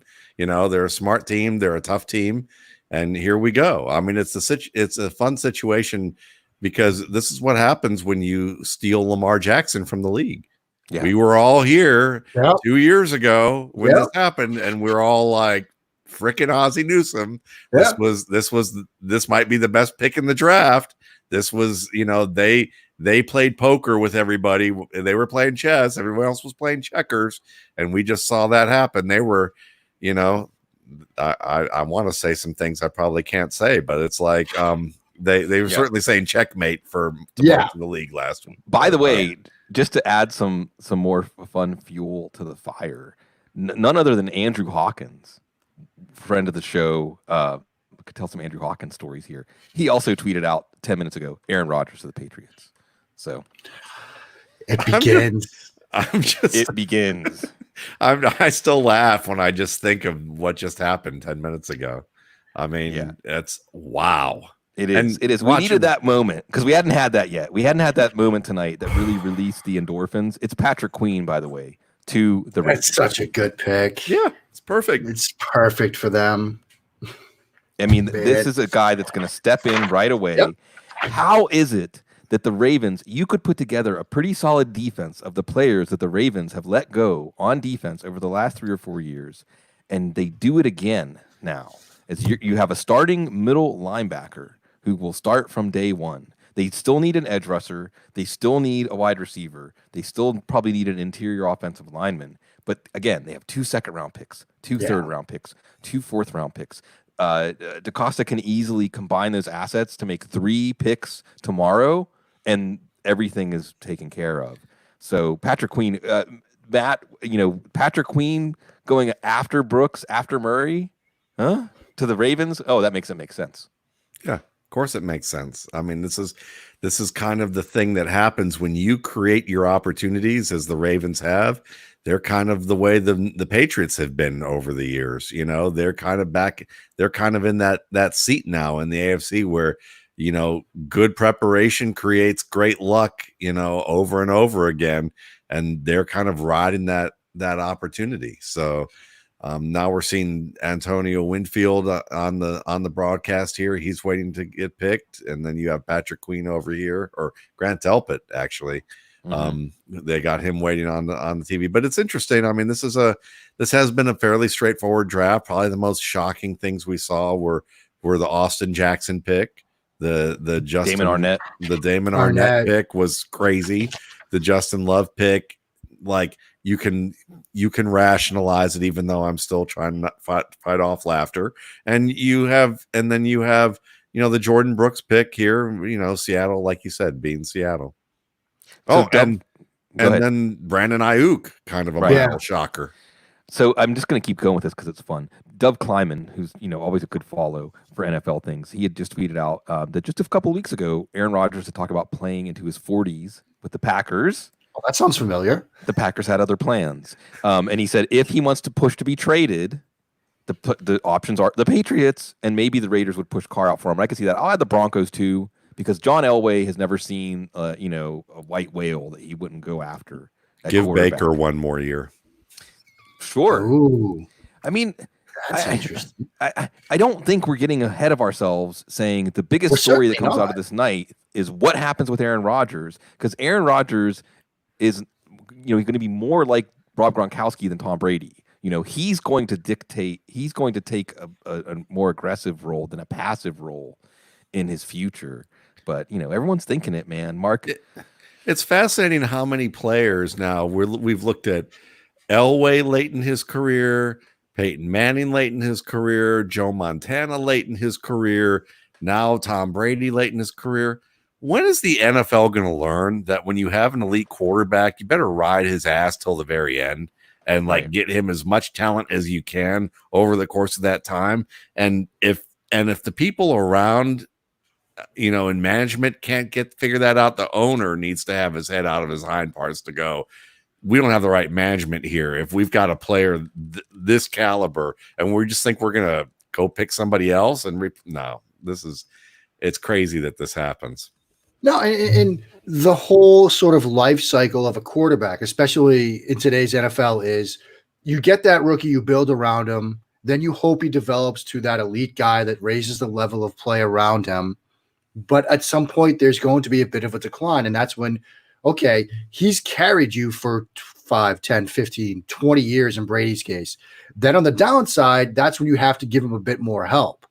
It seems like instead ownerships or management, they're saying, no, we'll look to move on from this guy rather than giving him that hope that he could use and benefit from in those final years. These aren't linebackers. No. These aren't offensive tackles or whatever where they're not fast enough anymore or a step shy, or because with quarterbacking, it's all about the quickness of the decision making. The older you get, the quicker you recognize things. The more you've seen, the better your response time is. Yeah, your arm might be a little weaker, but you're like that older boxer who still has punching power. And with Aaron Rodgers, like his arm at its absolute worst day on this planet is better than 99.9% of the rest of the humans on this planet. Yeah. Like it's going to be fine. Yeah. And so the idea that you're going to now move on at some point, perhaps sooner than we all thought, from Aaron Rodgers, that in and of itself is a bit of a shocker. He could play with an eye patch. Yeah. He could play with an eye patch and see the field better than Jordan Love. Yes. Quotable quotes. Quotable quotes. It's beautiful. It's beautiful. All right. I'm going to bring Jordan McNary in. Mark, but I want you to be here with us to the bitter end, please. But let's talk about some football stuff. Titans on the clock. Titans made a minor trade last spring, sending their 4th round pick to, and some other pieces went back and forth. They got Ryan Tannehill, and things changed for that franchise. Mark, what do you do if you're the Titans, especially seeing the arms race here with, what Kansas City's got? Baltimore is going to have everything break just right for them. What does Tennessee need here? I mean, I think the reasonable positions to consider would be corner or edge. I think, they've got obviously an issue at edge they could address here. There are some interest in edge options. Gross Matos from Penn State is still on the board. If you view him as sort of an edge outside linebacker hybrid, like Zach Bond is still on the board. You could consider corner, and Jeff Gladney is available. I think he makes a lot of sense for Tennessee. Jalen Johnson is making a 1st round push sort of in the last couple of days. He might make some sense for them, but they don't have a ton of needs. I think they're sort of a dark horse team. I thought they were a dark horse team for perhaps being that team that drafts the 5th quarterback in the 1st round. And, it wouldn't surprise me if they liked, say, a Jake Fromm. It wouldn't surprise me if they liked a Jalen Hurts. Now, those guys are probably going to be available in the 2nd. They could probably do that then. It wouldn't knock me over as much as the Jordan Love selection we've just been talking about for the past 25 minutes. Outside of that, I don't think they go wide receiver. I don't think there's a need to do that. Maybe tight end, but are you going to really force a pick here at tight end with the guys that are available? I don't think you're – Cole Kmet's not moving the needle for anybody. I don't think Adam Troutman's moving the needle here at 29. And so I think defense, edge, outside linebacker, corner is probably the safe play. Christian Fulton's still there. Yeah. From an analytics standpoint, okay, from a cap management standpoint, I wouldn't mind seeing Jonathan Taylor as the pick here. You let Derrick Henry play out his tag. Franchise tag year. You don't miss a beat, basically, going from Henry to Taylor. Taylor is an ideal fit in the offensive blueprint and the construction of this team. Isaiah Wilson, if this is chalky, Isaiah Wilson has been the pick over and over again to the Titans. It is the right tackle. And, they have Dennis Kelly, but as someone to replace, there's been so much talk about Wilson being a surprise 1st round pick that it won't be a surprise. The pick is in. And we'll see. And then we'll have Miami again, who, again, I don't know what they need. Miami as it. If you're McKinney. That's the pick for the Titans? No, I'm saying for Miami. I don't know about that should have been the pick at 26. It should have been the pick at 18 instead of Austin Jackson. What's interesting here about the Patriots, the Dolphins, if the rest of the league understands this, the Dolphins are going to be in a very poor negotiating position because they already going into this draft, I think, had 78 players on their roster and 14 picks. And usually you like to sign a few undrafted players too. And they got Preston Williams as an undrafted player last year. So they don't even have enough roster spots for all of their picks, and they added a pick. I get trading down. I would have thought you would ask Green Bay for next year's third instead of this year's fourth, but someone's going to realize, hey, the Dolphins can't even roster all of their draft picks right now. So it's going to be interesting to see what they do with that as we wait here for Tennessee's pick. And then, of course, we've got the Vikings, another trade down team, and the Chiefs, where they're going to take Clyde Edwards-Helaire and make us all very happy as the running back. Everyone's silent as we're waiting for the pick. We're all waiting. Breathless anticipation. Yeah. And, a lot of directions here, but again, it's the AFC. So, I mean, it's certainly tough to get over that hump. And we'll see. Isaiah Wilson. There's your chalky pick. It's another Georgia player, Matt. Yeah. So, I don't think there's much more to say about in terms of what you're looking for here. I mean, could they have used another corner? Yeah, absolutely. Do you want to fortify a strength or kind of replace what you lost a little bit in Conklin, and try and hopefully do that with Wilson? That's the hope here. Yes, right. And they're going to get a third round comp pick for Conklin. They still have a very good player in Dennis Kelly to be their swing tackle. Or to be the starter, because Wilson's only a redshirt sophomore.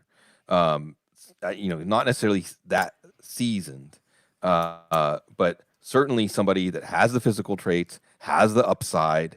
Compared to Phil Lodeholt by one Lance Zierlein, but needs some work. Yeah. So maybe you're projecting that forward.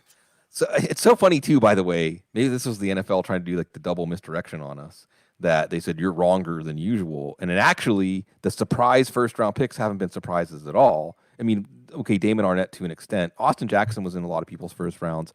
Jordan Brooks was in at least 2 first rounds that I saw this week. I think Peter Schrager's for sure. I know I saw him in another one. And Isaiah Wilson to the Titans has not been a well-kept secret at all. What's surprising is that the Titans still stuck to their guns with Wilson, with Ezra Cleveland still there, with Josh Jones still there.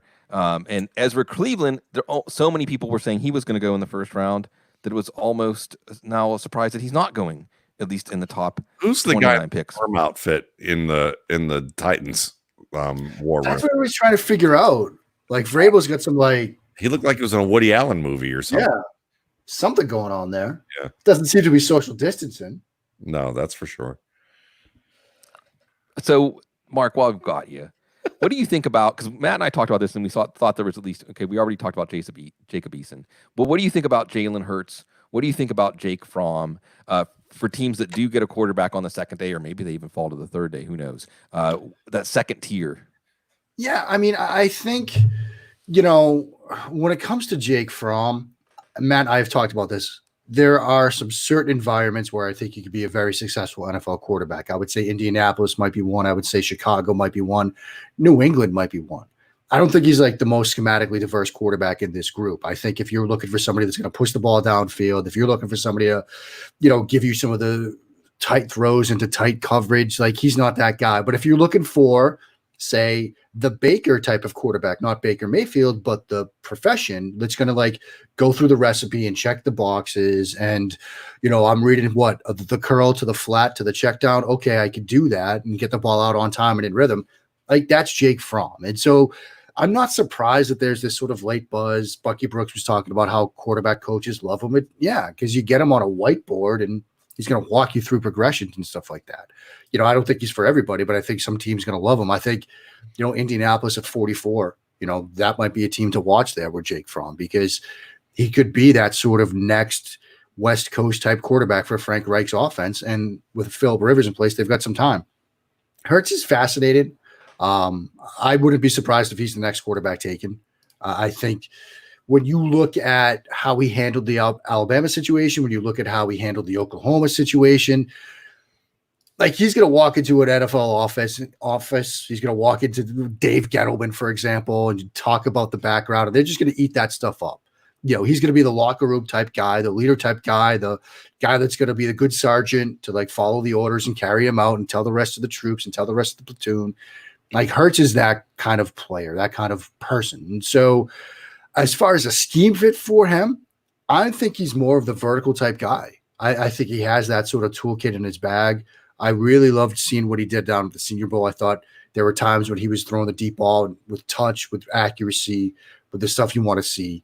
I think, oddly enough, I thought a fit for him and Bruce Arians' system might make some sense. So at some point, if they decide, look, we're going to get our next quarterback for a post-Tom Brady world, Jalen Hurts is a nice guy to develop. And so I think both of those guys come off the board next, probably Hurts, then Fromm. I'm very excited to see where they go, to see if I have my read on them right, because I think there are spots where they could both flourish. There are also some spots where if you flip it, like if you say, okay, we're going to put Jake Fromm into a Bruce Arians offense and Jalen Hurts into a New England Patriots offense, that is like the disaster mock that Matt and I did the other day, which we had too much fun doing, which obviously kind of played out some of these picks, I think. Yeah, well, for Green Bay. Okay. Yeah. I'm going to bring in Jordan McNamara, brand new football guy staffer. And Jordan, am I right to say that are we 75% JDs in this room now? Yeah, we are. And Matt Waldman is prone to grandiloquent soliloquies. So really, lots of words. Lots of words. An honorary JD. This room. Wordsmiths. Yeah, you should have an honorary JD, honorary MBA. And Jordan's here again, partially. Hey, cheers to you. I might finish my beer already as our newly minted football guy, staffer, longtime football guys, contributor, and someone for Dynasty Fantasy Football who has a ton of resources that you need to check out, but also will be co-hosting our new Dynasty podcast with Chad Parsons, who appeared with us earlier tonight. And I know you're taking time out from the live stream you're doing with Chad, Jordan. So welcome. Wide receiver run in the second half after Chad left. All of a sudden the wide receivers started going. Give us a few Dynasty takeaways from what you've witnessed tonight. Yeah, I mean, I've been doing this thing on Twitter tonight, asking people what they thought on the reactions of where people landed. And I think the CeeDee Lamb, 63% of people thought that his value went down. But when you got into the 20s, 83, almost 84% of people thought Jalen Reagor's went up. And then 68% thought that Justin Jefferson's went up. So I thought that, and Ayuk as well, 71, almost 72% for Brandon Ayuk. So I think it's going to be a really interesting rookie draft market this year, because it's going to change really quickly in terms of what it was coming into this night. And we haven't had a running back yet. So if we got one, there's a handful of spots coming up that could crash the party in terms of being the top skill position player in a rookie draft. But I think it's been a good night generally for wide receivers, but it hasn't gotten more clear, I guess would be the easiest way to say it. Matt, give me a quick reaction of Ayuk, Jefferson, or Reagor going ahead of CeeDee Lamb in a rookie draft. Have fun. Recommending CeeDee Lamb #1 overall, and we'll be talking about sweet spots for where you can draft him in the rookie scouting portfolio post draft, because that's where the lemmings will be. Yeah, and folks, again, Dynasty Fantasy Football players, if you haven't taken the plunge yet, this is the time. Chad said a lot of good things about that.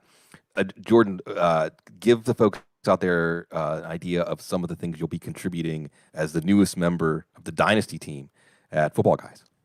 Yeah, so we're going to be doing a podcast, Chad and I, starting this upcoming week. I think we're recording Tuesday night, so it'll be a post NFL draft reaction show. A lot of things to react to in terms of all of these moving players and all these moving pieces.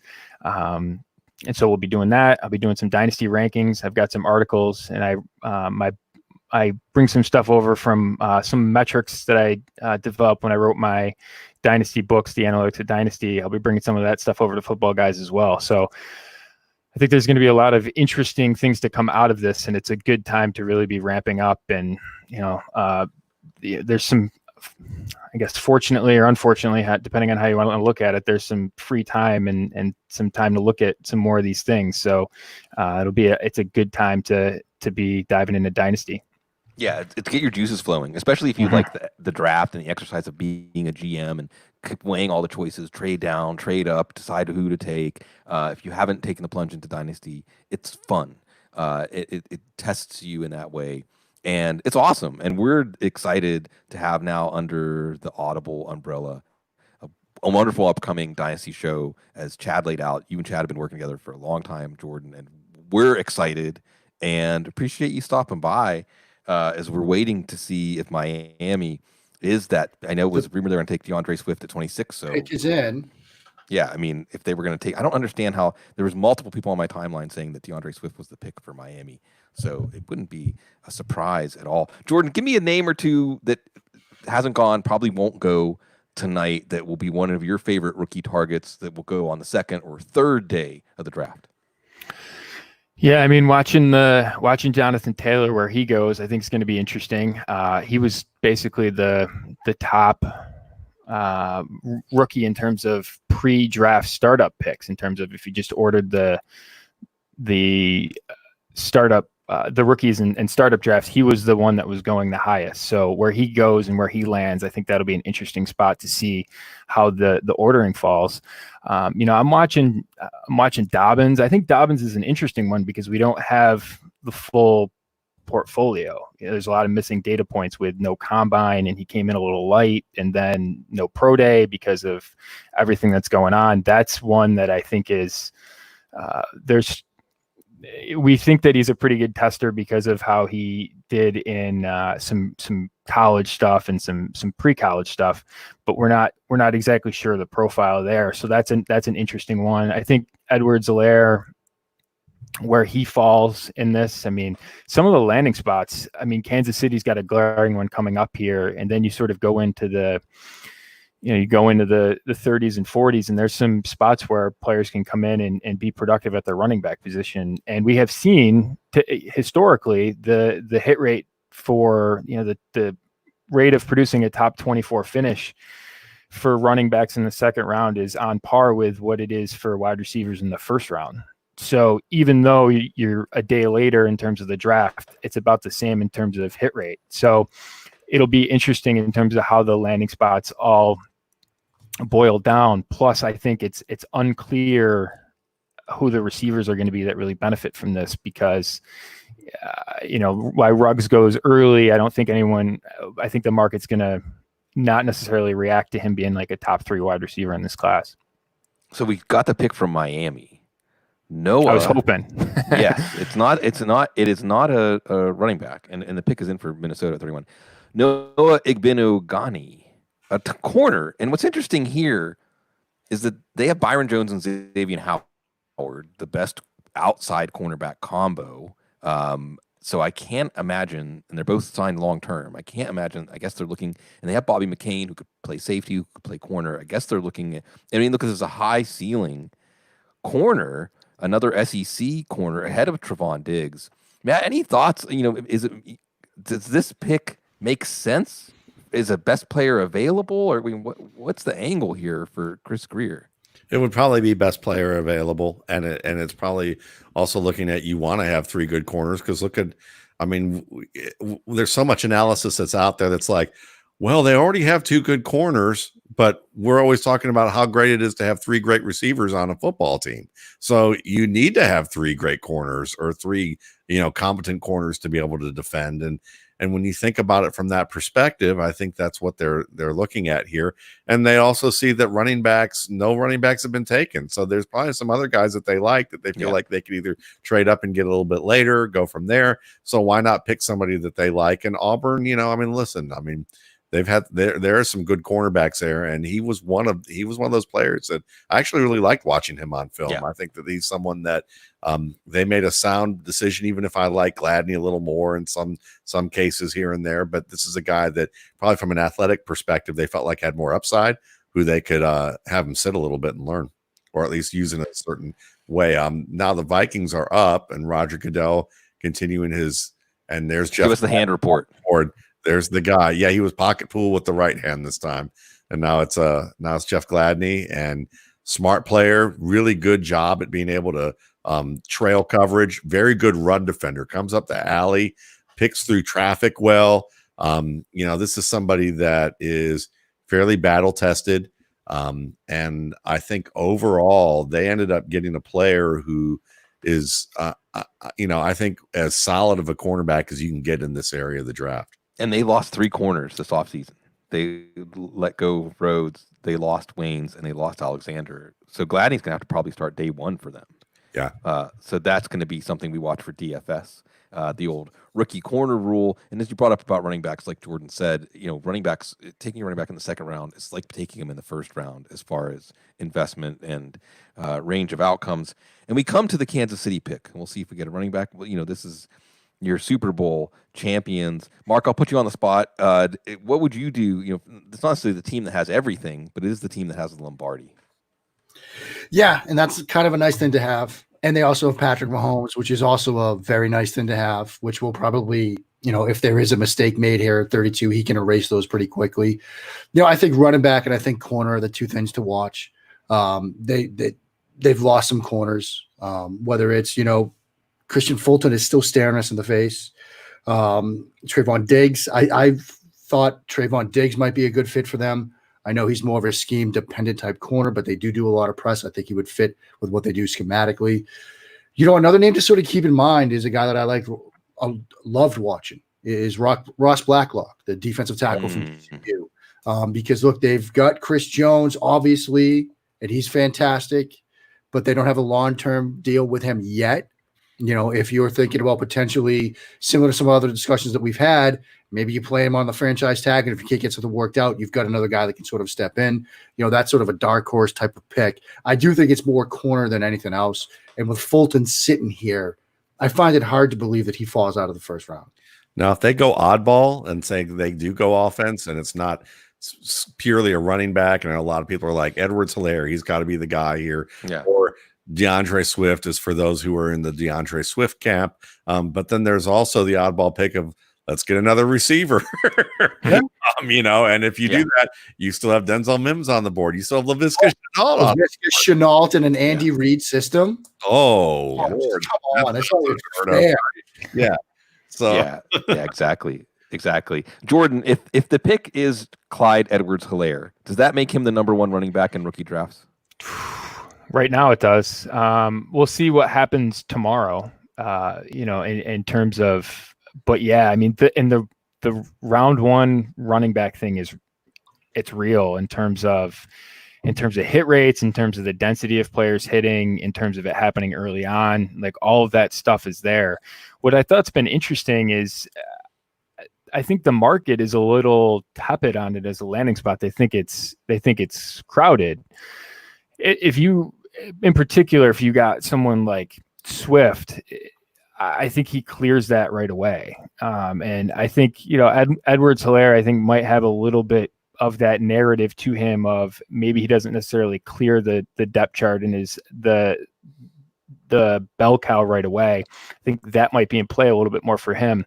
But yeah, I mean, this is a prime landing spot. And this is one that I think the dynasty community has been waiting on for a while in terms of a running back with high pedigree to land here. So this would certainly be, I think this would certainly, in terms of rookie drafts, really put someone in the 101 spot, and you could see him as a first round startup pick. If it was, I think if it's Swift, I think that's in play. I'm not sure Edwards-Helaire has that ceiling in a startup draft.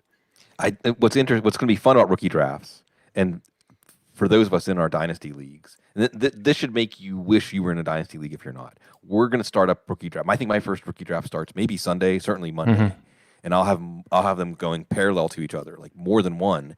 And what's fun about this is you laid out with people seeing the value of Jefferson and Ayuk and Reagor going up, and people are going to stick to their guns with the running backs even though they're falling to the second day. That it really is going to test you on your player evaluation or player and situation evaluation, and not just going by draft capital or not just going by putting measurables and production into a model and seeing what it spits out, because it's going to be level. And I think one of the takeaways from the skill players and how it's gone and how it's going to go is that, I mean, I don't even know if there's a true clear number one period at wide receiver, running back, whatever. And the value of the number 10 or 12 pick in your rookie draft is going to be closer to number one than it's ever been in any year I can remember, because there's going to be such differing opinions, and it is going to benefit the people that are willing to make bold moves and trade down. But Matt, and I know you're going to nod along with this, people are loving the Vikings first round. People are saying Rick Spielman won the first round. Are you going to co-sign on that? Certainly was a good first round for him. So I mean, when you get Justin Jefferson, that's certainly a nice start. And then when you think about the rest of their draft, certainly that's very helpful. When you get multiple picks and you do well in that regard, that's kind of how that works. It's you either win the first round big because you had multiple picks and you picked well, or you lose it big, right. Like the Raiders, where you might look at that and say, the Arnette pick kind of sunk their ship a little bit. Yeah. So waiting to see. By the way, also the other big subject is that Mike Vrabel room. Yeah. That's going to be the background there. That's going to be, it's like analyzed film-esque. Yeah. Like something out of Buckaroo Banzai across the eighth dimension. I'm just saying that so that or a David Lynch movie. I'm not. Yeah. I'm surprised. Buckaroo Banzai should have been a David Lynch. Clyde Edwards-Helaire. Clyde Edwards-Helaire to the Chiefs. Wow. Bam. Wow. That's it. Beautiful. And they thought I was crazy when I had him number 3 in my Blue 100. Now he's going to probably be number 1. Matt, you want to talk about Edwards-Helaire, the Chief? Yeah, I mean, it's going to be interesting because I actually, I look at this pick and I think it's a good fit for the Chiefs. Yes, that's really right. What it is. What they ask of their running backs. He's not the most talented back in this class. He's a very good inside runner for his size, but he's kind of Devonta Freeman-esque. He can catch the ball reasonably well. He's a very good route runner. That's really what you get here. What you get here is a slightly smaller, slower Damian Williams with the guy that we liked last year, Thompson's kind of explosion, short area explosion and catching ability. So you're kind of consolidating running backs. He needs work as a pass protector. He needs work as against tight coverage as a receiver.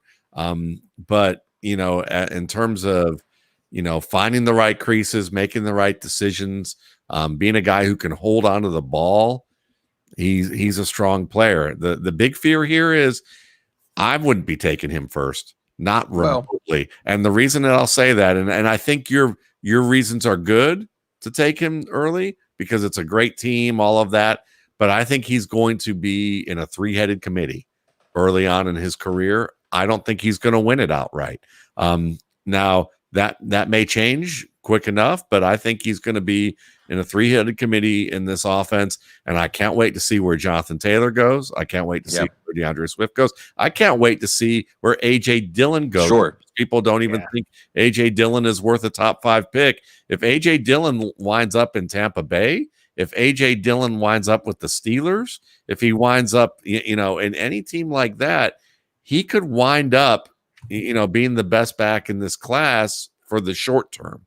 But Edwards-Helaire is certainly a safe top 3 to 5 pick right now. And certainly you love the lateral movement. You love the ability to run routes. The pass protection is going to be an issue, and Andy Reid's a stickler for that. Sure. So this is they will create around him, but I would say for now it's exciting. But wait a couple of days before you automatically. Sure. I understand. And I think, look, I'm excited too, because Edwards-Helaire in your pre-draft rookie mocks, 10th, 11th, 12th pick, maybe 7th, 8th, as people started to pick up momentum, that number is going to go up. Shaking things up. Parting shots, newest football guy staffer, Jordan McNamara. Yeah, he was going, I had a tracker of ongoing startup drafts. And so if you were looking at like start one, he was going about 5th round. And usually you see historically the 101 in terms of rookie picks is 20 overall. So if he's going to approach that, 102 would be about 32.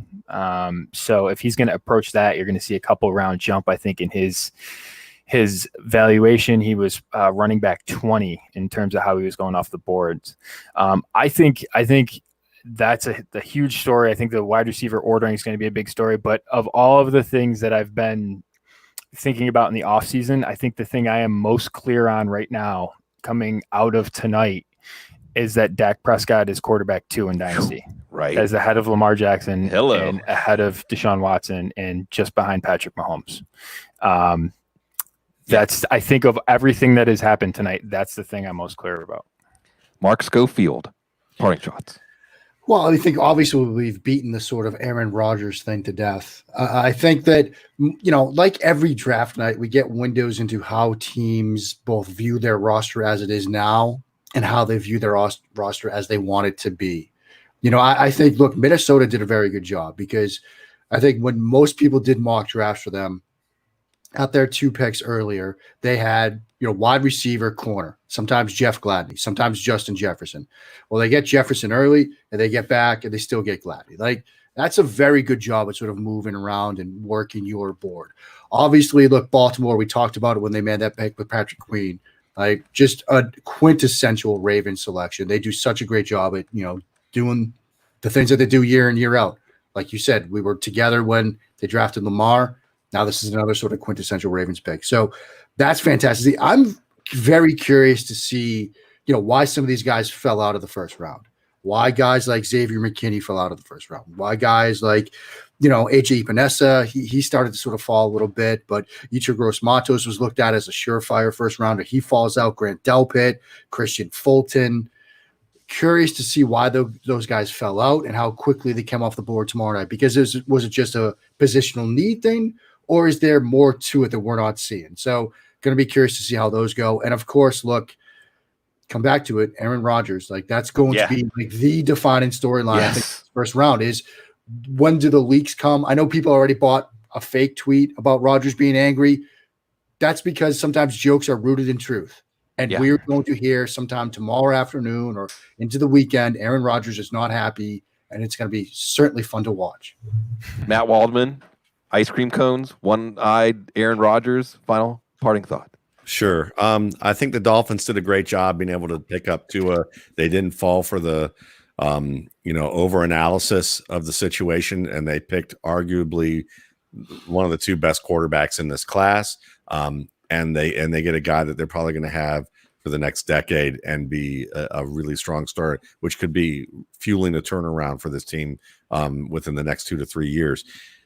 Cleveland Browns, Jedrick Wills, they got the right man. They didn't fall for the bait of trying to trade down for a guy who might project to what they want to do, who, within time. They might have gotten the best offensive lineman, best offensive tackle in this class, and they're going to actually give Nick Chubb an opportunity to rush for 2,000 yards. I called it on Dan Hatman's thing. I think he's the next player and the next running back in this generation to run for 2,000 yards. And as long as Baker Mayfield doesn't get in the way and they continue to build on their offensive line, I think that it can actually happen.